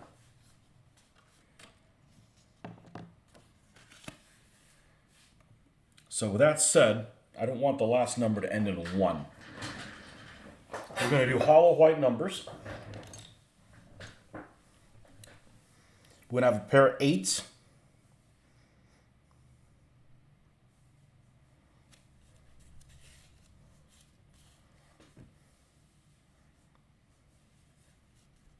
This one had 215 on it. And half of mine just put 215 back on it, but pair of 8s.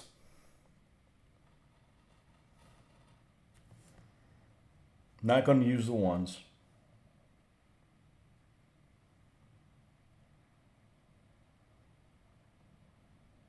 Let's do 842.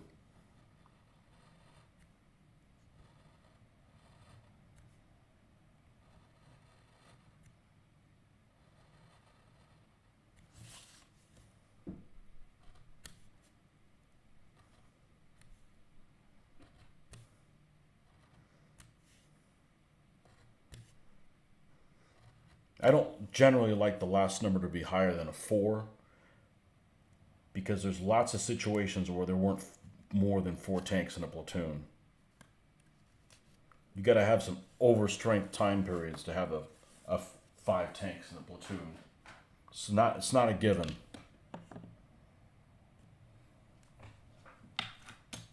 All right, where is the tweezers? I put them away. Let's unput them away.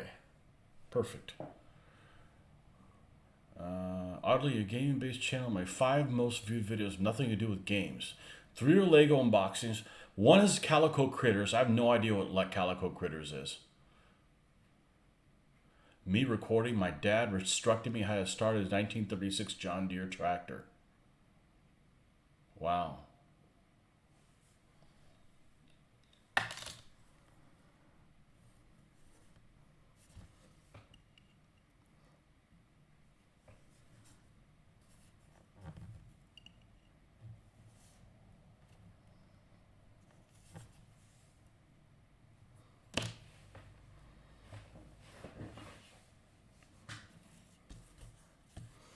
go ahead and goop this while that's percolating.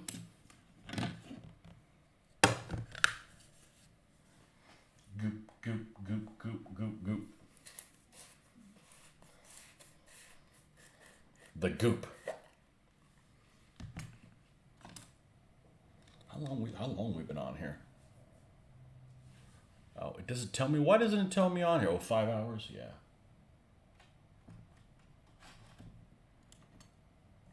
Yeah, that's what I wanted to do today, is get some stuff done.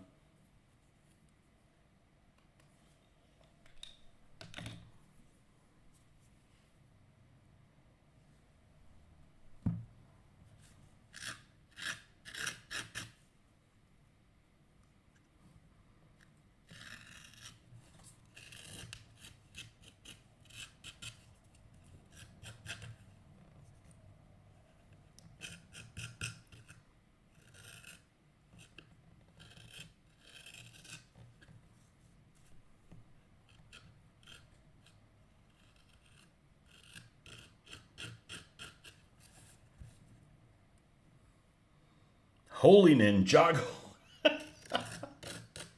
Holy Ninjago, Batman.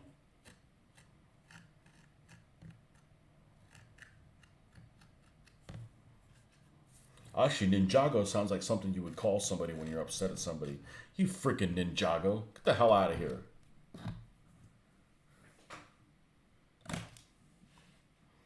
You're such a stupid Ninjago.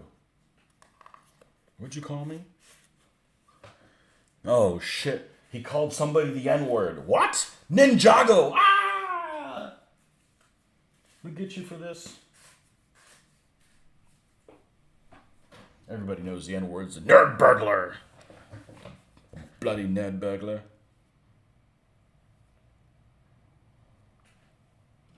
You tossing nerd burglar.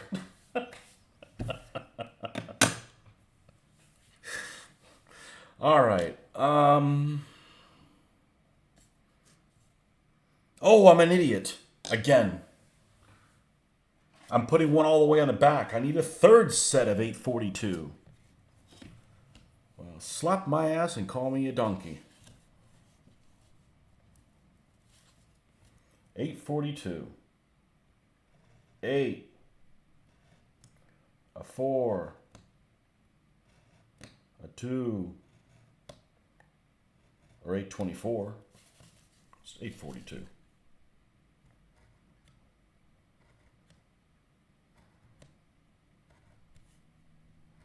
Nines are kind of not useful because it's a very high number. However, they look exactly like a 6.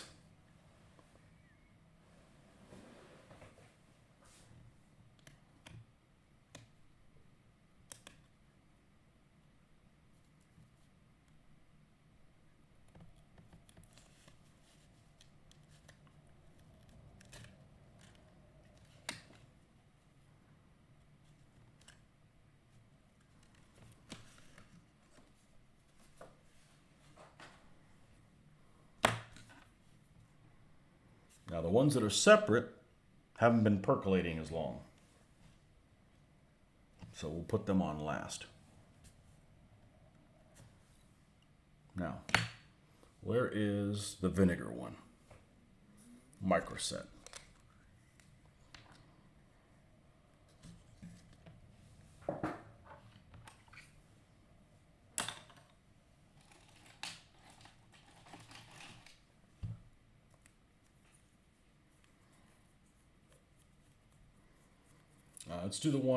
Let's do the stuff on the body.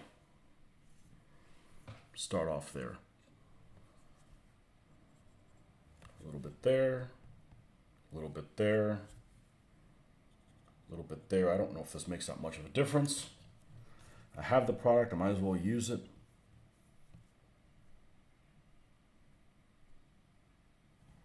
Oh, we have a releasal problem.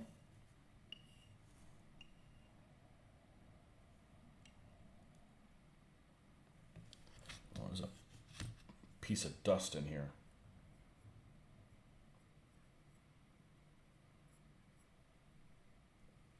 Bye-bye.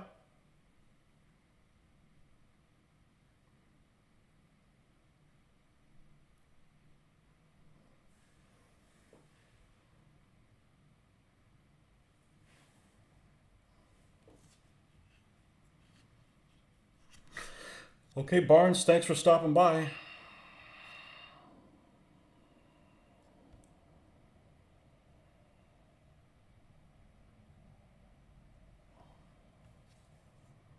You'll put that one right there.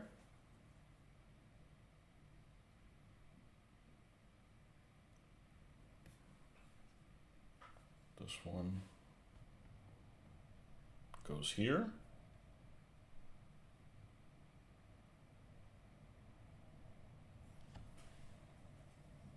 And then this one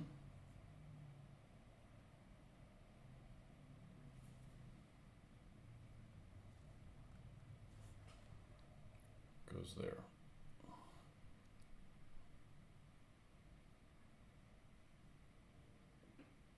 On top of where the original Iron Cross was on this vehicle. Let's get a little piece of paper. Tiny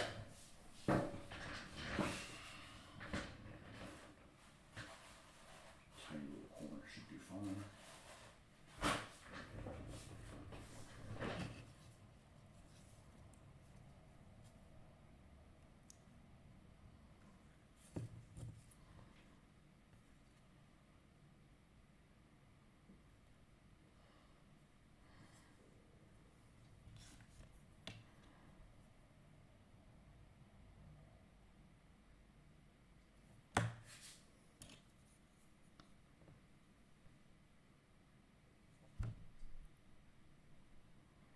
My daughter got a kick out of it. They had a Lego set for Friends.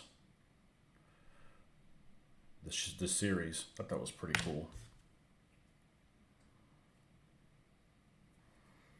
But you know, that kind of stuff is just to collect or leave it built and never use all the pieces. You know,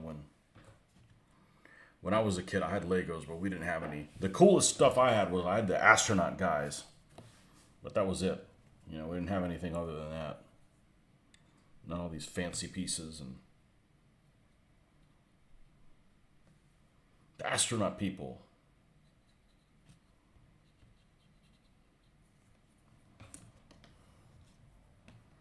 That guy's such an astronaut. Ah, Snapdragon.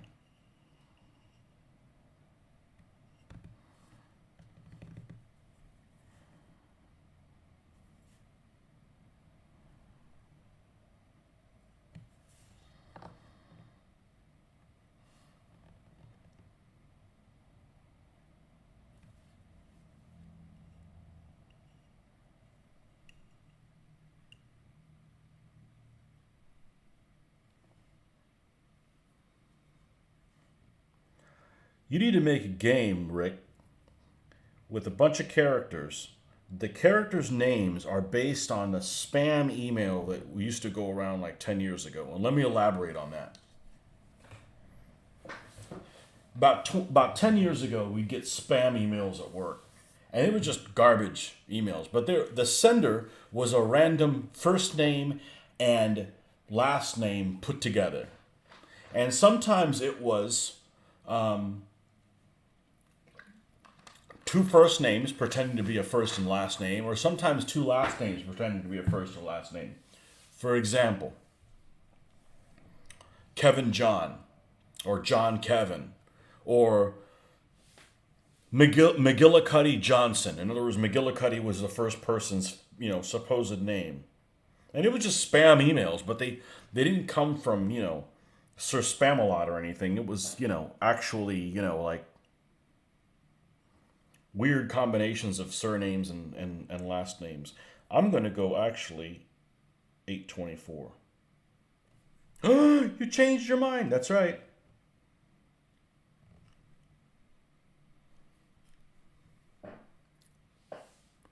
Step away for about 10 minutes. Got to mix up your meatloaf. You meatloaf mixer.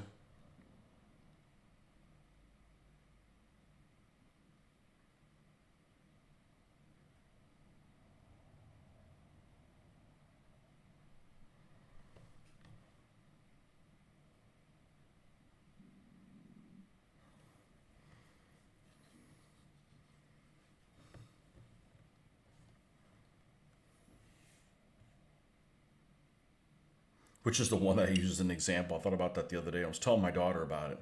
I said, yeah, you could have a guy, you know, Robespierre McGillicuddy. Like, what?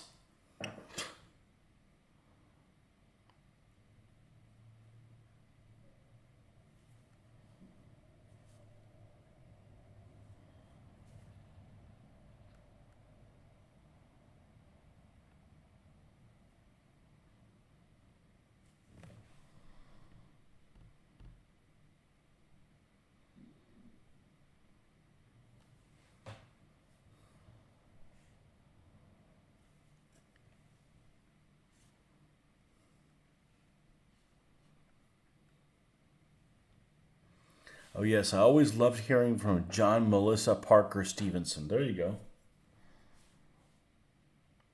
Do you know anyone who actually has a female middle name? What a nice American name you have.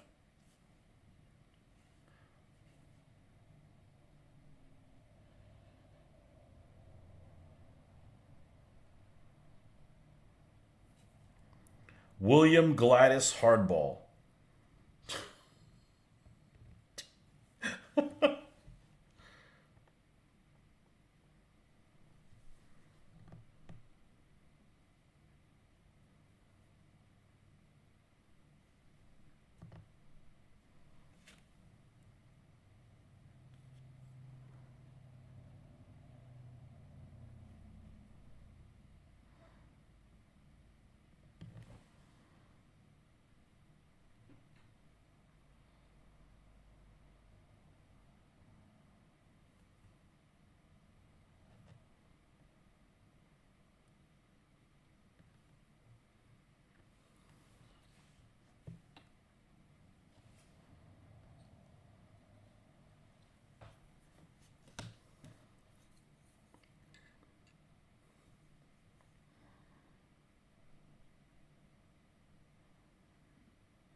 I think there was a guy that I used to deal with as a customer whose name was Lynn. And I don't mean Len, I mean Lynn. I might have just been one N. I'm like, no. Might as well just go by Melissa.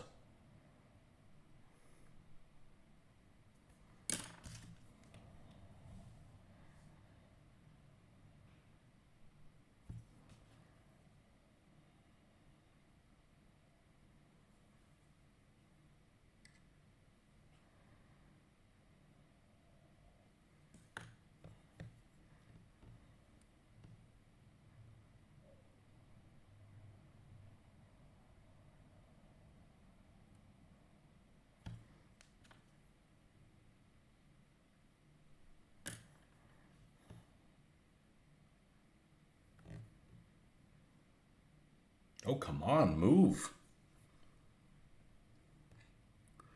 Your friend's wife is named Bobby, and when I spell it when talking to him, I make sure not to accidentally type Bobby. You know, I've had lots of people that have sent me stuff. Not lots of people, but if it's more than one, it's lots of people that have spelled my name Toni. I'm like, sorry, I don't sit down to pee.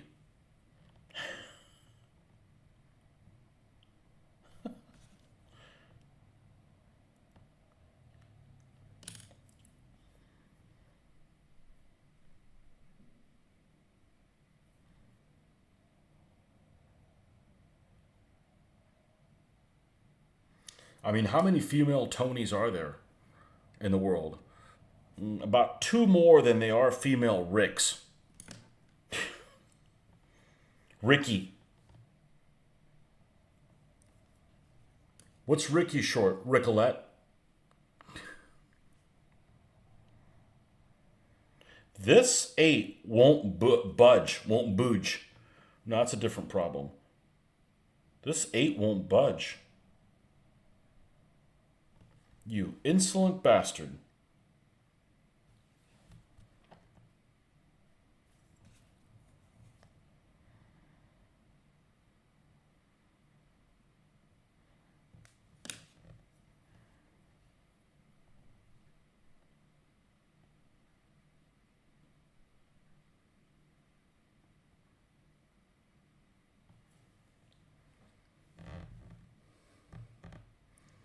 I swear if someone calls me Ricolet.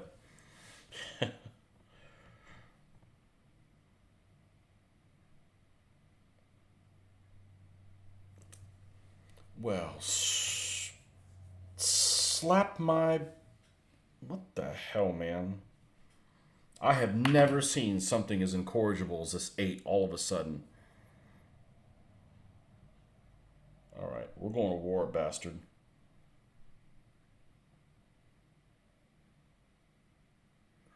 You will move, soldier! This number is such a Nazi.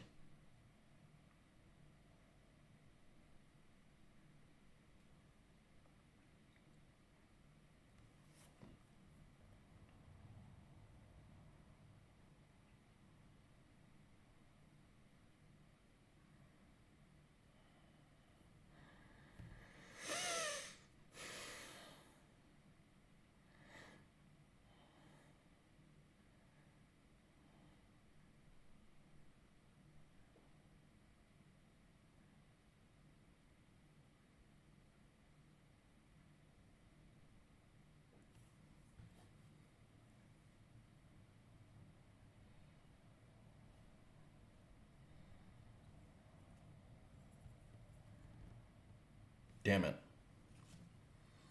Don't want to end up on the wrong end of one of their rants about people who get their name wrong. Yeah. I have a hard time with Tanya and Tanya and Audrey and Aubrey.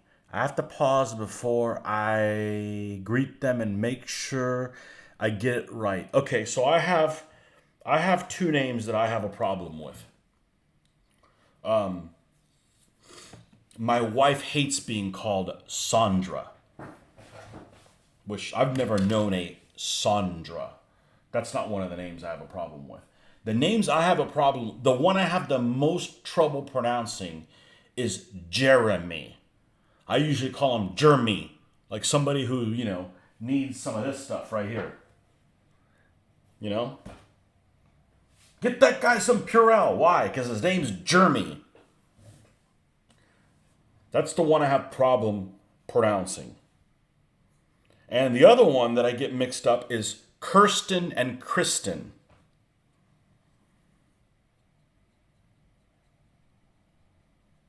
But Jeremy, yeah, that one's always a bastard for me. Jeremy. My name is Jeremy. Ah, fudgesicle.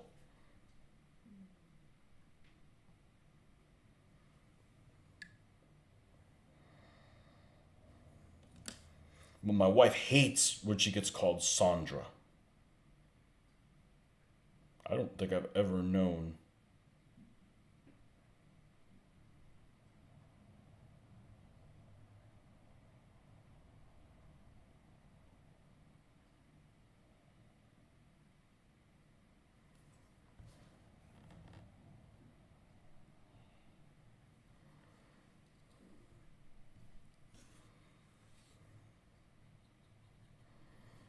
Your manager's name is Luis, and he makes sure to correct me when I met him first. I pronounced it Louis, and he pronounces it Luis. That's right.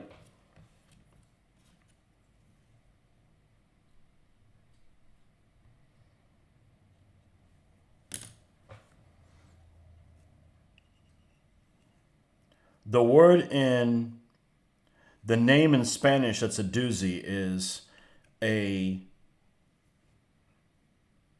male name that is angel. And Angel is a masculine name in Spanish. But in English, there ain't no dudes named Angel. You know what I'm saying?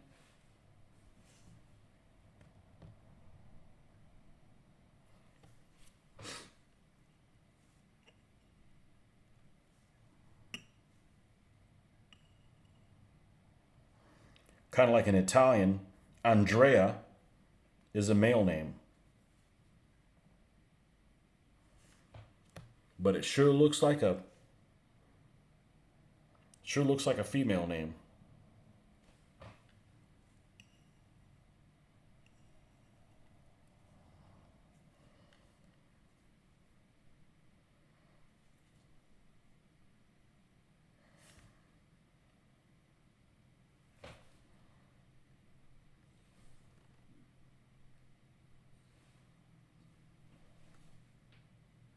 Is this 8 upside down?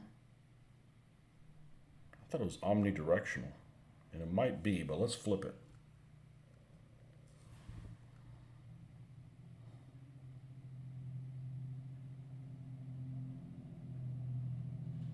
Unidirectional.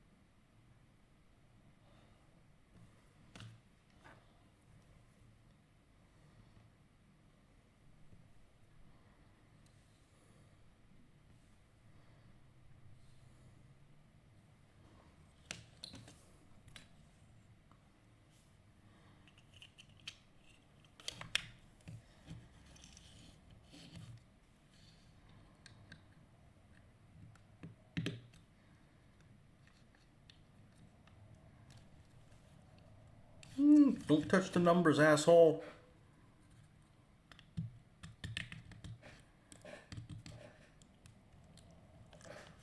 All right, let me get away from this thing so I can look at it.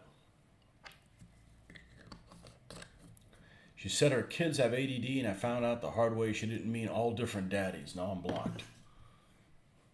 All different daddies.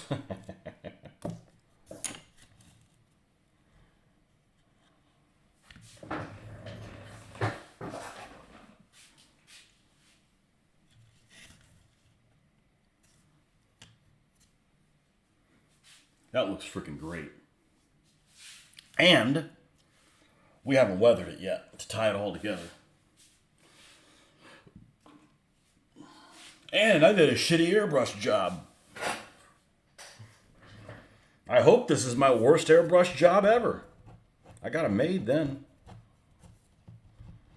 The thing is even if I had done a good airbrush job, I'd still do exactly the same process. I still am going to go dry brush over it to kind of even it all up. So, not really an issue.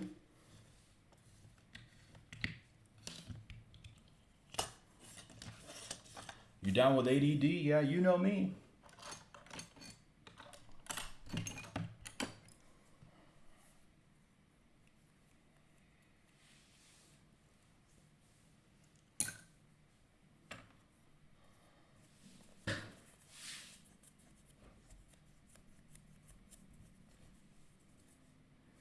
Yeah, in retrospect, I thought I lost another freaking wheel. It's weird. This other wheel is sitting around here somewhere. We'll find it, we'll put it on, but for right now, we're just going to put 2 bushes there. You know, and just move on. It's not a big deal. I don't think the original tank was missing any wheels. I could have been wrong. You know, they were just thrown in a box. I saved them. All right. This is where we this is where we make a mess.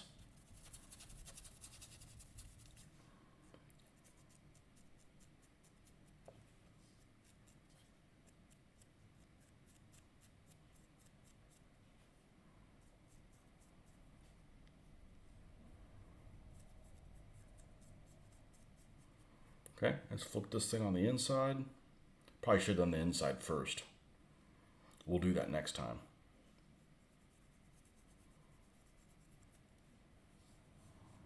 All different daddies.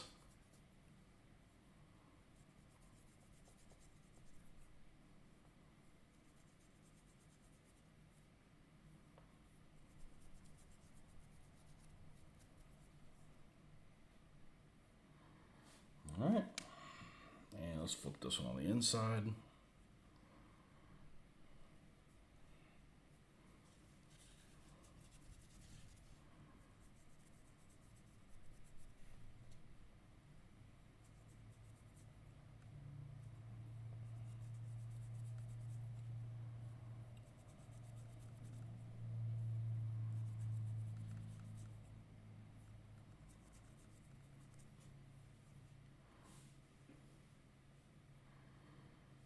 paint this one on the outside.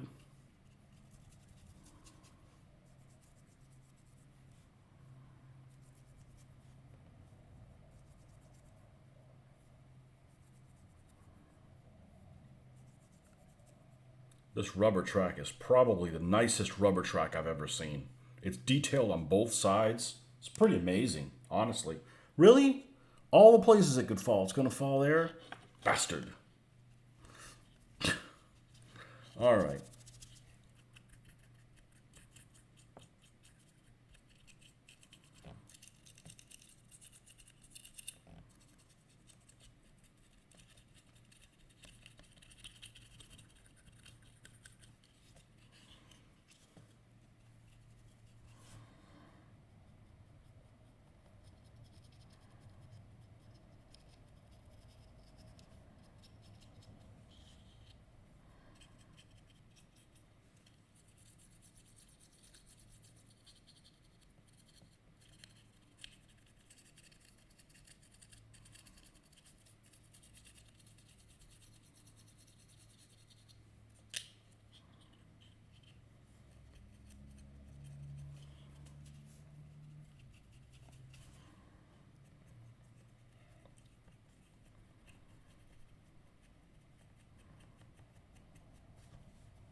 Probably not very noticeable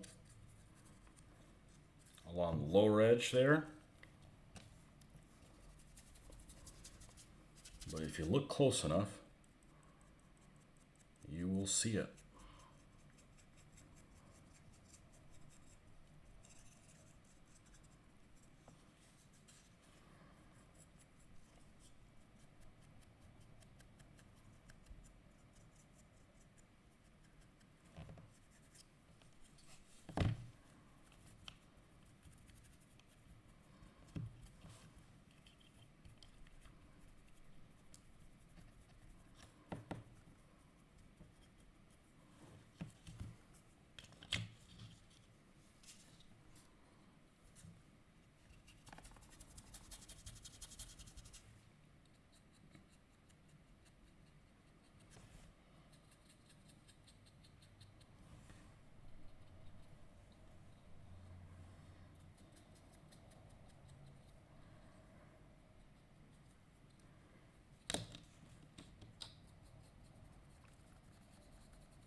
All right, now we get Iraqi sand.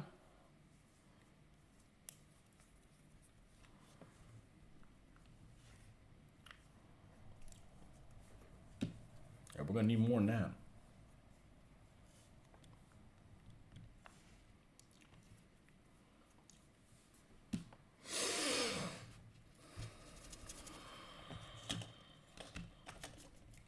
Let's do the tracks. Inside.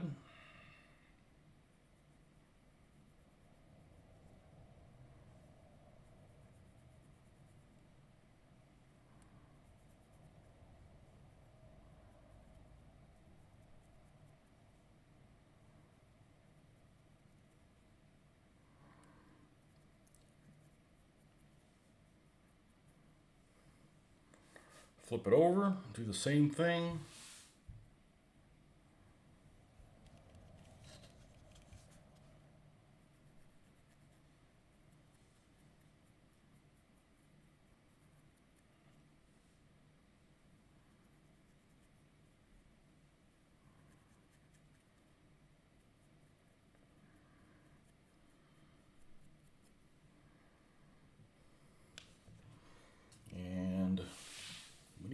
this.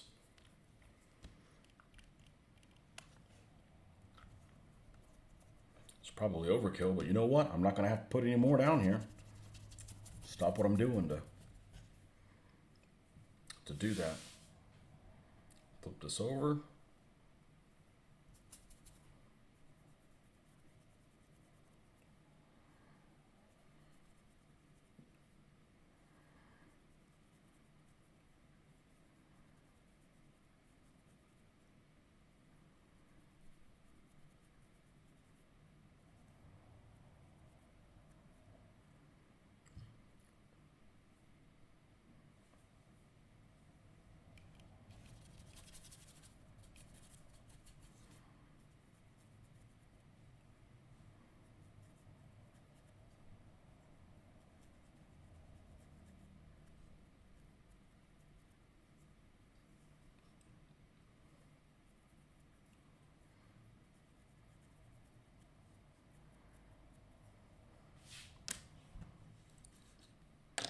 Running gears next. Cover up over all that black that I painted on there. Oh well, it's the thought that counts, isn't it?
Okay, the cleats go like this.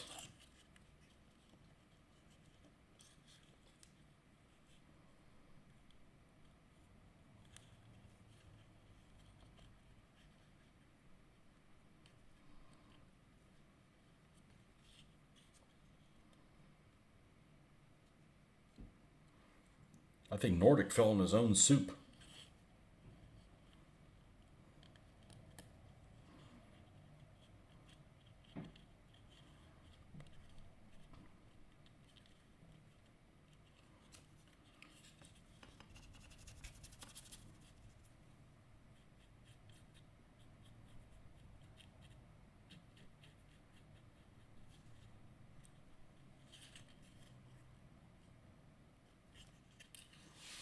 Okay, and this side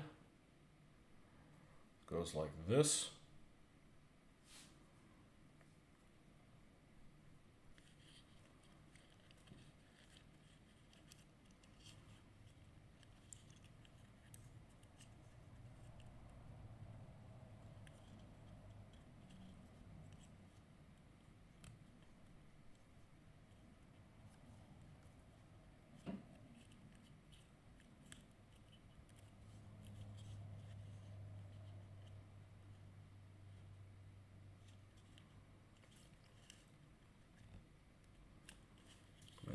this on the end.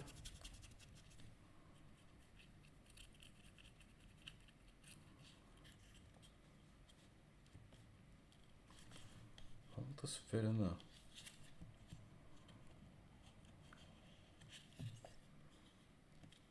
Okay. And this goes on top of this. And this goes, which we've done this one. We haven't done this.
Let me get away from this thing so I can see. Take a look at it.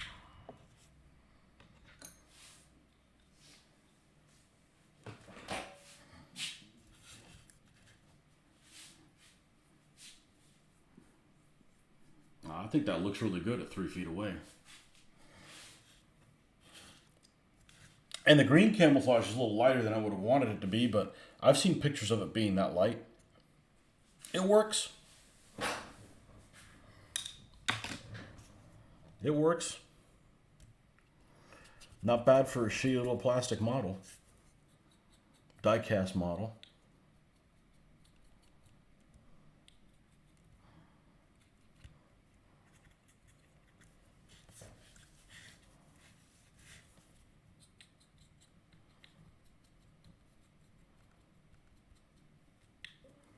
With a crappy airbrush job.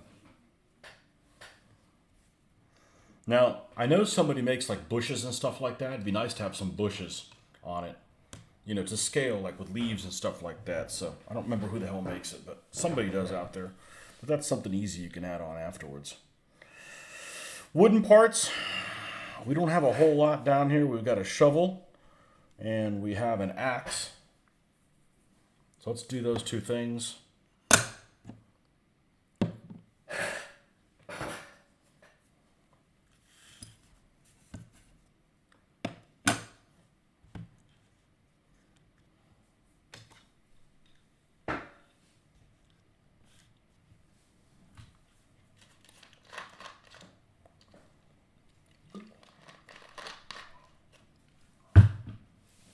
We still got the stuff to do to this one too. How'd they come up with reasonably colored compared to each other? Yeah, it actually looks pretty good. I mean, the Dunkelgelb looks pretty good, and it was very questionable. You know, it looks better than this. Now that you put this next to it, it looks like crap. But we're gonna repaint this thing. I wish it was a Panther A instead of a G. But, no, it is what it is. So.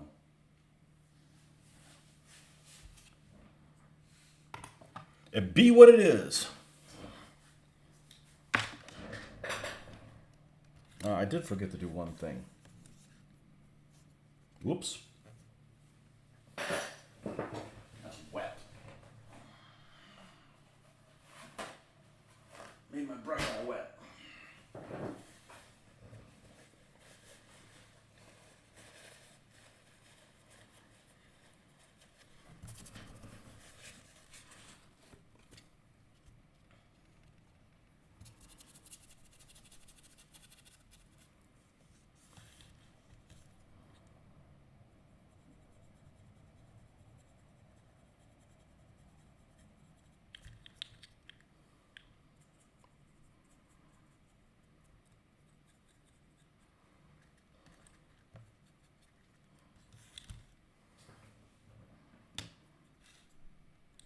right, let's get the wet palette out here.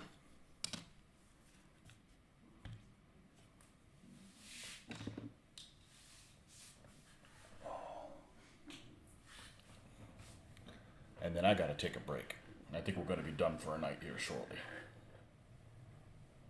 Otherwise, my posture is going to be like all messed up. All right, we're not going to fall for this trick again.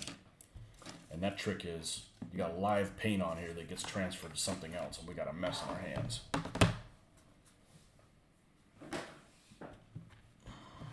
Man, I got to take a pee break. Be right back.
Okay, let's get the brown, beige brown here, which is the same as this. That's probably alive. And we're going to need to get a brush that's relatively small. Something like this would probably be fine.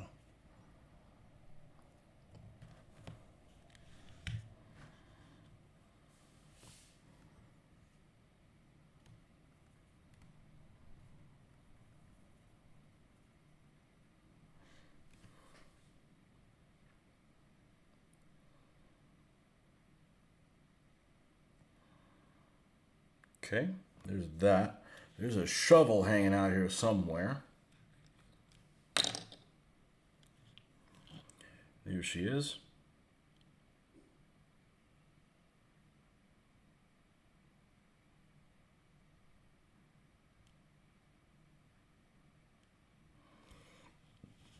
Okay. Let's lighten that up.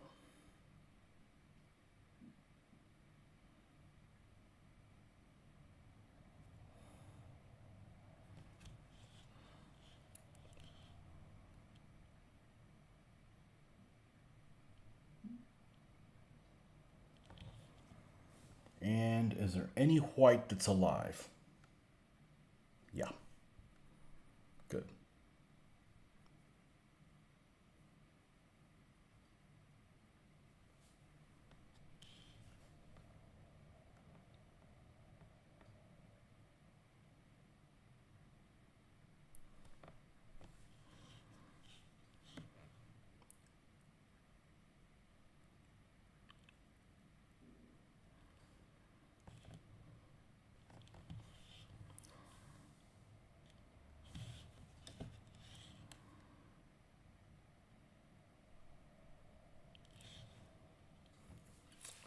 What else we got left on this thing? I think this one's completely done. I've got the screws around here somewhere to screw this thing back together.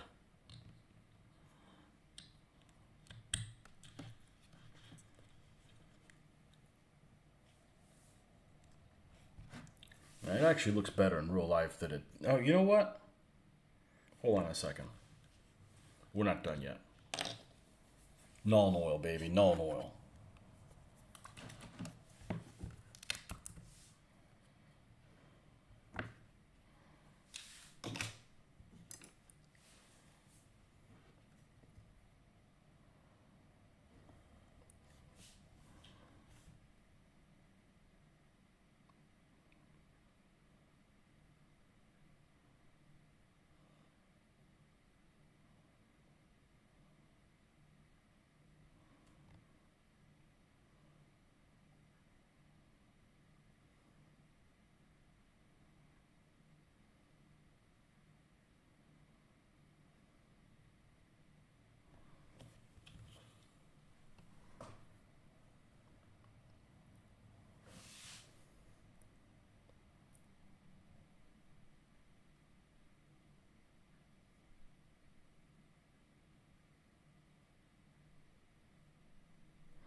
Okay, now the Hafentracken. We need to get some happy little lights for that.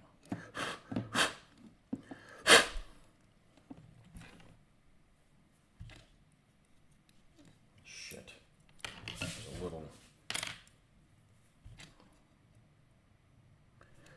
There we go.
Little headlights on there.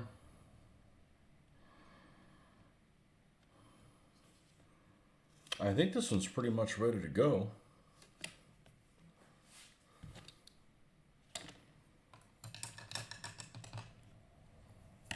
Let's take a look at both of these guys.